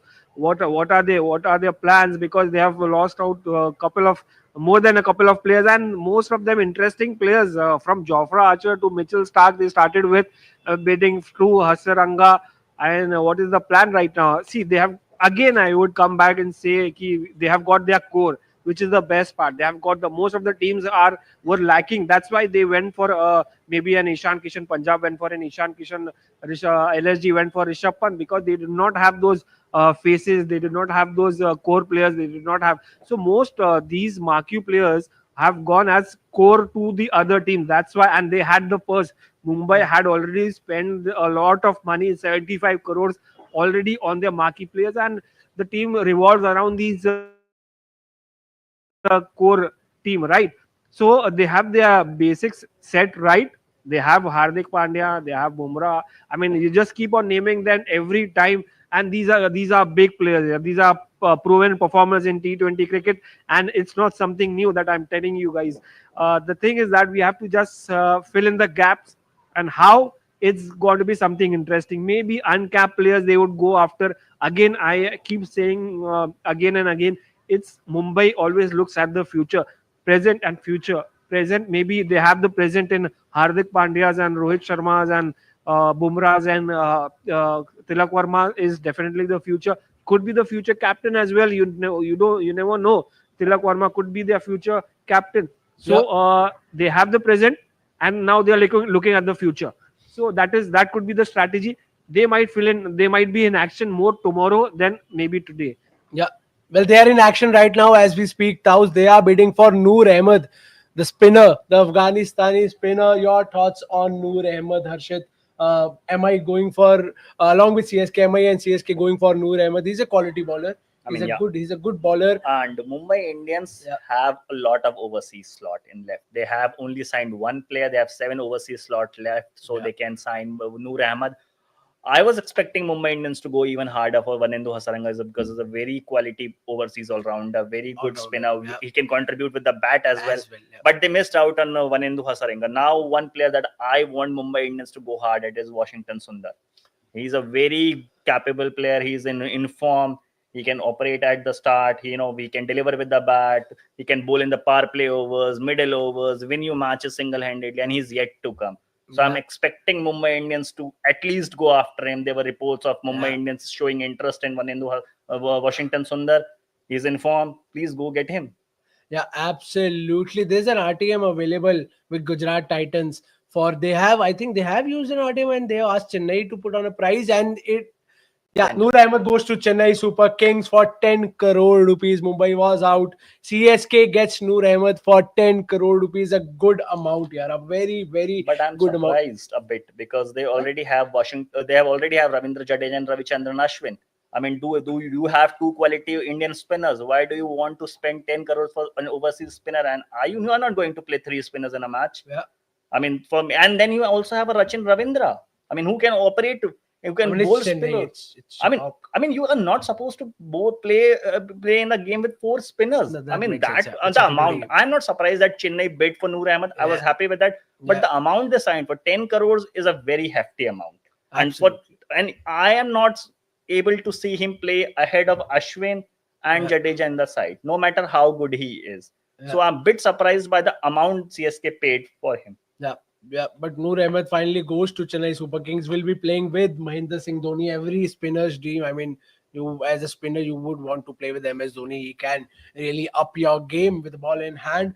But as you talked about, I like to take this to Taus because this is a very interesting take that you had about Washington Sundar playing for Mumbai Indians. Now, Washington Sundar used to play for RCB, played for SRH. But Taus, Harshit here said, shared a very great idea. Maybe what is your thoughts on this? Washington Sundar playing for MI at the Wankhede Stadium. Does it sound good or does it sound not so good to you? No, it sounds great, man. In fact, I've said it before. When I was listing down the people that Mumbai Indians could go for, and Washington Sundar was on the list because he's a utility player, right? From being a good economical off spinner, somebody who is high on confidence right now, somebody who can be a wicket taker, somebody who can start with the new ball if along with Bumrah, or maybe Trent Bolt. If you want to save some overs of Jasprit Bumrah for the later stage of the game, you can start with Washington Sundar and Trent Bolt. So and along with that, he can bat as well. I mean, we saw what he did exactly today. The way he was staying on the wicket. Apart from that, he's a good batter, man. He's a left-hander. You have a lot of factors. You can ask him to bat up there in the top order. He can share the new ball with Rohit Sharma. He can take on the new attack Apart from that, he can play in the middle order as well. So he's utility player, and utility players are useful here. So if I won't be surprised if Mumbai Indians go for Washington Sundar. Yeah, he's a superstar right now. We all know what he did in against New Zealand. He and in the first test he was considered before Ravindra Jadeja and R Ashwin. So I won't be surprised. Yeah, he's a big star right now. Mumbai Indians can go for him. Why not? Yeah.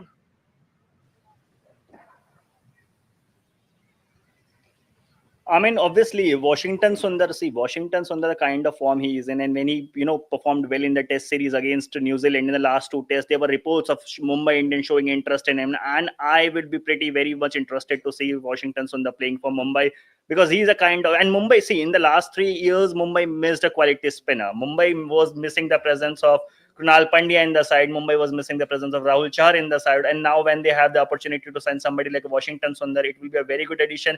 I mean, the quality that Washington Sundar brings, the record that he has in T20, as he can bowl in the power play overs, he can bowl in the middle overs, he can take down opposition with his bowling, batting, fielding.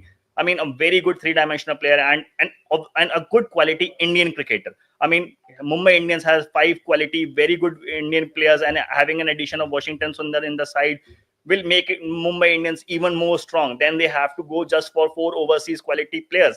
So the Indian course, most of the teams in the IPL, they missed quality Indian players, and Mumbai Indians have a chance to sign many quality players. So I'm very much interested to see how Mumbai Indians, what a kind of a strategy Mumbai Indians apply when Washington Sundar names comes up for the auction.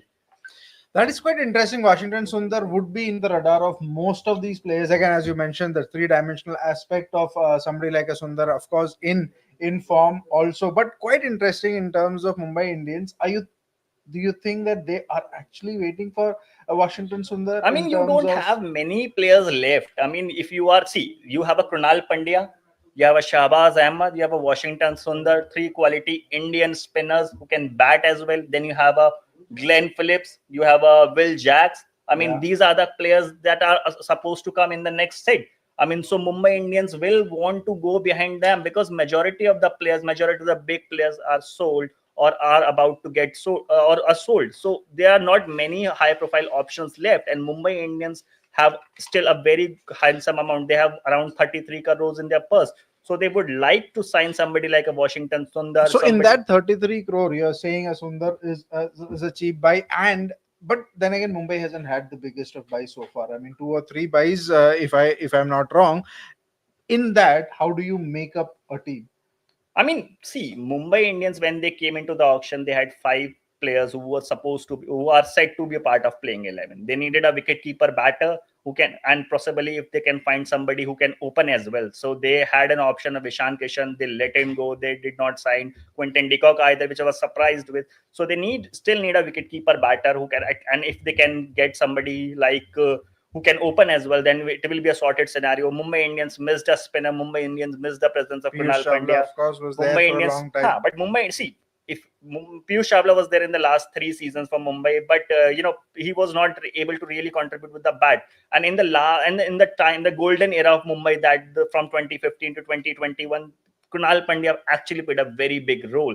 Pandya would be definitely most on the radar. And if we talk about the next list of set of players that have to come in are the uncapped batters, which would be quite an interesting affair. You have a Yash Dhul there, you have Abhinav Manohar, Karun Nair, Ang Krishna Guvamshi, one of the names that may go very big, and an Anmol Preet Singh, also Atharva Taide, Nehal Vadera, most likely an RTM on Vadera. Do you think?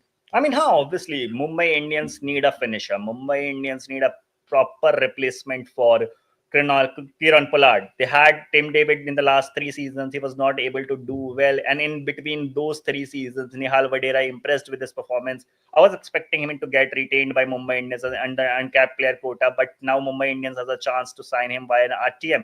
And that's a good sign. Mumbai Indians would like to sign him back. And you like you talk about, you have a Yash Dole, you have an Athar Pachaide, but Mumbai Indians already have a lot of Indian batters, so I'm not sure that Mumbai Indians would So like. maybe an Akash Madhwal would be one of the RTM picks. But before we discuss it, we have Mike Hessen talking about the RCB strategy, how they have went about in their auction so far. Going to Mike Hessen.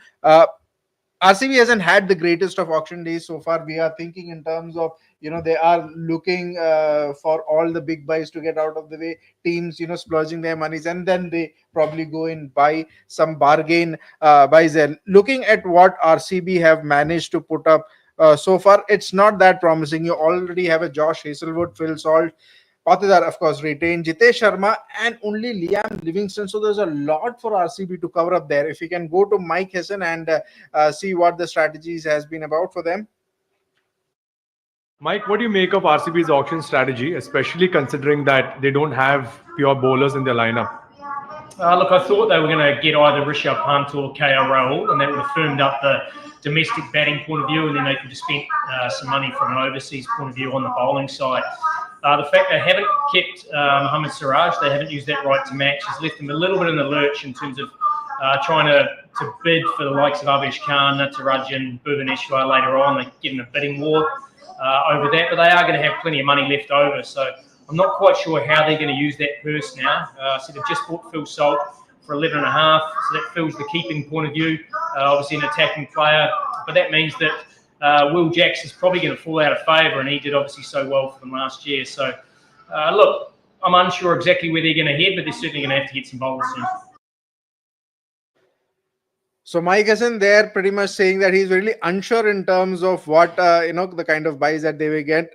They will be trying to aim at. They definitely have lost out on quite a lot of those big buys there. And as we mentioned, just Liam Livingstone, Jitesh Sharma, Josh Hazelwood. There's a lot of ground for RCB to cover. And if you look at their purse, whatever they're left with, they have a healthy purse of 39.25 crores so far. So in terms of uncapped players, in terms of the uncapped bowlers, they might get in a lot of frugal buys there. Tauz, I'll bring you in here in terms of what RCB has done so far. Again, by the looks of it, they still are. Are you looking at something that they're still looking for a captain, or Virat Kohli pretty much seems to be the captaincy role there, looking at the buys? Because they've let go of a lot of captaincy options in KL Rahul, in Aiden Markram, a lot of other guys. So what are your thought process in terms of how RCB is approaching this? They've let go of Glenn Maxwell. They're not going for those big ticket players.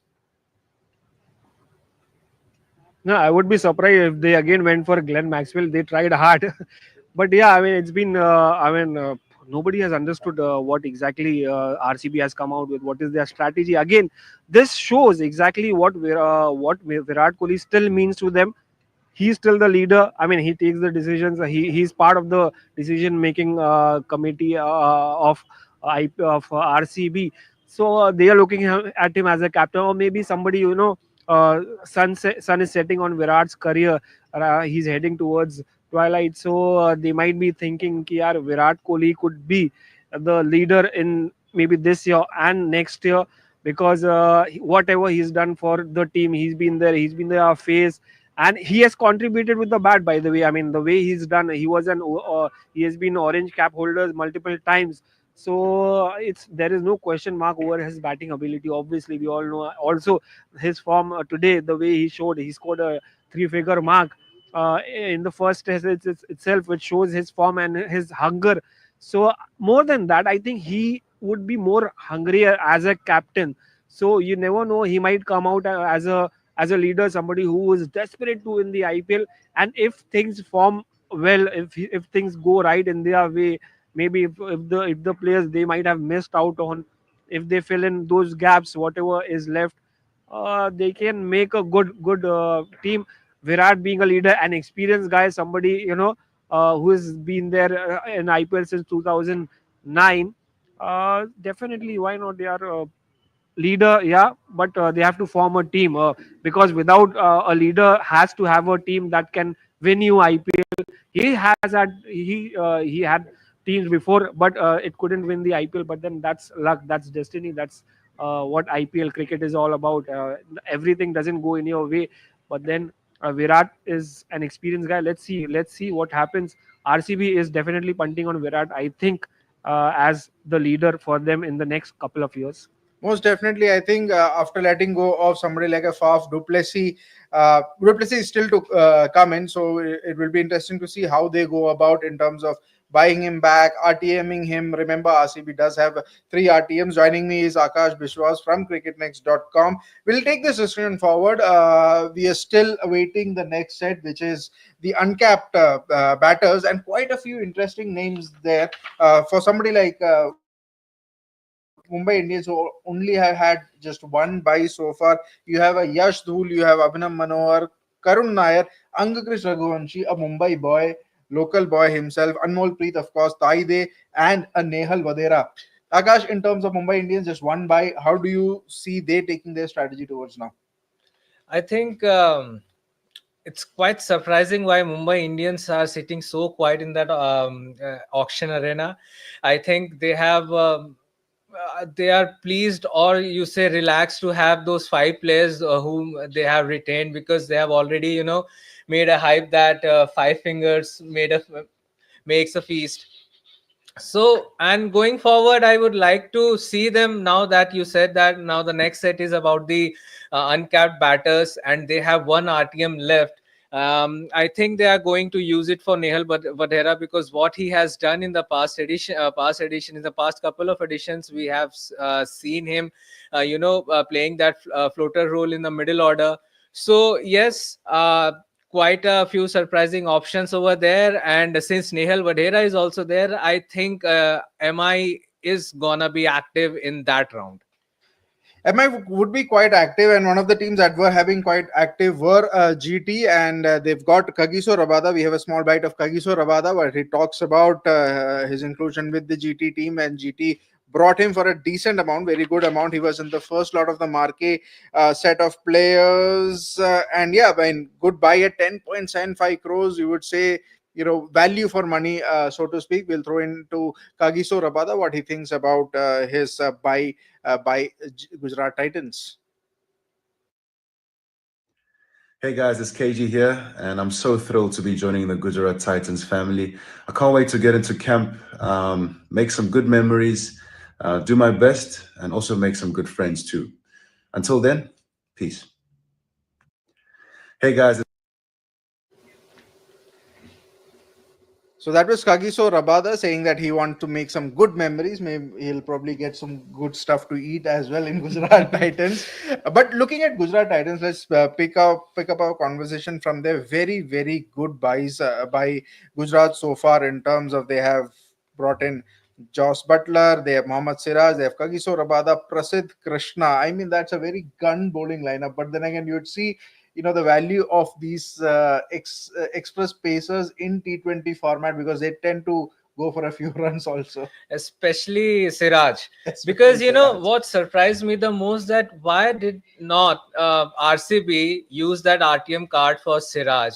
He is a world champion, come on. And what were you thinking about when he came to the auction table?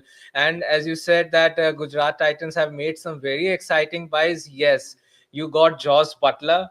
How can you deny his performance, what he did? And 15.75 crore is exactly a cheap buy. Cheap buy. That's when a you steal. have That's a 4 or 5, much... at least four players going at over 20, to have Joss Butler, one of the hottest overseas prospect, at 15.75.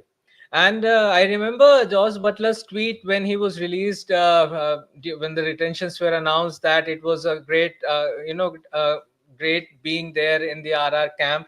I thought the Rajasthan Royals would go again after him to have him on board, but seeing him in some other... First of all, I would also like to say that there have been so changes. You will take some time to process that which player has gone to which franchise, because for the past 2-3 years we are habitual of, like for say Butler, we are habitual of seeing him in that RR top order, opening the batting with Sanju Samson.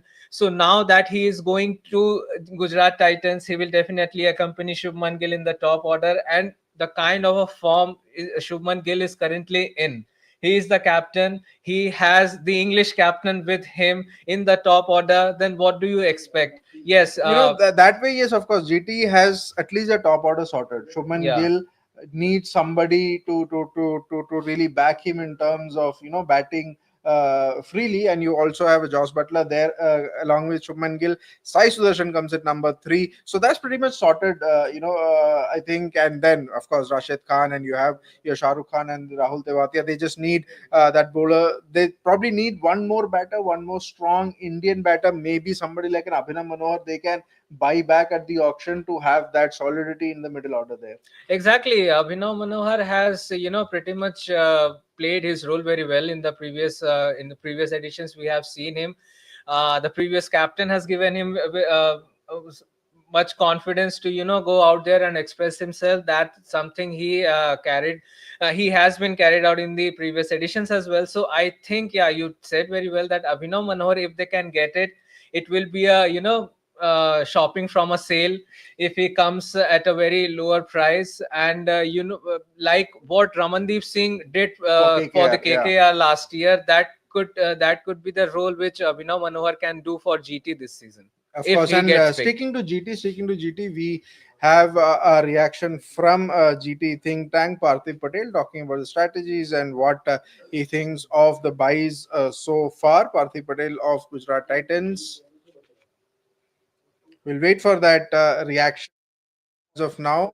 એવી રીતે જ ગયું છે. અમે વિચારતા હતા કે જોસ બટલરને ટીમમાં લઈ અને રબાડા એ બંને અમારા ફર્સ્ટ ચોઇસ પ્લેયર્સ હતા. તો અમે બહુ ખુશ થયા કે જે રીતનું અમે પ્લાનિંગ કર્યું હતું એ પ્રમાણે અમને સ્ટાર્ટ મળ્યું છે. અને જે ત્રીજું ભાઈ હતું Mohammed Siraj, obviously experience player again. તો આપણે જ્યારે એટલું બધું પ્લાન કર્યું હોય જ્યારે સારું જાય ત્યારે અત્યારે સુધીમાં તો ઓપ્શન ઘણું સારું થયું. અને તમે લોકો બી અમને કહો કે અમારું ઓપ્શન કેવું ગયું છે ને હજુ આપણે કયા પ્લેયર્સની જરૂર છે, પણ અત્યાર સુધી સો far so good. So that's Parthiv Patel. Most of it was in Gujarati, but then again, we were able to get a few of it. So far, so good is what he says. But there's a lot of way to go there. Shifting basis, Gujarat, the new team. You also have somebody like a Lucknow Super Giants who probably have had quite a spree at the auction so far. They are left with only 19.35 purse. They have brought in 10 players, including Rishabh Pant, that are whopping 27 crores, but they were able to add a lot of good bargain buys in. Avesh Khan at 9.5 crores, David Miller at 7. You have Mitchell Marsh at 3, Aiden Markram at 2. Yeah. In my mind, I mean, we've been, Akash, this has been a constant theme for us in this live stream where we talked about Rishabh Pant's captaincy potential. Do you see Rishabh Pant as a captaincy material, or it's just more of a brand kind of a thing where you're bringing in Rishabh Pant to boost the brand as well? Of course, the batter, no one is denying the potential he has as a batter. But for a captain, do you think that Markram buy at 2 crore is one based on the fact that they don't want to burden Rishabh Pant with that captaincy role? Might as well give it to somebody like an Aiden Markram because it looks a very solid unit. Well, I'll come to the Markram point a bit later. But speaking about Pant, first of all, congratulations to him for being setting a record. Being the most expensive buy in the IPL history. But the kind of dismissal he endured today in Australia, I think after getting such a big deal is phenomenal. Yeah, but coming to this Aiden Markram thing, yes, that's kind of that's a good dilemma to have for a franchisee, especially when you have retained someone like a Nicholas Puran. Yeah. Nicholas Puran is there, who also wicket keeps, and now you have Rishabh Pant on board. Now Aiden Markram at just his base price, 2 crore. People should not forget that Aiden Markram is a player who has whose team is yet to be beaten in South Africa T20. Yeah. Right, there has been only 2 seasons, and his team Sunrisers Eastern Cape, I think the name is, they have won back-to-back titles under his captaincy. Yeah. And the kind of a batter he is, we have seen the glimpses of which in the T20 World Cup and in the recently concluded T20I series against India. His batting needs no introduction, and now that he comes up also a leader, the captain of South Africa, now that you talked about Rishabh Pant coming as a poster boy. Yes, obviously, like what we saw last year, Mitchell Stark being the poster boy of KKR, being the most expensive player of the last season. Until then, he was the most expensive player of the IPL history, and but now Pant has gone far ahead of him. So yes, he is for sure he is going to be the poster boy, but this will be a confusion like whom to make the captain, because that's a pretty much um, a good confusion to have, as I said. And now it's interesting to see, but in my opinion, it's understood that it's going Rishabh Pant's way, because that captaincy element, he has shown how to instill confidence in players. Like the biggest example is of Kuldeep Yadav, what he did with Kuldeep Yadav in Delhi Capitals. And now going forward, it's good to have Rishabh Pant, the character he is, as a captain. But yeah, that's a questionable thing, like who if Rishabh Pant is going to be the skipper, then would we see Aiden Markram making it in the playing 11? Yeah, even making it a playing 11, it becomes a very tough question, because LSG already have they already have four overseas in Nicholas Puran, who will be a sure shot there. You already have a David Miller, Mitchell Marsh, and Aiden Markram. So they probably need one more extra overseas bowler, beat spinner, or a pacer. So in that mix, where does Aiden Markram stand is something that will be interesting to see. Moving on, let's look at Sunrisers Hyderabad. And again, they've had 10 buys so far, are left with very less purse of 10.15 crores. Overseas buys are at 4, and one of those interesting buys is Mohammed Shami at 10 crores. We have Mohammed Shami reacting to his buy by Sunrisers Hyderabad, thanking the management. Mohammed Shami always is quite active on social media. So let's hear in what Mohammed Shami has to say about the SRH buy. Hi orange army, मैं बहुत खुश हूँ इस बार SRH ने मुझे auction में चुना, और मैं बहुत एक्साइटेड हूँ एसआरएच की टीम से खेलने के लिए। ऑरेंज आर्मी के बारे में बहुत सुना है, इस बार मैं आप लोगों का प्यार महसूस करूँगा। सो orange army, let's play with fire in 2025। Hi orange. So that was Mohammed Shami thanking the Orange Army, and he's ready to get into that Orange Army bandwagon. He's kind of, in a way, has become a journeyman. He's played with DC, KKR, now GT. There have been other teams as well. I think Kingsland Punjab in their previous iteration as well. But Mohammed Shami, a very, very, very good buy. And I think SRH, the only thing, a chink in their armor, so to speak, in their previous fantastic season was they did not have a bowler to support Pat Cummins, maybe a fast bowler. Now with Shami coming in, you already have a Pat Cummins. It is looking like a very solid unit. They have also brought in Adam Zampa 2.40. I don't know if they will be able to even play Adam Zampa with Klaasen, Cummins, Head. It'll be very difficult. But yeah, Mohammed Shami, a shoe in. They also have a Harshal Patel as well. So in all, it looks like a very solid unit. Good batters, explosive batters at the top of the order, and reliable bowlers in Mohammed Shami, Harshal Patel, and of course Pat Cummins. Exactly. As of now, Sunrisers Hyderabad looks like the complete package so far, because you see their batting order. I think they are all bases covered, especially when they have Ishan Kishan as well. Right. And now Ishan Kishan, yeah. Yeah, and now that you spoke about the bowling unit, man, as we had an interaction with we got an opportunity to interact with Mohammed Shami a couple of months back, where he simply said jo zyada paise dega hum uske liye khelenge. And he is kind of a performer. He has done things for GT as well.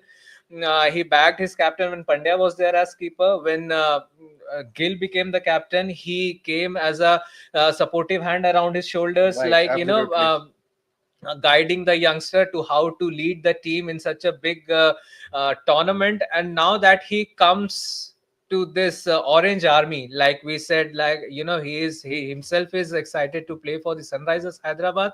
And now we just imagine the excitement what the SRH fans are going to have, or the viewers are going to have, because he's going to pair up with someone like a Pat Cummins.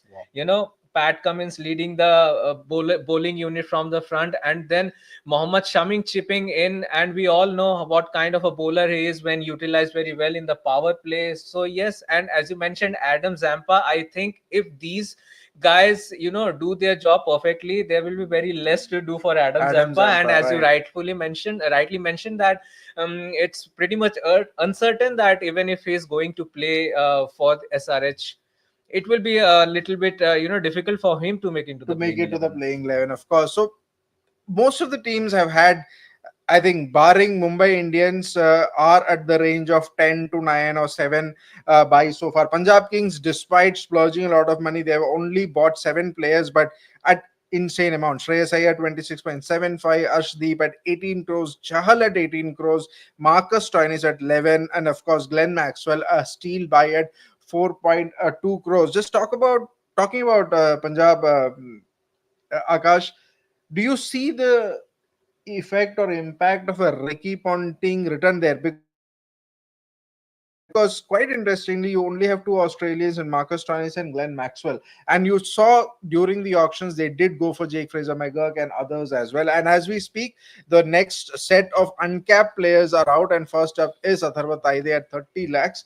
We'll be keeping a track on this. But yeah, to my question, Punjab Kings, Ricky Ponting effect, you're seeing that with Stoinis and Maxwell being part of that setup now? I think yes, because when these two Australians were going under the hammer, uh, Ponting's expression were pretty much excitement was on his face. He wanted to have those Australians, not only just these two Australians. Whenever an Aussie come into the auction, the glow is there on Ricky Ponting's face.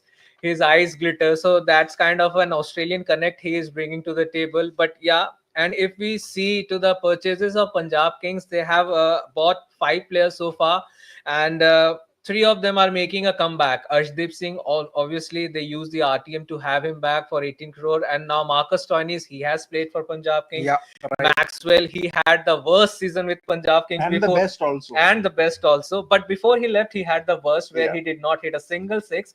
And now that he has redeemed himself after going into that RCB camp, and he is doing wonders for Australia as well. So I think good days to follow for Punjab Kings, because yeah, they made the smartest move, I would say, releasing the entire lot except for 2 uncapped players, going into the auctions But with the that's something biggest Punjab purse. does always. Yeah, That's something Punjab does always. so and I think that I think this going into this season, this will work for them, because they have already had the an IPL winning captain in Shreyas Iyer, young batter, uh, who knows how to strengthen the middle order. Now we have someone like a Shashank Singh who plays the finisher's role. Yep. And now that given the experience, and in fact we should not overlook this fact that Shreyas Iyer and Shashank Singh both have played for Mumbai.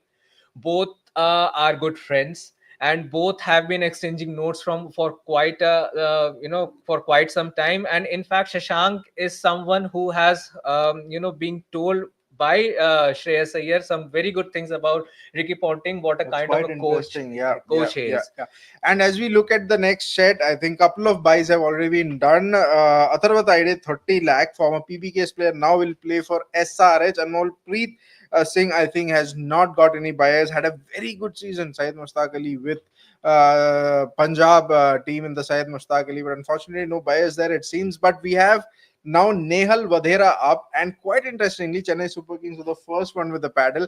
Mumbai Indians, remember, have an RTM, an uncapped player, and he's one of those players that we are betting that Mumbai Indians would take the gamble on that uncapped RTM, and he's already up to 1.50. Again, Nehal Vadhera comes from Punjab, same Anmol Preet team. Very, very solid batter at number 4. But again, from a Mumbai perspective, do they invest in on a Namandir Nehal Vadhera as opposed to Akash Madhwal? Because they already have a Tilak Verma who's batting like a heaven at number 3.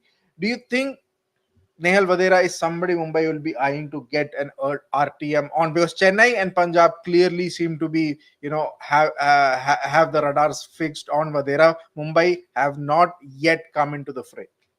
I think yes, because Nehal Vadera is someone who has a proven track record for Mumbai Indians, right? Right, And just a couple of years back, what he has done when Mumbai Indians were struggling, he was only the ray of hope when it comes to taking the team home. Though the Mumbai Indians team is not. Hasn't shown that caliber, something that Mumbai Indians are known for. But yes, Nehal Vadera, we can say that he has been a find of the find of a very good find for them. So yes, but somebody they can build a yeah. future on. I mean, with a Tilak Verma, with a Vadera, maybe an Madhwal or an Amandir, got a lot of young players there. A lot of young players, and now that Mahela Jayawardene is back into that coaching role, and he must have had his eyes on this youngster.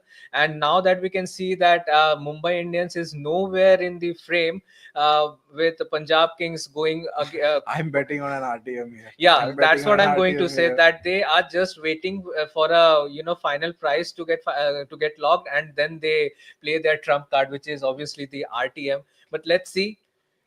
It's quite interesting that now Nehal Vadera from 30 lakh he has gone up to 4 crores, and which is probably the highest that we have seen in terms of jump from a base to to whatever the price it is. Gujarat Titans tweeting about Nehal Vadera is the next player, and we are making a move most definitely. Gujarat Titans, I think they've lost out. DC are in the fray. Punjab Kings now mulling over what to do. An interesting thing for Punjab would be that to get that local flavor also. So Exactly, Nehal Vadera would yeah. be quite interesting, and Ricky Ponting definitely has his eyes on Nehal Vadera. They are deliberating. They have gone up. The paddle's gone up to 4 crore 40 lakhs for Namandir. And as far as from the top 20 buys, at least, I mean, there's no one. I think the jump is quite huge. It will be interesting to see who else comes in. Mumbai Indians would be very, very keenly watching on. Gujarat Titans, I think they have lost out on this. They don't seem to be in the fray as of now. Mumbai Indians, fans to them, they might be waiting. They might be waiting here on. And the camera is repeatedly focusing But not on. no Yeah. no it is gone. So Now MI Mumbai have lost Indians them. are Lost not him. interested in Nehal Vadera. 4.2 crores to Punjab Kings. They add one more heavy hitter in their lineup. Ricky Ponting making a solid team there. So that is Punjab Kings 11th buy, and the purse they are left with would be equal to what what others were starting with. 32 still left with 32.5 crores or 28.5 crores still left with it. I'm assuming Quite they will interesting have for Nehal Vadera. Would be interesting to see where they fit in Nehal Vadera, Shreyas Iyer, Marcus Stoinis, Glenn Maxwell. They, in fact, actually, they don't have a top order 1, 2, 3 still set. Maybe an Iyer comes in at 3, but 1, 2 is still there. With Nehal Vadera coming in, probably they'll have Probably they are counting on Prabhsimran Singh to open Prabh and Simran Singh looking to for an open. Yeah, opener. Prabh Simran Singh to open. Nehal Vadera at 3 or 5. Prabh Simran Singh, Nehal Vadera, a lot of Punjabi influence there. That's good to see. Next up is Angakrish Raghuvanshi, and the paddles going like crazy. I mean, CSK you will versus expect KKR this. at the moment. KKR don't have any teams or anything there. They'll have to buy Yeah. Angakrish Raghuvanshi back if they want to. Let's move on to Taus. Taus is back with us. It's been a long day for him. That Taus, very interesting buy there. Nehal Vadera, Mumbai Indians, former Mumbai Indians player. Mumbai Indians were not interested in buying him back.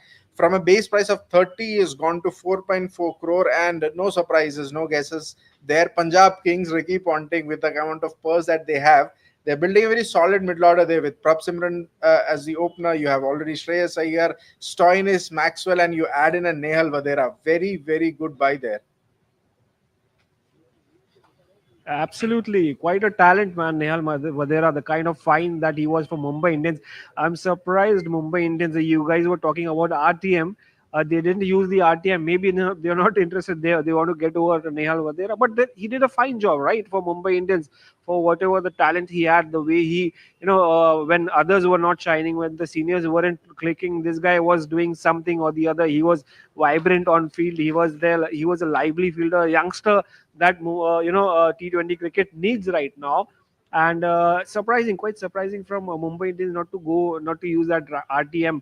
But then Mumbai have different plans. Maybe different plans. Maybe they'll go for maybe a Prithvi Shaw. Is that a surprise? Something I was expecting Ankush Do you Raghuvanshi. think there would be buyers for yeah. Prithvi Shaw? You never know. I mean, Mumbai guy, Mumbai might go for him again. I would say. I was expecting Ankush Raghuvanshi. He's a nice prospect. He did what KKR, when KKR was gave him the opportunity. So Mumbai isn't showing interest in these youngsters. Okay, KKR has got him, Ankush Raghuvanshi. Yeah, Wow. KKR has able to buy him back, but quite interesting that I thought Raghuvanshi would go for a lot more and there would be a lot more interest around, but KKR have managed to get him. Absolutely, yeah. The Mumbai boy from Delhi, good. Again, he's a nice prospect. He's been talked about in Mumbai cricketing circles. The kind of talent he has. He's got. He's also made his Ranji Trophy season. He's doing decently well at Ranji Trophy, the longer format. And we all saw what he did in the IPL for KKR. So I think KKR, it's obvious. It's an obvious choice from KKR side to go with Ankush Raghuvanshi, because they know what he can deliver for them, what he can do as a top order batsman. And I mean, they may not have a Gautam Gambhir or an Abhishek Nair, but they have Chandrakant Pandit in the lineup. So he knows that this guy from Mumbai, but with an origin from Delhi, he can do wonders for KKR. So hence they might have got Ankush Raghuvanshi. Yeah, it's very funny also. Raghuvanshi has gone actually for his base price of 30 lakh. Only KKR get him at 30 lakh, his base price itself.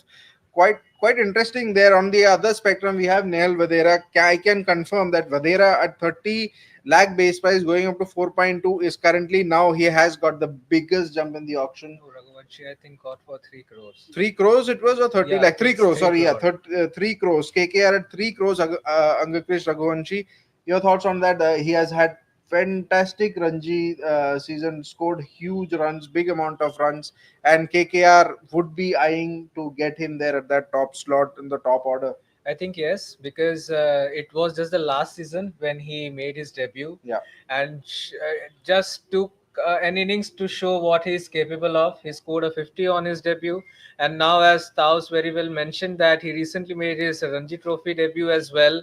And coming from a Mumbai circuit, he has that temperament. You know, we all know that how Mumbai batters are, and Taos won't disagree with me on this. Like that Mumbai attitude, that Khadus attitude, and especially given his age and given this opportunity, and as we have been seeing that, you know, responsibility comes with price tag, and Raghuvanshi is someone who has already proved himself with the limited opportunities he has gotten last season, and he's part of the setup that went on to win the title as well, and now he will be back to that the camps of the defending champions.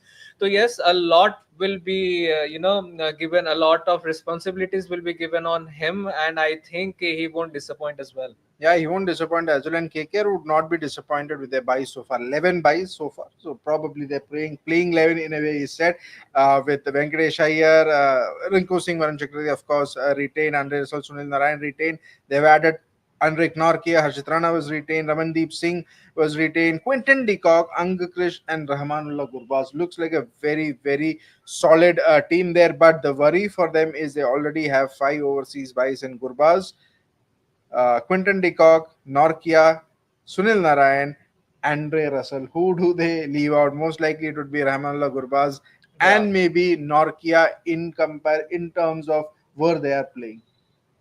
Well, it would be difficult for Gurbaz to make into the 11, because we have already seen their retentions, and Russell Arnold and Sunil Narayan. I think they have, they have a quota in that KKR camp. No matter what happens, these two players are not going anywhere, and they have, proved themselves that no franchisee can get rid of them. Why would they do so? Because last season only we saw when Gautam Gambhir came into the camp. He reignited that long lost opener in Sunil Narayane, and when he was promoted top in the top order, he did wonders. Now same happened with Andre Russell. He looked rusty in the past couple of seasons or so, but in the last season they were phenomenal. The entire unit was phenomenal, and now that they have retained these two stars, these overseas stars, and now they also have Quinton de Kock on board. then how would Ramanullah Gurbaz is going to make a place in the playing 11? Very difficult for Gurbaz to make it to the 11, but we have Abhinav Manohar who's up and at a base price of 30. The bid started off by RCB. Remember, Abhinav Manohar plays for Karnataka for his state side, but he was with Gujarat Titans. Titans very much in the mix, and we were talking about Abhinav Manohar just a few while back. A powerful down order hitter, and he has done really well for his state side as well. So yeah, GT, and very interestingly, CSK also bidding for Abhinav Manohar. Again, he's one of those guys. GT have backed off. GT have backed off. Quite interesting. Yeah, GT have actually backed off, and it's up to CSK. GT do they have an RTM on Abhinav Manohar? They probably can, but at 2.2 crores, Abhinav Manohar could be a very, very good buy for CSK, for any team, in fact. But from a CSK point of view, with Shivam Dubey, Ravindra Jadeja, and a few more others, where do they fit him in if CSK are going ahead with Abhinav Manohar? See, if you are going to CSK, you don't have to think much. Even you and me go to CSK, will come out as international players. That capability Capability will is have, definitely there. because And that Manohar, of course, Manohar is yeah, very much on the fringes. exactly. Very And explosive player. given Manohar's recent, past experiences, the performances he has given, he is going to, flourish only. I do not see him warming the benches for long. He might come in, may not play regularly in the playing 11, but whenever he gets the chance, because they have MS Dhoni in the Maybe an impact player. yeah, that's what I was saying, because MS Dhoni has been retained as an uncapped player, and we all know it's pretty much clear that Dhoni will be used as an impact player if needed. But when you get someone like Abhinav Manohar, then I think he might end up playing 7-8 matches this season. He will. Abhinav Manohar is that kind of a talent. Again, I think somebody else was mentioning before in the broadcast that it's kind of an high risk, low reward kind of a position, and he has been finally sold. Abhinav Manohar has gone to, quite a big surprise, he's gone to Sunrisers Hyderabad, and SRH are very, very, calmly building a team that probably can breach that 300, 350 mark. It looks like that. Abhinav Manohar, a very good buy at 3 crores for SRH. Quite interesting. GT did not go really hard at him. But looking at that Sunrisers lineup now, Abhinav Manohar, you add in a Travis Head, you add in an Abhishek Sharma.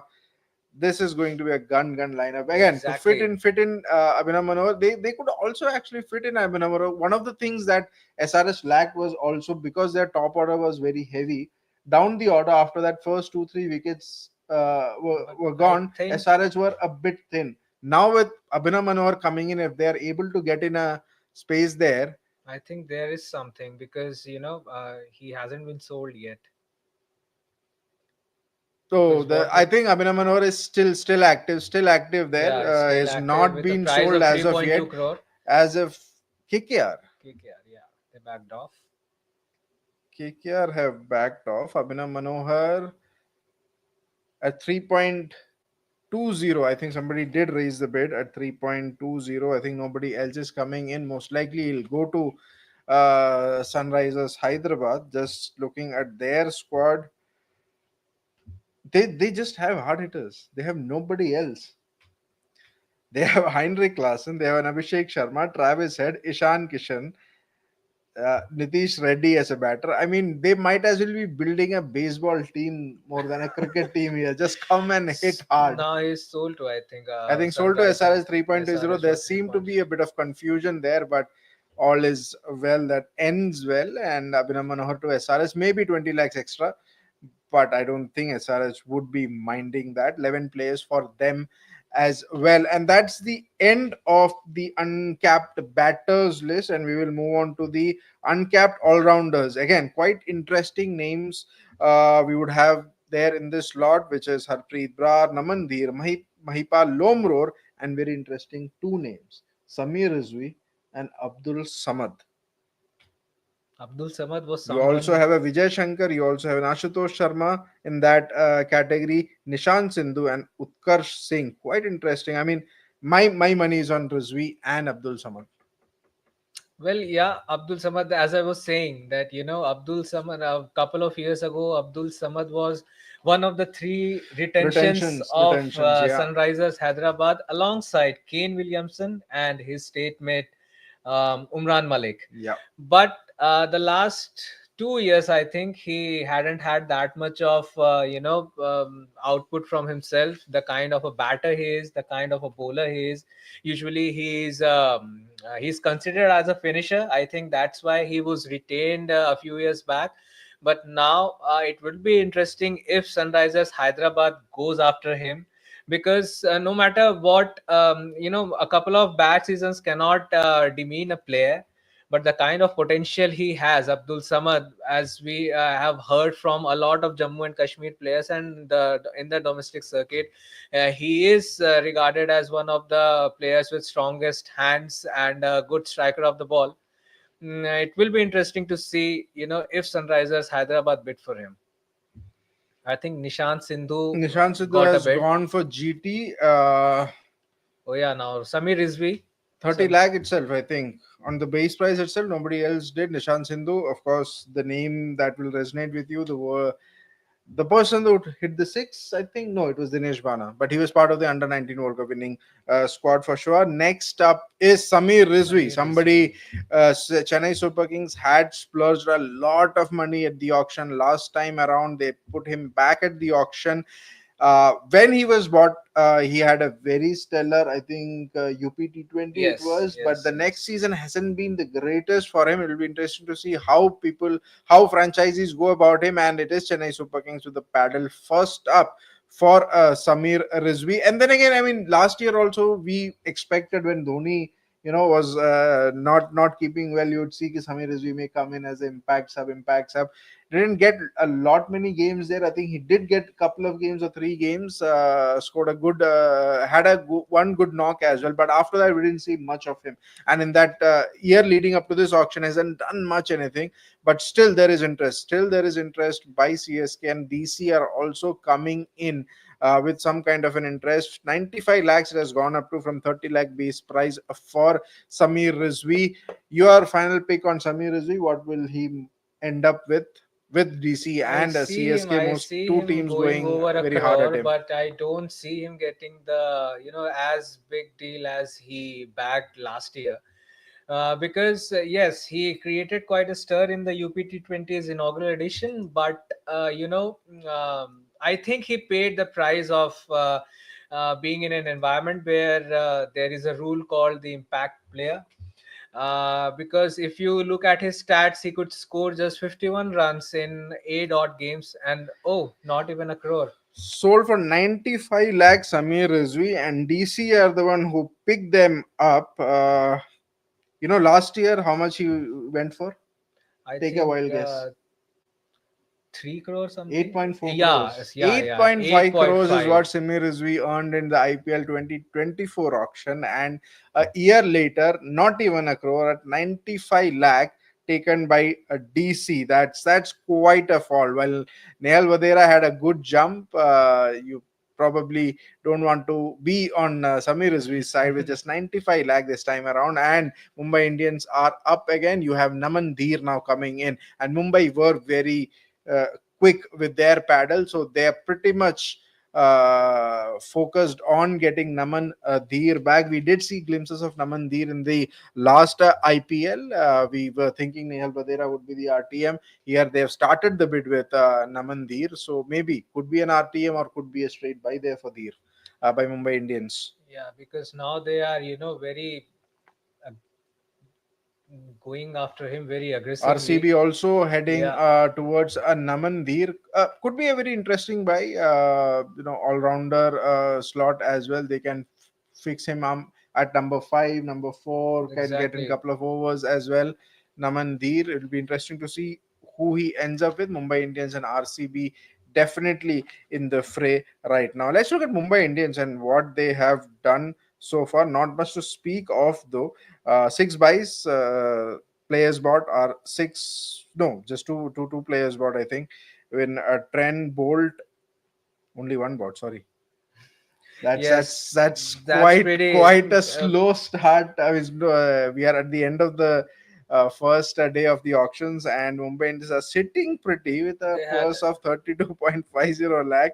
they have They have already spent 12.5 crores for Trent Bolt to have him back. 12.5 crores for Trent Bolt. So And they are looking for these bargain buys. There's no other way that Mumbai can build the team now. They are looking for these bargain buys, and hopefully somebody who has earlier gone unsold comes back at the accelerated auction, and they may get them at cheap rate. But Mumbai need to make you this can buy. say that it's a drawback of having a retaining hardcore core team. Yeah, retaining all the superstars. Yeah. Heavyweight attention, it was a Mumbai Indians, and they were left with not much to play around. And then they go ahead and end up spending 12.5 crores for Trent Bolt. So they are going to try and get these cheap buys. Namandir, but it's DC are not letting them go at a cheap price. Namandir already up to 1.80 crore from a base price of 30 lakhs. Mumbai Indians may pull out here.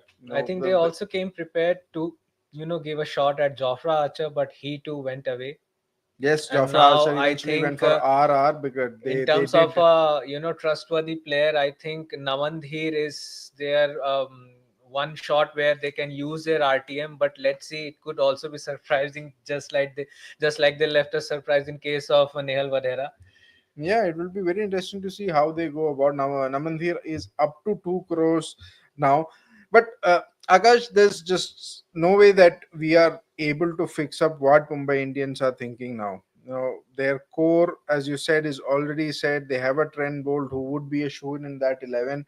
But do you think they'll go the route where you'd see the last couple of seasons where they lacked a spin bowling option? Spinners were just not there. You had to rely on somebody like a Piyush Chawla, even at the age of, I don't know, 40 maybe. Do you think Mumbai Indians are going to that route where they might end up looking at the players list and say, oh, we might have missed out on a few? I think once again the dependency will go on the shoulders of Piyush Chawla, and the kind of form Chawla has been in. He played the recent the second edition of UPT20 as well. He's currently in the UP squad of the Syed Mushtaq Ali Trophy, and no wonders he will goes back to the Mumbai camp. But on a serious note, if you say that Mumbai lacked a spin bowling option, yes, they did. Now how they go forward in this auctions, because the marquee list is already gone, the spinners list is already gone, and surprisingly, as we have will have a lot of spinners. Piyush Chawla is yet to come, actually. Yeah. He's yet to come. No, but barring Piyush Chawla, I Barring think Piyush Piyush Chawla. Chawla is someone who has authorized place. He is a designated place. After Sachin Tendulkar, if there is a iconic spot for some player in the Mumbai Indians dressing room, that's probably for Piyush Chawla. But yeah, they have to have some a dependable name to go forward with, at least a player who can, going forward, they can even retain if needed be. Yeah, but Namandir actually, taking a lot of interest. A lot of franchises are taking interest. Even Punjab has now thrown in their hat into the ring. He stands at 3.4 crore currently, and Punjab on deliberation. The table is, I think, on Punjab right now, or they are trying to get that bid higher up. Looking at that all-rounders, uncapped all-rounders slot, you still have a lot of heavy names to come in. A certain 3D player in Vijay Shankar is also there. 3D player. Vijay Shankar is also there, as we discussed. Abdul Samad would also be in that frame. Haipal Lomro, Rajasthan player, RCB player, Rajasthan stateside. He plays also led the team. A former under 19 player as well, Lomro, captain of a World Cup campaign as well. Quite interesting names, but Abdul Samad is probably one name that we would be eyeing on. Namandhir still going strong at 340. The bid is with Punjab and RR for the time being. I think Mumbai are out of it, or Mumbai are waiting to get in with the RTM card as well. Yeah, that's quite interesting, because from 30 lakhs to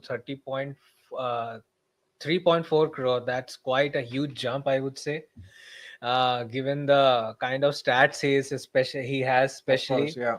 Though his strike rate was quite impressive the last season, but if you look at his T20 stats, he has played just 13 matches and 191 runs with the highest score of 62, and he averages just 17. And given that fact, Consistency. yeah, Consistency is probably the issue there. Given that fact, considering those numbers, if we see that, going from 30 lakhs base price to sitting currently at 3.40 crore, that's quite a big leap, I would say. Would be quite a big leap, Namandir. Let's see how he ends up with. But let's talk about Namandir's former. I think Mumbai Indians have exercised their RTM. Yeah, so Mumbai Indians finally Yes. exercising their RTM, Yes. the only RTM that they could have only done to an uncapped player, and they have exercised that. Now the ball is on Rajasthan's court on what would be the hike that they would be looking Yeah, at. he goes to Mumbai Indians.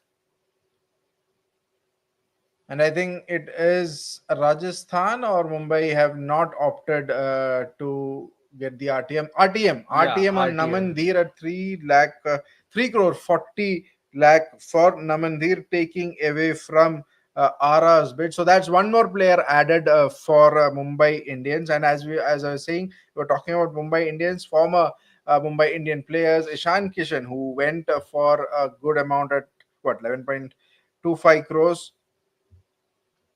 For SRH, we'll have his reaction in a while. Right now, Abdul Samad is on the bidding table right now, and it's RCB. No guesses there. RCB have started this off, and we have the Ishan Kishan reaction to Sunrisers buy. We'll have it up shortly. Ishan Kishan on that SRH buy at 11.25 crores. Hi Hyderabad. I'm super stoked to be joining this incredible team and be part of this amazing franchise. Looking forward to work with each one of you and Orange Army. Let's play with fire. Hi Hyderabad.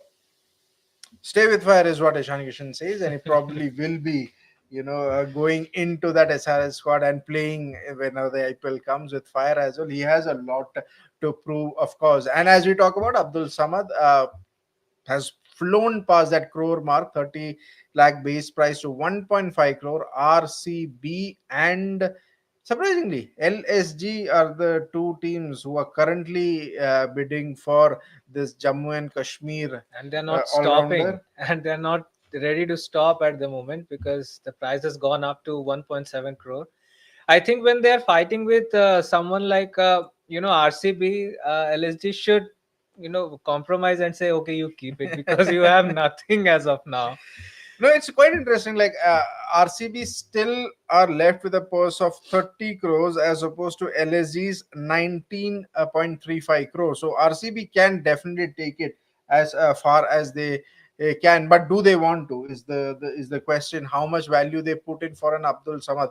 Already up to 2.24 crores. Remember, he was retained by SRS. They saw value in him, but the returns have been diminishing so far from Abdul Samad. In fact, he did have a very good season, Ranji season also, hitting a lot of runs and at a quick time also. That could be one of the reasons why you're seeing this kind of amount going up for I think Abdul RCB Samad. has backed out, and RCB have backed Kings out. are in Punjab the Kings ring. are coming in with the kind of purse that they have. They're still left with 28.35 crores despite a spending of 91.65. Punjab now into the fray, but LSG, I think they are very much in to buying Abdul Samad. Taking a look at that LSG lineup, where does Abdul Samad fit in? It's quite interesting. You have a Nicholas Puran, you have brought in Eden Markram, Yeah. you have brought in David Miller, He you now already stands have second. an Ayush He would stand, Badoni. yeah. He Where would do- stand where do they second after fit? Rishabh Pant if he goes to LSG with this price, even Where 3.80 where do crore. they fit Abdul Samad there? Yeah, then again they are creating a puzzle for themselves, like a team that has already retained some big hitters, bought some big hitters, Bought some wicketers. then again after a big hitter, then uncapped big hitter. So I think they are even preparing a pool that will not play but still be talented. It'll be very interesting to see how Ayush Badoni and Abdul Samad find their place in that 11. It could be either one. Yeah, It can't be obviously. both of them. It could only be one with David Miller already there. Mitchell Mars is an option. Eden Markram is there as an option.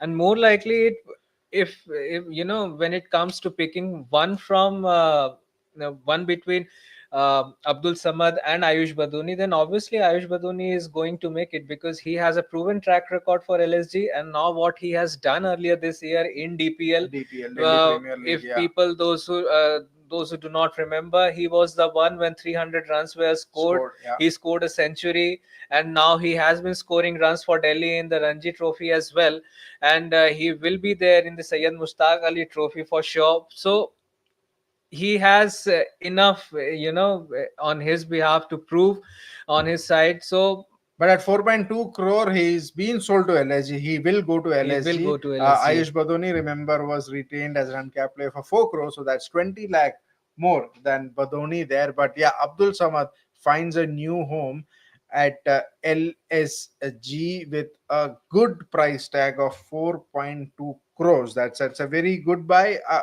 don't know, good buy or not. It'll be interesting to see how this pans out.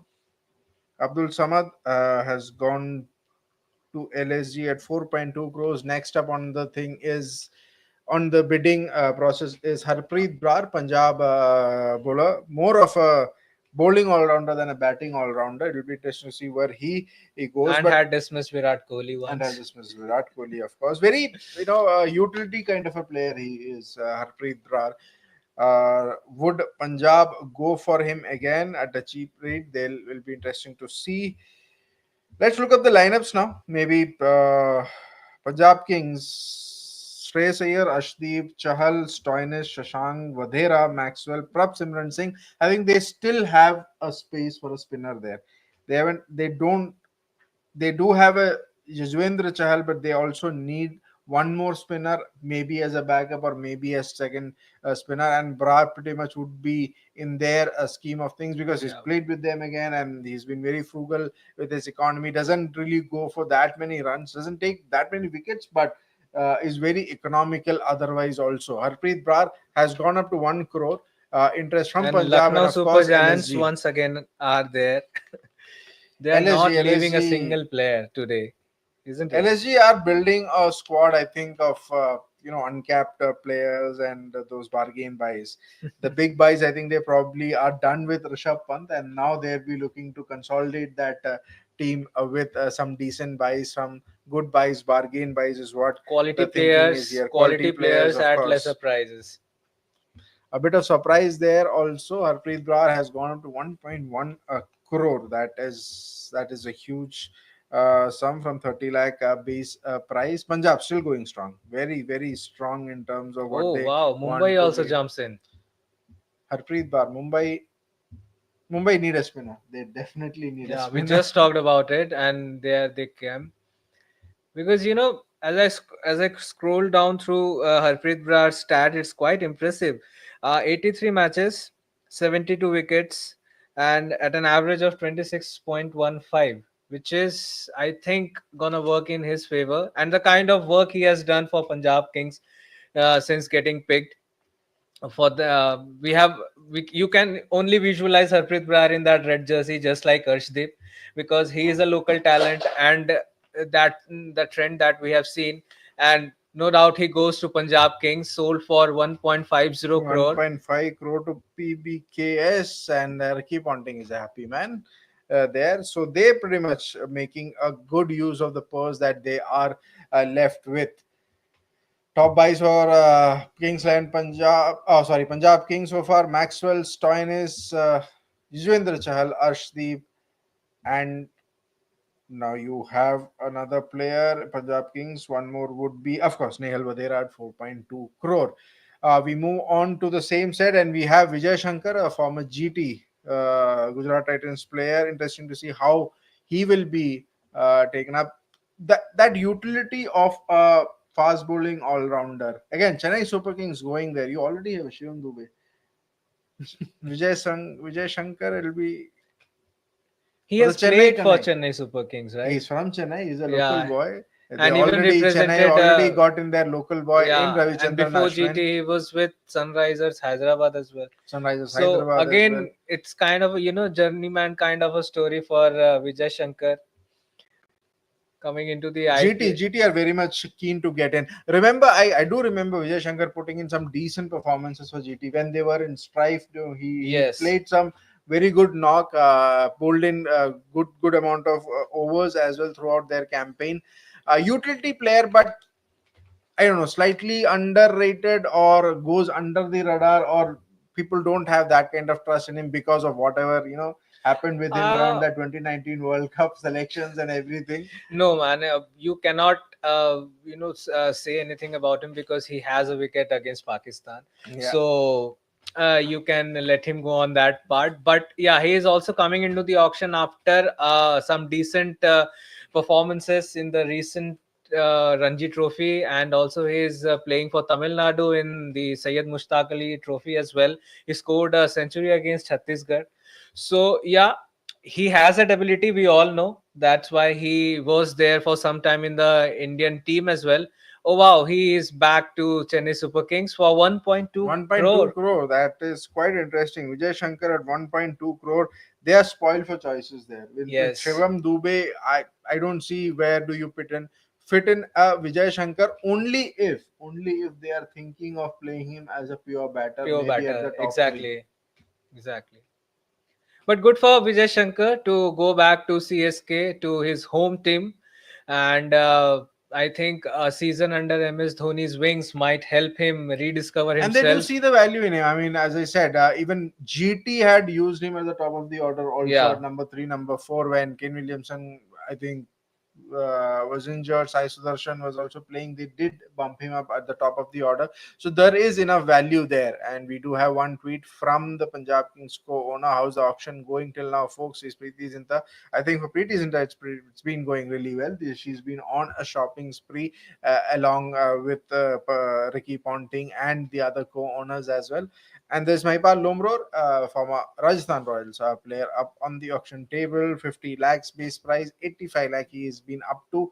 And very not surprisingly, Rajasthan are bidding for him alongside the Gujarat Titans outfit as well. Lomror again, a hard hitter, specialist six hitter, to be honest, left-hander. RCB, not RR. Before that, he Pardon was me. in RR. Before that, he was in RR. He was with RCB. Did get a few chances at number 4, number 5.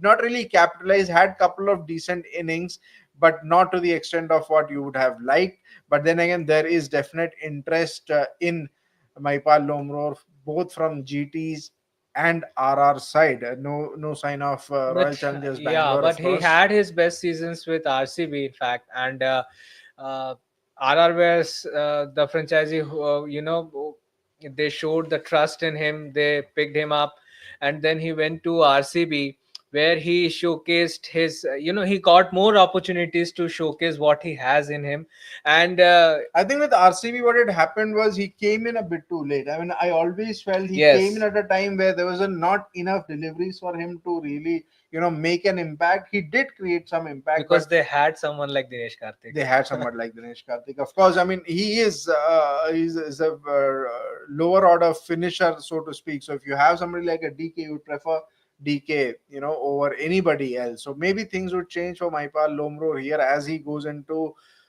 RR But setup. If it but seems surprisingly, RCB are not there in the scene when it comes to bidding for him, because as we can see, it's GT and RR.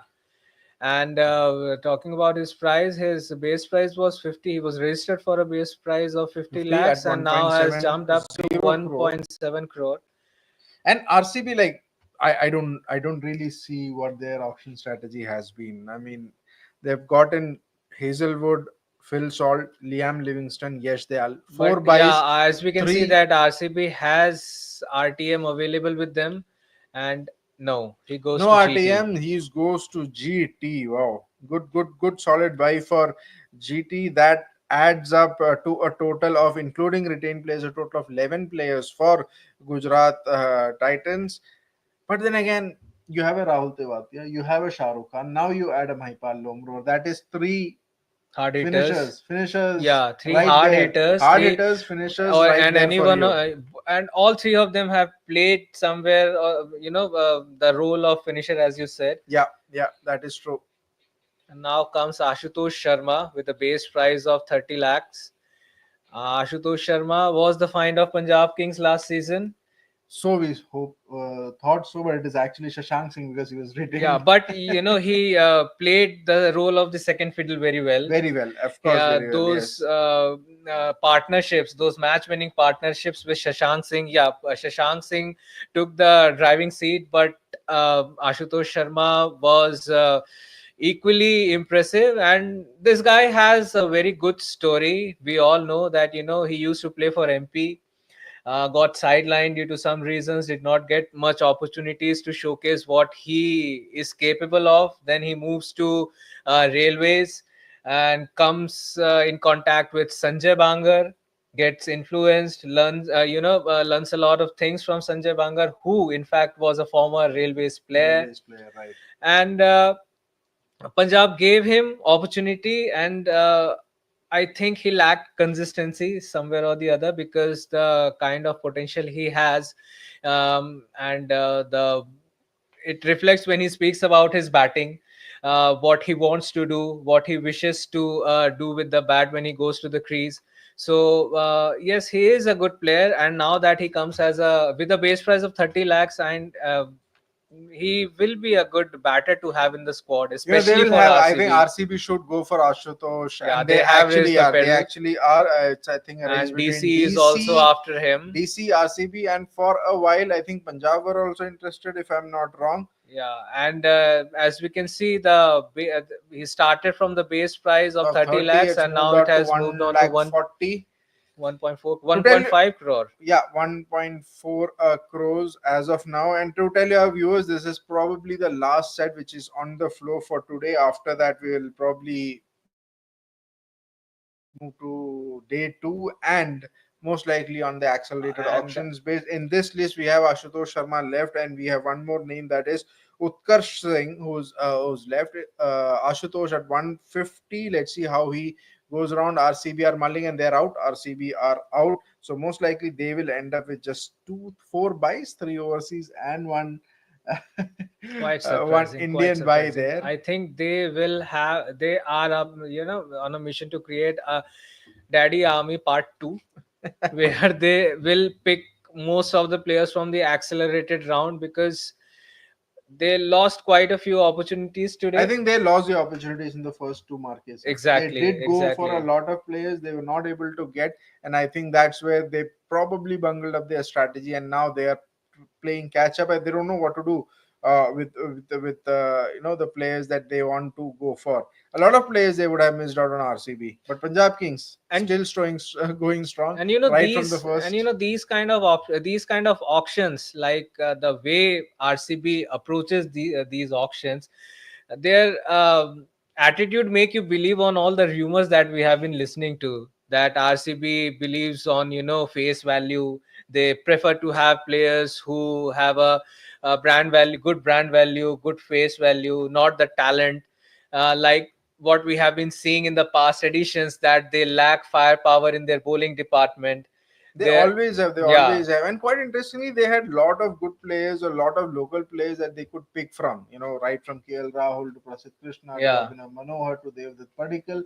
They've not gone for anyone. And all this while we Anyone. have been discussing that KL Rahul might end up in That RCB. was the strongest rumor. Yeah. That was the strongest rumor. Be that the he will go end to up with RCB, go to go to RCB, be the captain, and Virat Kohli is good friend there, and just captain the side. But that is not the case. He's moving to DC. Ashutosh Sharma, he's going up 3 lakh 3.4 crore. from 30 lakh to 3.40 And Punjab crore. are still interested to have him back, and I think they should have him back, because Punjab, it will be a good buy for Punjab Yeah. if they can have him back and have that combination with Shashank Singh again. It was such a good combination to see, and Punjab would be looking to buy him back. I mean, one of the reasons why they thought of releasing an Ashutosh over a Shashank Singh is the fact that if they had released Shashank, he would have gone over 10 clearly. Ashutosh, not so much. And we are seeing that. I think at And it could- 360, and- it's pretty much become stagnant right now. and it could have been a possibility where Punjab could have lost the hold of Ashutosh if had they released him. Absolutely. So that could be a possibility. But here, Ashutosh is approaching 4 crore rupees, and Punjab are mulling over this yes. decision. Punjab are left with 26.85 crore. They do have an RTM left. I think they did RTM Arshdeep, but they do also have an RTM, so that could very well be the case that they could be RTMing and Ashutosh Sharma here also. We are just And I'm waiting for assuming that confirmation. Punjab might end up with 1 or 2 crore at the end of these mega auctions, because they entered this auction with the biggest purse, But they will spend. 110.5. They will spend whatever is remaining on day two. I Yeah. think they will definitely go for it on day two as well. Uh, but yeah, Punjab strategy I pretty much think on there is point. some They have enough confusion money. They are because splurging on everybody. and there is some confusion going on, because by the looks of it, I can see that the DC owners are not liking it, So and I now think they end up having him. DC have made it big. DC have taken Ashutosh at 3 crore 80 lakh rupees. Delhi Capitals looked quite chuffed there. Hemang Badani giving a handshake, standing up.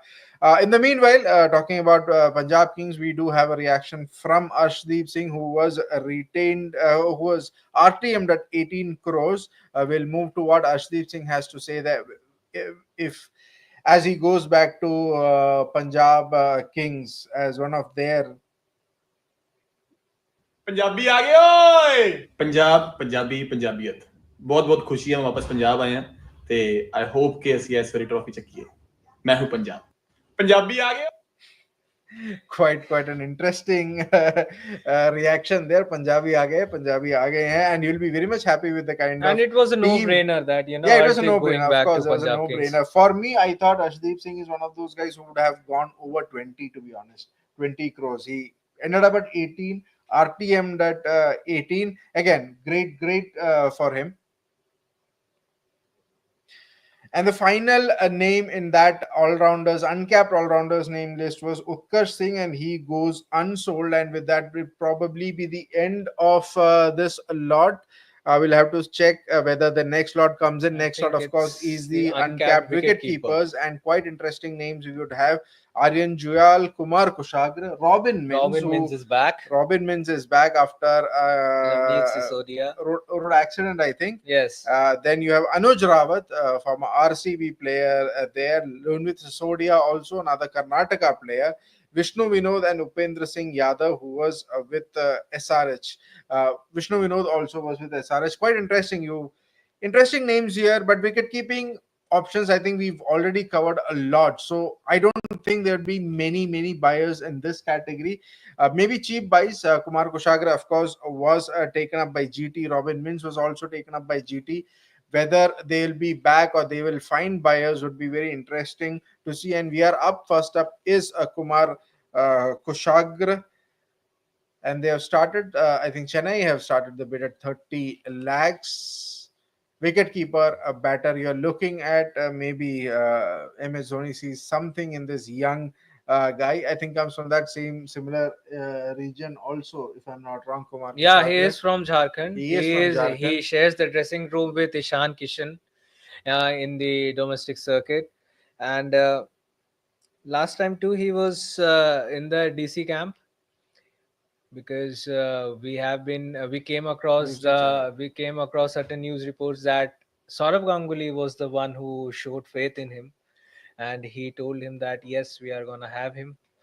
And he, though did not get those many opportunities, but a potential wicket keeping batting Very option. good potential wicket keeping option. Hasn't had the best of strike rates, but then again, he's very young. They can definitely develop. And meanwhile, this auction progresses. We do have a reaction from Yuzvendra Chahal as well.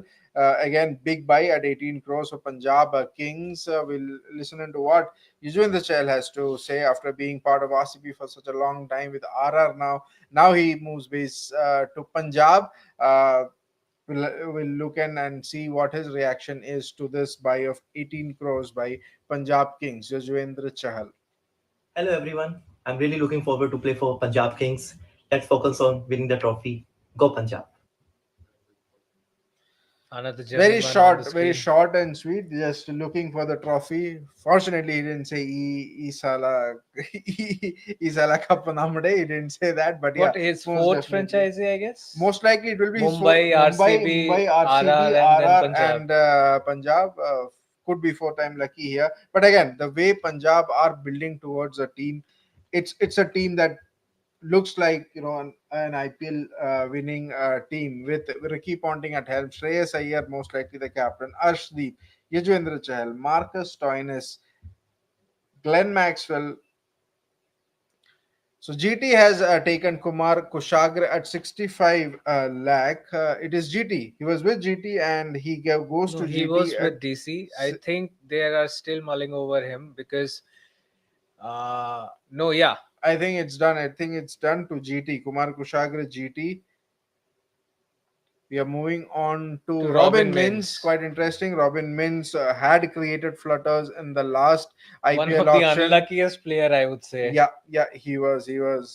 Yeah, Kumar Kushagra goes to GT for 65 lakhs, and the next one on the table is Robin Mins, another player from Jharkhand, who Taken up is by GT itself last yeah, but he missed auction. out because he met with an bike accident. Minor bike accident in Yeah, Ranchi. that sidelined him for the entire season, and now he's back in the auction pool at a base price of 30 In lakhs. 2024, he had gone for 3.6 crores. Yes. We'll have to see if that he gets. He that was a kind of money or sensation. He not. was a sensation in Ranchi because headlines read that he's the first tribal player Yeah. from Ranchi, probably from the entire country, to play in the IPL. Mumbai get Robin Mins. Mumbai get Robin Mins at a very cheap price. I think just 50 lakhs. And if they I'm were not even wrong. looking for a wicket-keeper batter as well. But I don't think so. They'll have Robin Mins as their first choice wicket. But good for Robin Singh to share the dressing room with. Good for Robin Mins. But from Mumbai's perspective, I don't think they'll look for Robin Mins as their first choice keeper in that 11. You don't know because they call him Jharkhand ka Pollard. Wow. So I think that resonance has made them interested that in might have him. affected Yeah. Kieran Pollard, or that would have thought Kieran Pollard want to see him. Next up at 30 lakh is Anuj Rawat, Delhi boy, plays for RCB. There are a lot of opportunities that Virat Yes. Kohli and the team management found to place. And he also had a very RCB good given season him. in the Delhi T20. He was the wicketkeeper in East Delhi Riders, who eventually ended up winning the title. Yeah. So he played a crucial role there, and in an integral part of the Delhi cricket team. Delhi cricket team, right? Yes. One of the So- senior members at a very young age, but that's how Delhi cricket And also works. comes from the same academy, I think, where Virat Kohli is Virat from. Kohli is from, could very well be a possibility there, but sold at a base price of 30 to GT. That's a steal, I would say. Anuj Rawat is Yeah. a good steal. Looking at the makeup for GT, did they actually need a Ashish Nehra, wicketkeeper that batter? Delhi Ashish connection. Nehra, Delhi Yeah. connection, of course. Good buy at 30 lakhs, but yeah, they don't have a keeper, straight up wicket keeper. GT now have Kumar Kushagra. They have gotten one more player, Anuj I think Rawat. Anuj Rawat to Gujarat. Yeah, they have now got Anuj Rawat. They have got Kumar Kushagra. From a wicket keeping point of view, I think they have two, but I don't know. They'll still go for any of. Anuj Rawat can make it to the first choice. Yeah, playing any 11, of given day, course. Anuj He can Rawat will definitely make to it the when first it comes choice playing making a 11. Anuj choice. Rawat left with two more. Aryan Jual goes Aryan to Jual has gone to LSG. LSG. Again, UP player, and it's a very easy buy for LSG. Aryan Jual makes sense as well. Taking a local boy in Aryan Jual at 30 lakhs. LSG, and up on the board is Upendra Yadav, if I'm not wrong. Upendra Yadav From played Railways. for SRH last time around. He was part of the squad. He didn't play, of course. At 30 lakh base price, is there any interest for Upendra Yadav? A former UP wicketkeeper I think he batter remains now. unsold. Upendra Yadav remains unsold. Two more to go in this list, and that is Lunvit Sasodia and Vishnu Vinod. First up would probably be Vishnu Vinod. Lavneet it No, is. Lavneet Sisodia. Bangalore boy, Karnataka boy. Did not have any team last time around. So we are reaching at the fag end of I think Day one's proceedings, and most of the teams are looking decent enough, including the retained players. Most of the teams are now with 12, 13 players on their list, barring for Mumbai Indians, who, including the retained players, are just with 8 players, 5 of them being retained players. So just 3 buys in Namandir, which was an RTM, Robin Mins, and Trent Bolt. Lunvit Sosodia, I think, has gone unsold, if I'm not wrong.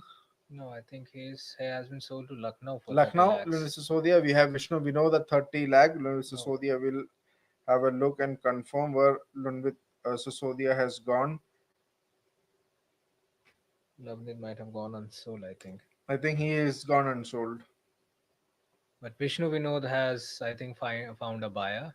Vishnu Vinod, a very capable batter And I down the think order, in the KKR middle of have the shown order for interest in him. Kerala, and KKR showing some interest in him. He was part of the Mumbai Indians squad. If I'm not wrong, he was also part of one more squad. I think RCB, if I'm not wrong, or is it Yes. versus Sachin Baby? It was Vishnu Yeah. Vinod, in fact. So he has had 2 seasons, 2 IPL teams, but hasn't got the opportunity that he would have liked. But for Kerala, he has been very consistent with the bat, hard hitter, especially in the T20 format. And you already have the bid starting at 35 lakh. KKR mulling over to get him, Vishnu Vinod.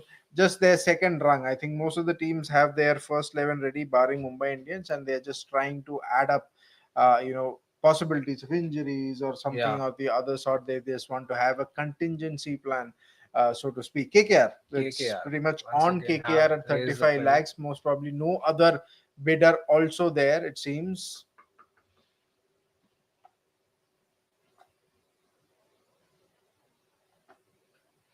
Has gone up to 40 lakhs now. Punjab in the fray. It seems, yes, Punjab coming in for Vishnu Vinod.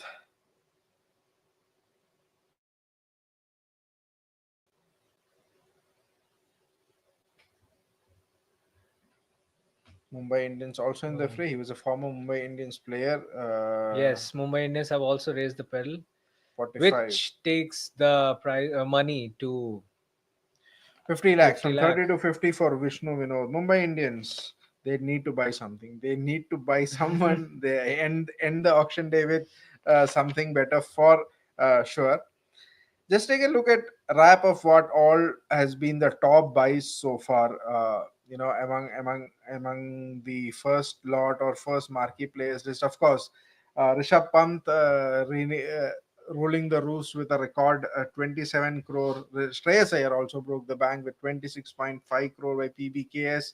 Venkatesh Iyer was quite Which an was a surprising surprise, yes. by a Quite a big 23.75 for by KKR. So in fact, KKR have spent more on Venkatesh Iyer than any of their retained players. Exactly. They might as well have gone with retaining Venkatesh Iyer at maybe 18 crores. That could have been there, but that's They could have quite a lot of retained money. him at a quite lesser price. Yeah, they could have even 11 crores or 14 crores. They could have, but again, as we said, that was a surprising stuff. And talking about Venkatesh Iyer, we do have his reaction on being the third highest, at least in this IPL auction, third most expensive Vishnu by Vinod goes to Punjab Kings for 23.75 crore. 95 This is lakhs. Venkatesh Iyer's reaction to his buy back of KKR. Venkatesh Iyer. Thank you, KKR, for trusting in me and showing lots of belief in me. I'm extremely delighted to be part of the Kolkata Knight Riders once again.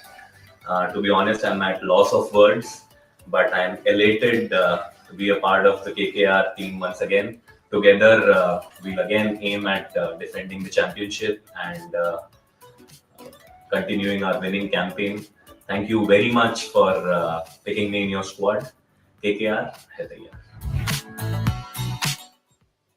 So that was Venkatesh Iyer, quite chuffed with the price tag that he got at 23.75 crores. Would be very happy. Now the onus would be on him to justify that tag as we move on to the next set of players, which is the uncapped fast bowlers in Vaibhav Arora, Rasik Dar, Akash Madhwal, Mohit Sharma, Simarjeet Singh, Yash Thakur, Karthik Tyagi, Vaishak, Vijay Kumar is there. Quite an interesting mix of young fast bowlers there. My bet is on somebody like a Rasik Dar Salam has been named by quite a lot of franchises that they have interest on. Another name would be Akash Madhwal, and since Mumbai Indians have already RTM'd Naman Dhir, Akash Madhwal, they will have to buy him back. Madhwal was a very had a decent performance as a death bowler. It will be interesting to see where he goes. Then you already also have Mohit Sharma, who did wonders with the GT outfit as well. Mohit Sharma, and I would also be interested to see, if anybody bids for Mohit Sharma, because he has been, it's quite an interesting story how once he was a leading bowler of CSK, then goes to Punjab Kings, then remains unsold for a season or two, and then becomes a net bowler for GT. Then the next season they pick him up in the squad, and now once again he is into the auctions. No, I mean he reinvented himself in a way. I mean Exactly. he went. I mean there were stories of him going up to Ashish Nara and said, "I want to bowl," and he bowled as a net bowler. A couple of seasons he was there, and by the third season they picked him up, saying that, you know what, we will probably take him up. One season after that is sorry, and then he eventually was bowling that final over against Ravindra Jadeja. That CSK GT game did not go his way, but then again, a truly inspirational story, so to speak, there. And we have Rasik Dar, the person that we're talking about, and is already up to 2 crores. A lot of interest from RCB right now. There would be other teams would be chipping in and coming into the fray. There is a DC as well. DC also coming in. RTM. Okay, DC has an RTM available on Rasik And Salam. I think they have exercised I think it. they have exercised that RTM at 2 crore, and RCB would be mulling what they do. Do they spend? Do they take it up to what, 2 crores or 4 crores? Would they be able to do that? Do they have that kind of purse? And would they think that DC would be able to match the whatever amount RCB might be putting out as their last option? Still they are mulling over it. Rasik Salam, from Mumbai Indians player, was part of DC. He's played a few games for DC as well. A nippy bowler for sure. RCB still mulling over. And I think RCB will go for him because, as we have seen, that they need good bowlers, and I think this could be the one. But it's interesting that they are brainstorming so much about Rasik Dar. That's quite interesting. And right from the beginning, they have gone very aggressively. And here comes the price they have quoted, I think. We're still mulling over the fact. Quite interesting that in this list, as I mentioned, there is Vaibhav Arora, who played a good part for that KKR's winning campaign. You have an Akash Madhwal, again part of the Mumbai Indian squad. Mohit Sharma with GT. Simarjeet Singh was with CSK. Yash Thakur also. I think Yash Thakur was with RCB, if I'm not wrong. Then, of course, there is Karthik Tyagi. Vaisak Vijay Kumar is another local talent that RCB would want to get their hands on. And Rasik Dar has certainly gone from 30 lakhs That's to 6 4 crore. crore. That's 4 crore jump, given by RCB on Rasik Dar. It will be interesting to see if DC try and don't match think that so. and get him back. 6 crore. I don't That's know. 6 too crore much. might That's be too much for That's too much. Rasik Dar. That's Now not the an ball impressive is move, I on would DC's say. court actually, but RCB giving out 6 crore for Rasik Salam. That's not an impressive move, I would say, because that's not something that you would there want to are see. 4 crore jump. I don't know. They missed out on so many bowlers who already have a proven track Desperation record. mode. I think Yes. desperation mode for them now.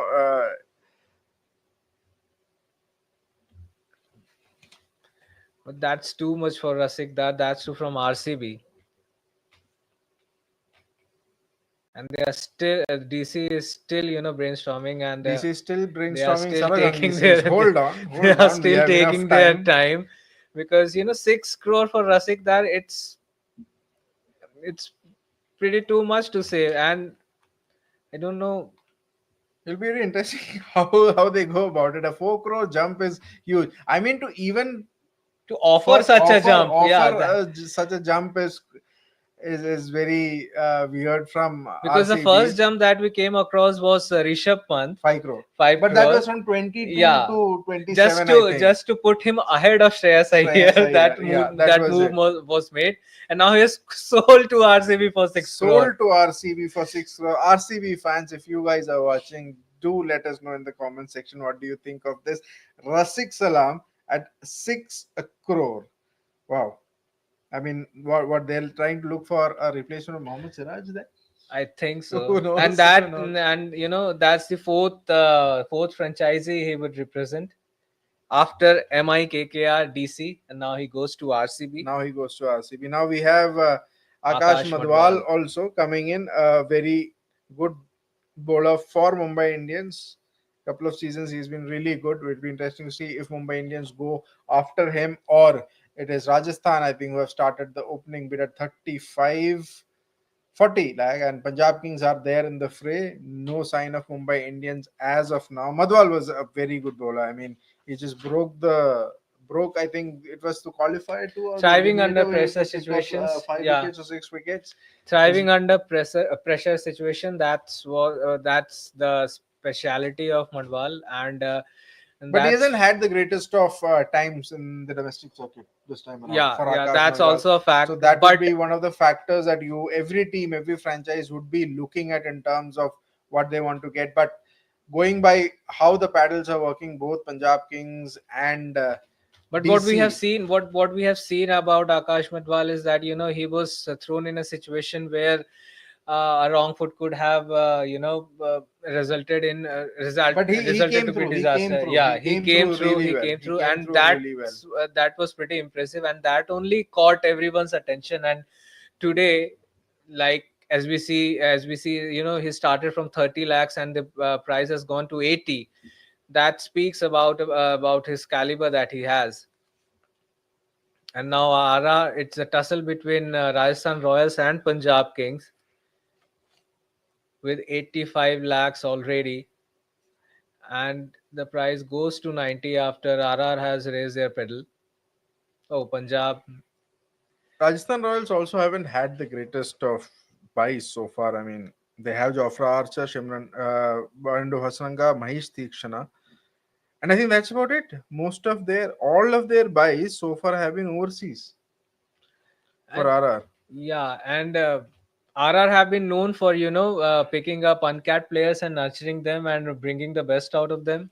And makes sense also because their retentions were all Indian players. Jaiswal, Samson, Jurel, Rayan Parag. Only Shimran Hetmeyer was the only overseas option in that. Overseas option. They also had a Sandeep Sharma at a 4 crore uncapped bracket. So they had enough to play around with. They've already spent 101.15 crore to buy out Jofra Archer at 12 crores, Vandu Hasranga at 5.5, Mahesh Theekshana at 4.40. You know what? You see a lot of Sri Lankan influence here. Sangakkara, yes. Vandu Hasranga, Mahesh Theekshana. Great for the Sri Lankan players there. That Sangakkara is looking out for his countrymen. Madhwal has gone up to 1.2 crores now. Quite interesting. This is quite interesting. Royal Challengers Bangalore with a good tweet. R in Rasik stands for Raftar. Rasik Dar Salam. Raftar Dar Salam would be what Royal Challengers Bangalore would be hoping. He's ready to freeze the opposition with his icy pace. Pace you would generally associate with something hot, right? Not fire, yeah. Not ice, but probably fire, to freeze the opposition with the pace. 1.20 crore Akash Madhwal goes to Rajasthan Royals, and that's a very good buy. To be honest, very good buy. You would have alongside Sandeep Sharma. I mean, good buy. Jofra Archer, Sandeep Sharma, Akash Madhwal. I think this gives me a feeling that this season RR is going to build a bowling army of uncapped players because they have Rahul Dravid back as the head coach, and we have seen what Rahul Dravid has done. He'll pick out these youngsters, of course. He'll pick out these youngsters for sure. What Rahul Dravid has done before joining Team India as the head coach, he was there at the NCA. He nurtured a vast pool of talented players. All of them at certain stage made their India debuts, and some of them are still in the Indian team. One of them is Yashasvi Jaiswal. Yeah, Rishabh most Pant is definitely. there. Shreyas Iyer has been there. Ishan Kishan has been there. So it won't be a surprise for me if RR builds up a pool of uncapped bowlers, and when they have Rahul Dravid at the helm, I think it will be a great move. Most definitely, and Irfan Pathan also tweeting about Rasik Dar. Of course, Irfan Kashmiri Pathan was very much associated with Jammu and Kashmir cricket, and he's very happy. Kashmiri apple महंगा हो गया है. Rasik Dar, most definitely, and he can probably buy a truckload of apples for Irfan Pathan. Rasik Dar now. Moving on, we have Mohit Sharma on the bidding table, and he has already gone up to 1 crore 50 from a base And base GTR price of after him. 50. DC were the one who started, and GT are coming back in. They want to buy him back, buy their player back. 1.60. This could go up to, I don't know, 3 crores, 4 crores. What's your take?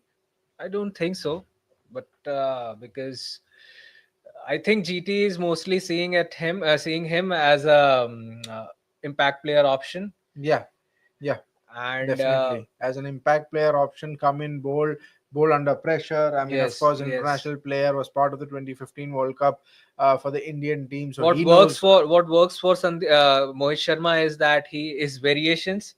He has been known for his variations, Variations, of course. especially those knuckle balls that he uses in depth, and that's why I think these two franchises, DC and GT, are having an intense war against themselves, because it's 1.80 crore already.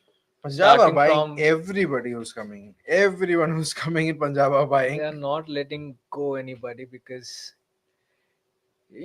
that's a comfort of having the biggest purse also, because they knew that bigger the money, bigger the options will be for them, because they don't have any financial restriction, just like some of the top franchises.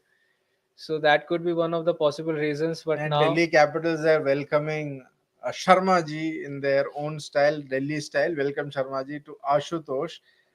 You say intent, we hear Ashutosh. Of course, that of course is Yes. there. I mean, he showed great amount of intent alongside and they are Shashank going Singh. and they're going after another Sharma ji right now, a Oh bowler, yeah, Mohit bowler Mohit Sharma. Sharma gone up to 2.2 crore. DC and GT both. Though coming as a uncapped player due to those changes in the rules of the IPL governing council, that a player who has been retired for a certain number of years, Not played international cricket yeah, for a not period of 5 years. They 5 will years, be they are in the coming in as an uncapped uncapped category. They will be category. in the uncapped category. There are quite a few. Sandeep Sharma was retained under that rule. Of course, MS Dhoni was retained under that rule. You now have Mohit Sharma also. In that, I think it was kind of in a way detrimental for him, because his base became quite low. But then Once again, a he has frontline gone up bowler, to 2.2 crores. once a frontline bowler in MS Dhoni's Arsenal in Team India, and today, but he still has that spark in Still got his that spark. Yeah, spark still in got him, that and spark. And these figures say so much about the that, value because of yeah, experience is what you're seeing here. It is purely the value of experience that these teams are putting in, and I think DC DC have have it. bought him DC have it at 2.2 2.2 crores. crore, DC have it. 2.2 crore. Mohit Sharma 2.2 crores. So let's look at the DC lineup for now, and it'll be very interesting to see how DC are shaping up. DC with Aksar Patel, Kuldeep, Tristan Stubbs, and Abhishek Porel as their retained players. They have added KL Rahul, their captaincy option most likely. T Natarajan, a good bowler. Harry Natarajan. Brook, Jake Fraser, McGurk is back. Ashutosh Sharma, Samir Rizvi, Karun Nair, and you add Mohit Sharma. Looks like a decent bowling unit there. Very, very good bowling unit in Kuldeep Yadav, T Natarajan, It's giving me a feeling, Aksar Patel. it is giving me a feeling of the LSG unit, what they used to have a couple of years ago somewhere, or the some players were like, some such players only there because they were at that time they were building the team from the scratch. Yeah. And if we see now, DC is also at the on the same page, I think, at this moment, because they have some top players right now in KL Rahul. They don't have a big ticket, I think, pacer as of now. DC, T Natarajan. Oh, sorry, Mitchell Stark. Mitchell Stark, of course, is there. there. Stark, Natarajan, and you add in a Mohit Sharma. There's a lot of value in what they can bring into the table.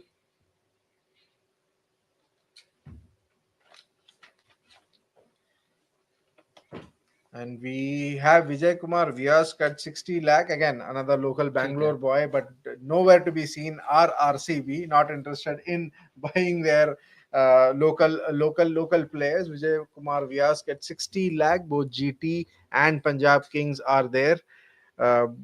Fighting for it. On the screen, you have Mohit Sharma, Solo Delhi at 2.2 crores. And I was mentioning about DC, quite a strong lineup. They have already gotten 13 players, including the retained list that they have been part of. 4 overseas buys. Purse left is just 13.80 crore, but I think most of their core 11 or core players are already set.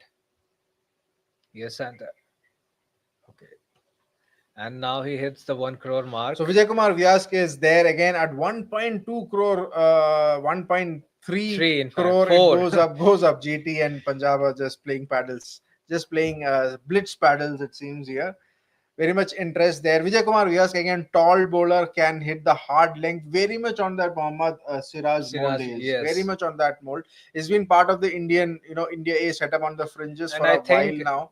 And I think the intensity with which Ashish Nehra is going after every fast bowler, now they have he wants to build an army of his own fast bowlers.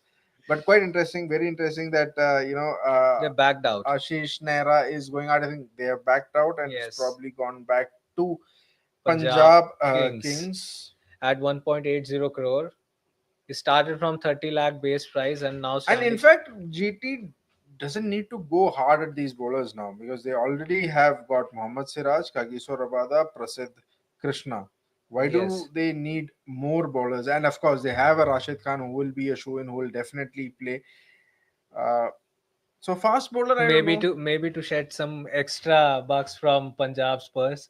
Could be. That could be one of the strategies that you could see from these guys as well. Vaibhav Arora, the KKR bowler, is up on there. Vijay Kumar Vyas actually goes to Punjab Kings for 1 crore 80. And as we talk about the buys, we have a reaction from Ravichandran Ashwin. Yes, as he's bought by Chennai Super Kings, kind of a homecoming for him. So Ravichandran Ashwin on his buy by CSK in this auction. வாழ்க்கை ஒரு வட்டம் அப்படிங்குவாங்க. 2008லேருந்து 2015 வரைக்கும் நான் first மஞ்சள் துணி போட்டு அந்த டீமுக்கு விளாட்னதுக்கு என்றைக்குமே கடமைப்பட்டிருக்கேன். அங்கே அந்த டீமில் விளாட்னது கற்றுக்கிட்டது தான் என்னோட இன்டர்நேஷனல் கரியரில் இவ்வளோ தூரம் கூப்பிட்டு வந்து விட்டுருக்கு. கிட்டத்தட்ட கடைசியாக நான் சிஎஸ்கே ஆடி 10 வருஷம் ஆக போகுது. 2015 என்னோட last season.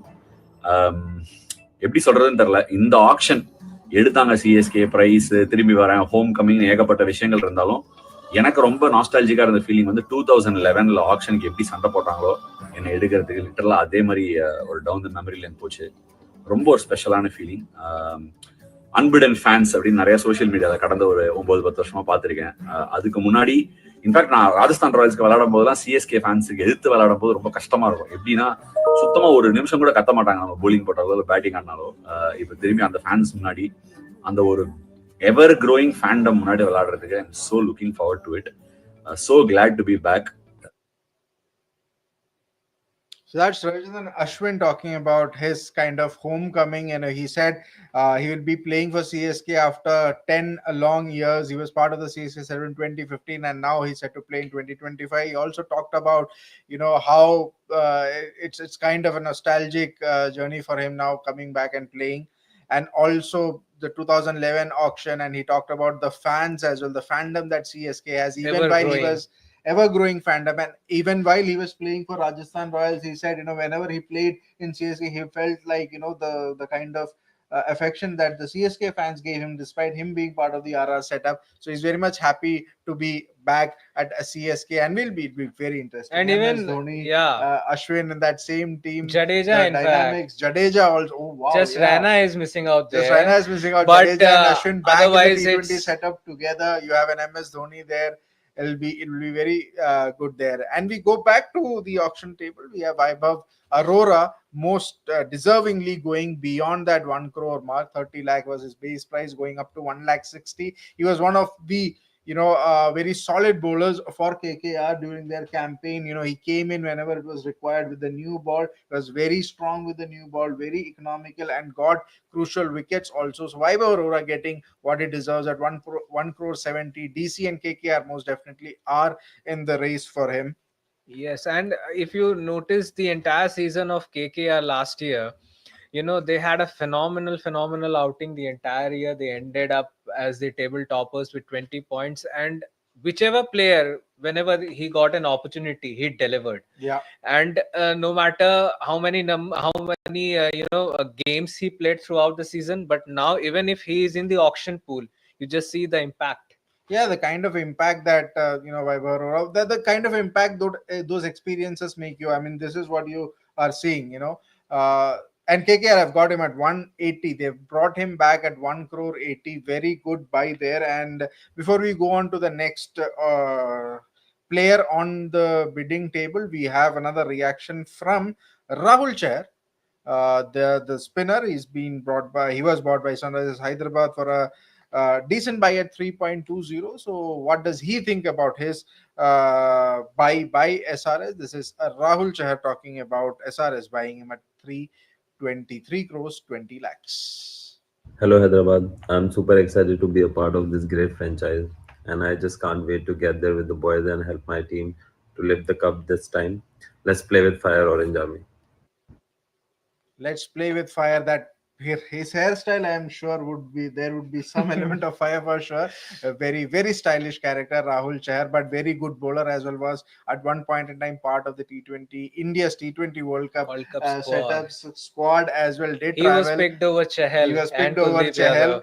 And it will be very interesting how Rahul Chahal. The main thing is how SRH brings Rahul Chahal in the scheme of things, because you already have an Adam Zampa there. So it could be a reason where if they have to go for an Indian spinner, Rahul Chahal will be there, and if they have the bandwidth to go with 4 overseas including a spinner, then it would be an Adam Zampa. But then again, it's a good headache to have, because obviously it will be interesting to see if Pat Cummins overlooks his Australia companion to have Rahul Chahal in the playing 11. That's a pretty interesting thing to see. But Zampa and Rahul Chahal, despite both of them being wrist spinners, give different variety and different skill set there. Rahul Chahal is much quicker through the air than an Adam Zampa. Adam Zampa tries to loop it really well, but Chahar just skids through. I mean, if you remember, I think 3 or 4 wickets he took against RCB. He got Kohli and all of those guys out. So very interesting bowler. But again, and that quality of his, put him in that T20 World Cup squad, and that was the particular reason that was cited why the team decided to have him instead of Yuzvendra Chahal in the World Cup squad. Absolutely. And we move on to Yash Thakur, who at a base price of 30 lakh has now gone up to 140. He was part of the 25-year-old, was part of the LSG unit, play a few games there, and a kind of a bowler in that Shardul Thakur mold. Exactly. He bowls with a heavy ball. I mean, when he bowls, you won't really feel that it's coming at pace, but actually is. It rushes on to you as a batter. A very good red ball bowler. If I'm not wrong, he plays for Vidarbha. Takes a lot of wickets for his state side. To take that and translate that form into T20 cricket, we saw a bit of that in Punjab Kings. Last IPL, and Punjab Kings have him at 160. Yash Thakur, PBKS, Preeti Zinta Sun's very happy with that buy. They are building a solid team of young fast bowlers, uncapped fast bowlers that they can keep on rotating. Now, that's probably one of the reasons why they are going after these young players. And now another young player coming in is Karthik Tyagi, one of the BGT BGT members of the 2021 campaign. Yes, The only yes. guy who was not able to get a game. One of the only two guys. One of the only two guys, of course, to not get a game, but he's there. He's been off the radar a bit. Kartik Tyagi came in with a great hype, but after that, injuries and other different issues has been there. So he's been off the I boil for think a while. he 40 will lakhs, return and as expected, there's no bias for Kartik Tyagi. Most likely, it is because of some injury concerns that he has had, in the past year or so. So that's Kartik Tyagi that is going unsold. The first RR put their money on him, made him an able fast bowler because they counted on his speed, and then only I think he was picked up as the net bowler during that BGT tour, and he was the only net bowler left to be inducted into the squad. Into the squad, yeah, that is right. And as we move on to the next one, that is Simarjeet Singh, we also have a sound reaction from RCB's think tank. This is Dinesh Karthik talking about the strategies for RCB and how it has panned out for them so far. Remember, not that of great buys for Dinesh Karthik and RCB, but let's hear in what he has to say. This is Dinesh Karthik of Royal Challengers Bangalore. Everybody from RCB and all the fans have all said, let's go for Josh Hazelwood. And here we have him. Josh Hazelwood. It was all about who can we get, and we got Josh Hazelwood. I think all of Bengaluru should be smiling at that option because we've seen what he can do in the year that he came. We qualified, and he was such a major and integral part of the attack.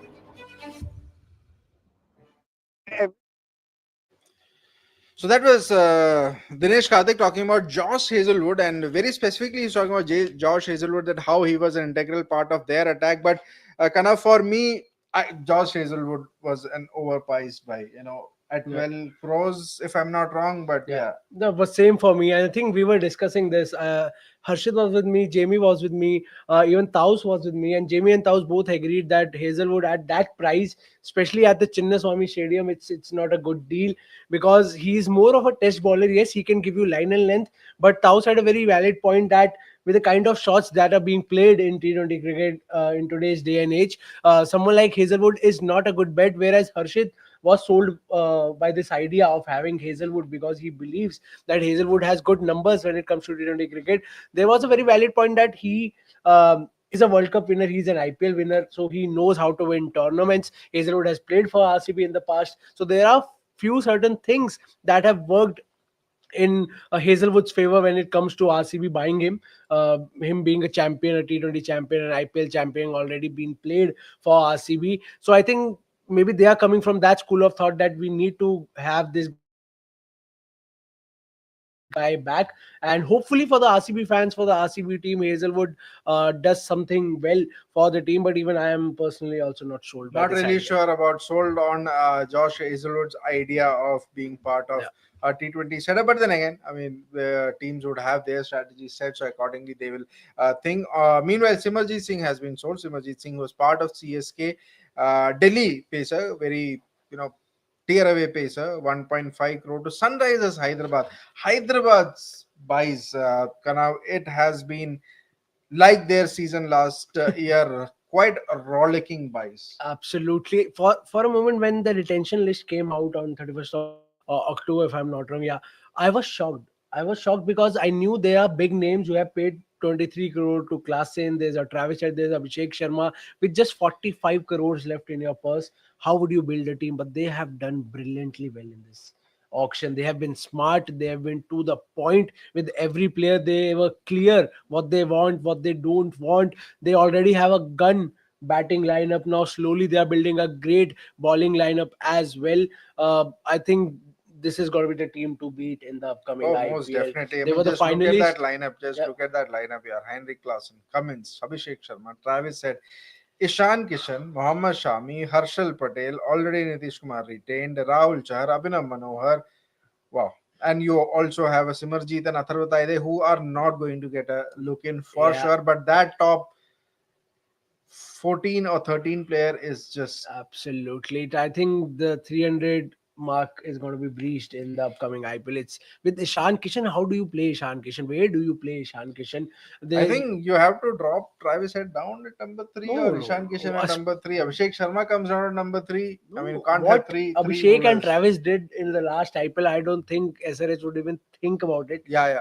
You need that carnage opening pair. Number 3, I mean, either you can take a punt on Ishan Kishan sitting with number 3, then there's a Klassen, then there's a Nitish Kumar Reddy. It's a gun batting lineup. And now with Mohammed Shami in the bowling lineup, I think they are sorted. Very much sorted. It's just they'll just have to figure out a way how they can fit in all their 4 foreign players and get the maximum out of their Indian core as well. And as we look at here, it is the uncapped, I think, spinners lot is up, and first up it is Suyash Sharma, KKR's part of the KKR's winning IPL team, very decent bowler, and is already up to 1 crore 40 lakhs, and it is RCB and Mumbai Indians quite frankly are interested. And if this is a good move by Mumbai Indians. They need to have a good spinner, a spinner that they can rely on, spinner they can invest the future on, and Suyash Sharma is probably that spinner.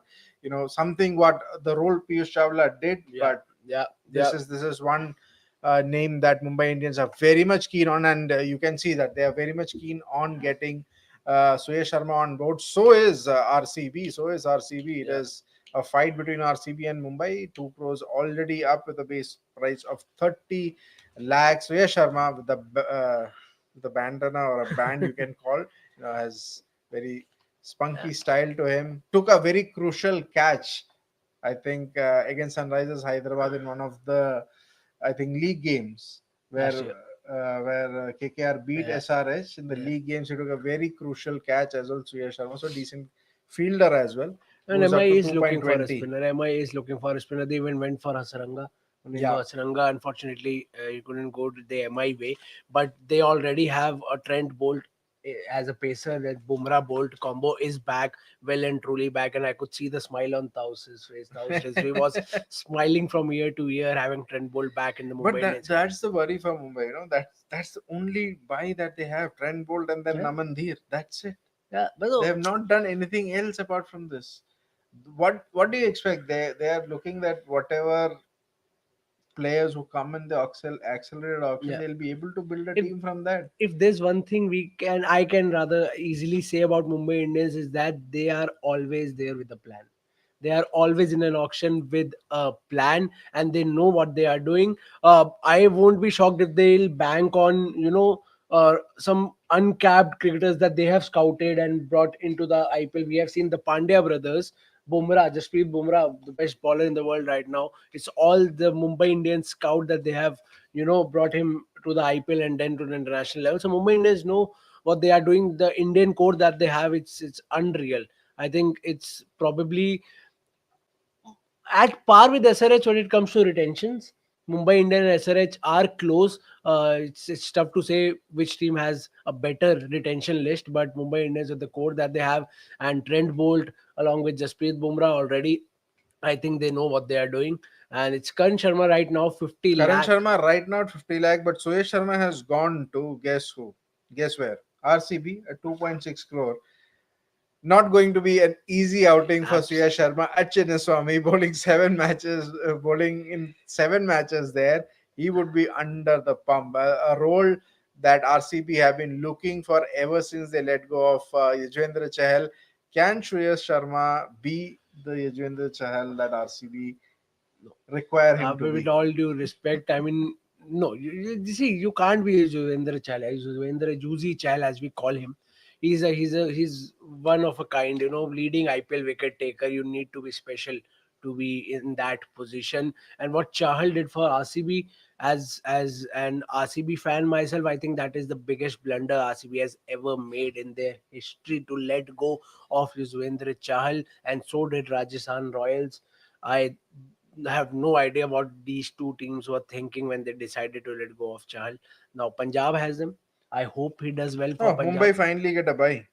Oh, they have a spinner. Get Karan Sharma at 50 lakh. Karan Sharma, very interestingly, is quite. Yeah, he has been. He's been everywhere, and he's been part of IPL winning teams as well. SRH, CSK, if He's I'm a not wrong. lucky mascot. He's kind of a lucky mascot, kind of what Piyush Chawla was for the Indian team. That's one way to win a trophy. Well, Mumbai. One way to win a trophy is get Karan Sharma on board, because he's been part of a couple of at least World Cup winning sides, and Mumbai Indians have already tweeted "Alare Karan Sharma, Alare trophy" as well, if you will. But Karan Sharma, again, very spunky character, very spunky bowler. Bowls with, again, a lot of revs, very flat deliveries. From a T20 perspective, he's a very good bowler. But the only thing I think with Karan Sharma is that he loses his length quite often. The length, because he puts in a lot of revs, he tends to lose his leg quite often. But when he lands it well, it's very difficult to pick him. Yeah, but he's not consistent, as you said. Yeah, and consistency that's is the a big key. issue. In T20, is the key. You need to bowl at one particular line and length. When Mike Markanday goes for Kolkata at 30 lakh. I mean, so not Shreyas Sharma, so they have gotten another spinner in Mike Markanday from Mumbai to, I think, he was with Mumbai earlier on. Piyush Chawla unsold. SRH. Piyush Chawla goes unsold. Something we had predicted. I think at least it was on the I had in my mind that there might not be any buyers for Piyush Chawla. But yeah, big news there that Piyush Chawla has gone unsold, has been one of the leading wicket takers in the IPL, was part of Mumbai Indian squad when he was played for Mumbai Indians last 2 seasons. We were all surprised at how Mumbai are putting the trust in somebody who probably was gone past his prime, but that is not the case. He did bowl quite a few decent overs for Mumbai Indians, held one end tight when they did not have any spinners. It was a very, very, very decent season for Piyush Chawla, but unfortunately, and he was having one hell of a unsold. time with Mumbai. And I Most have, definitely. met him quite a few times in the last 2 years during IPL. Had a very short chat with him. He was happy. But there's always a chance of him coming back at the auction. That's what I was going to say. That it could be. This is not final that he's been unsold. He might get picked up again. Towards the last, that one family tag comes in and they try. They try at least. At times it's not possible. They tried Ishan Kishan. It was not possible, but they try. You see, a legend of the T20 format, Kiran Pollard, instead of leaving Mumbai and playing for some other team, he decided to become a coach for Mumbai Indians. So that's something that they also look after, and Piyush Chawla is one of them. But as of now, he is unsold. But obviously now, as of now, it's, I think, Manav Sutar is there, 30 lakh base. Did very well, I think, the Dilip Trophy, Manav Sutar. He was also part of the India A tour game, if I'm not wrong. Manav Sutar was part of the Australia-India tour game as well. Sutar, a very, very decent bowler. GT gets him at a good price of 30 lakhs. Kumar Karthikeya was also part of the Mumbai Indian setup, has also been sold to Rajasthan at a base price of 30 lakhs. So I think we are getting into that phase where teams are just getting those base price players, just filling up their squad with cheap buys. Gujarat Titans already with the tweet, Manav Sutar is in the mix, and we are locked and loaded. As again, Manav Sutar, very, very cunning bowler he is, and decent bat, I think he is. Shreyas Gopal. And you have a Shreyas Gopal, again, a veteran of IPL, so to speak. He's been part of Mumbai Indians, part of a few other franchisees as well. I was wondering what does a youngster feel while his bid is on. It's a make or break for a youngster. It can change. I think it's been going on for now, what, 15, 16 years now? If someone's there for the first time or who has never been picked, he's again in the auctions. The butterfly determines could change your Most life. definitely. I mean, it's those kind of moments, when you say it could be one of the most beautiful moments, it could be one of the most cruelest moments for you, sitting with your family and just we have seen stories, we've reported on a lot of players who say they just are not able to witness the IPL auction. They are somewhere else, and their family or their players or colleagues call them up and say that you've been bought or you've been not, because they are so nervous that they are not even able to watch the auction live. That nervousness happens, and I think with that final bid or final sale of Manav Sutar at 30 lakhs, I think we are done for today. It is so far, it seems everybody is packing up. I think we also have ready to pack up now. top buys so far. Rishabh Pant, Shreyas Iyer. I mean, big names, big bucks. Something we Big names, expected. big bucks. Lot of time has been spent. Now a lot of money has been spent. Quite interesting bidding was DC, Punjab Kings, Royal Challengers Bangalore. Despite the kind of purse they had, not really going for what we thought. But Punjab have been very active throughout. Ricky Ponting, Ricky the Ponting, punter taking a punter of punt it. on almost everyone there. Shreyas Gopal unfortunately goes unsold. That in fact was the last last action of day one of the IPL 2025 auctions, and we are at the end of 13 sets. On the day we have gone past 13 sets, and tomorrow most likely it will be accelerated auctions where a lot of players who were unsold will come back, and from the remaining lot of 200 300 odd players, they Tomorrow would we be get Jimmy Anderson. cut down.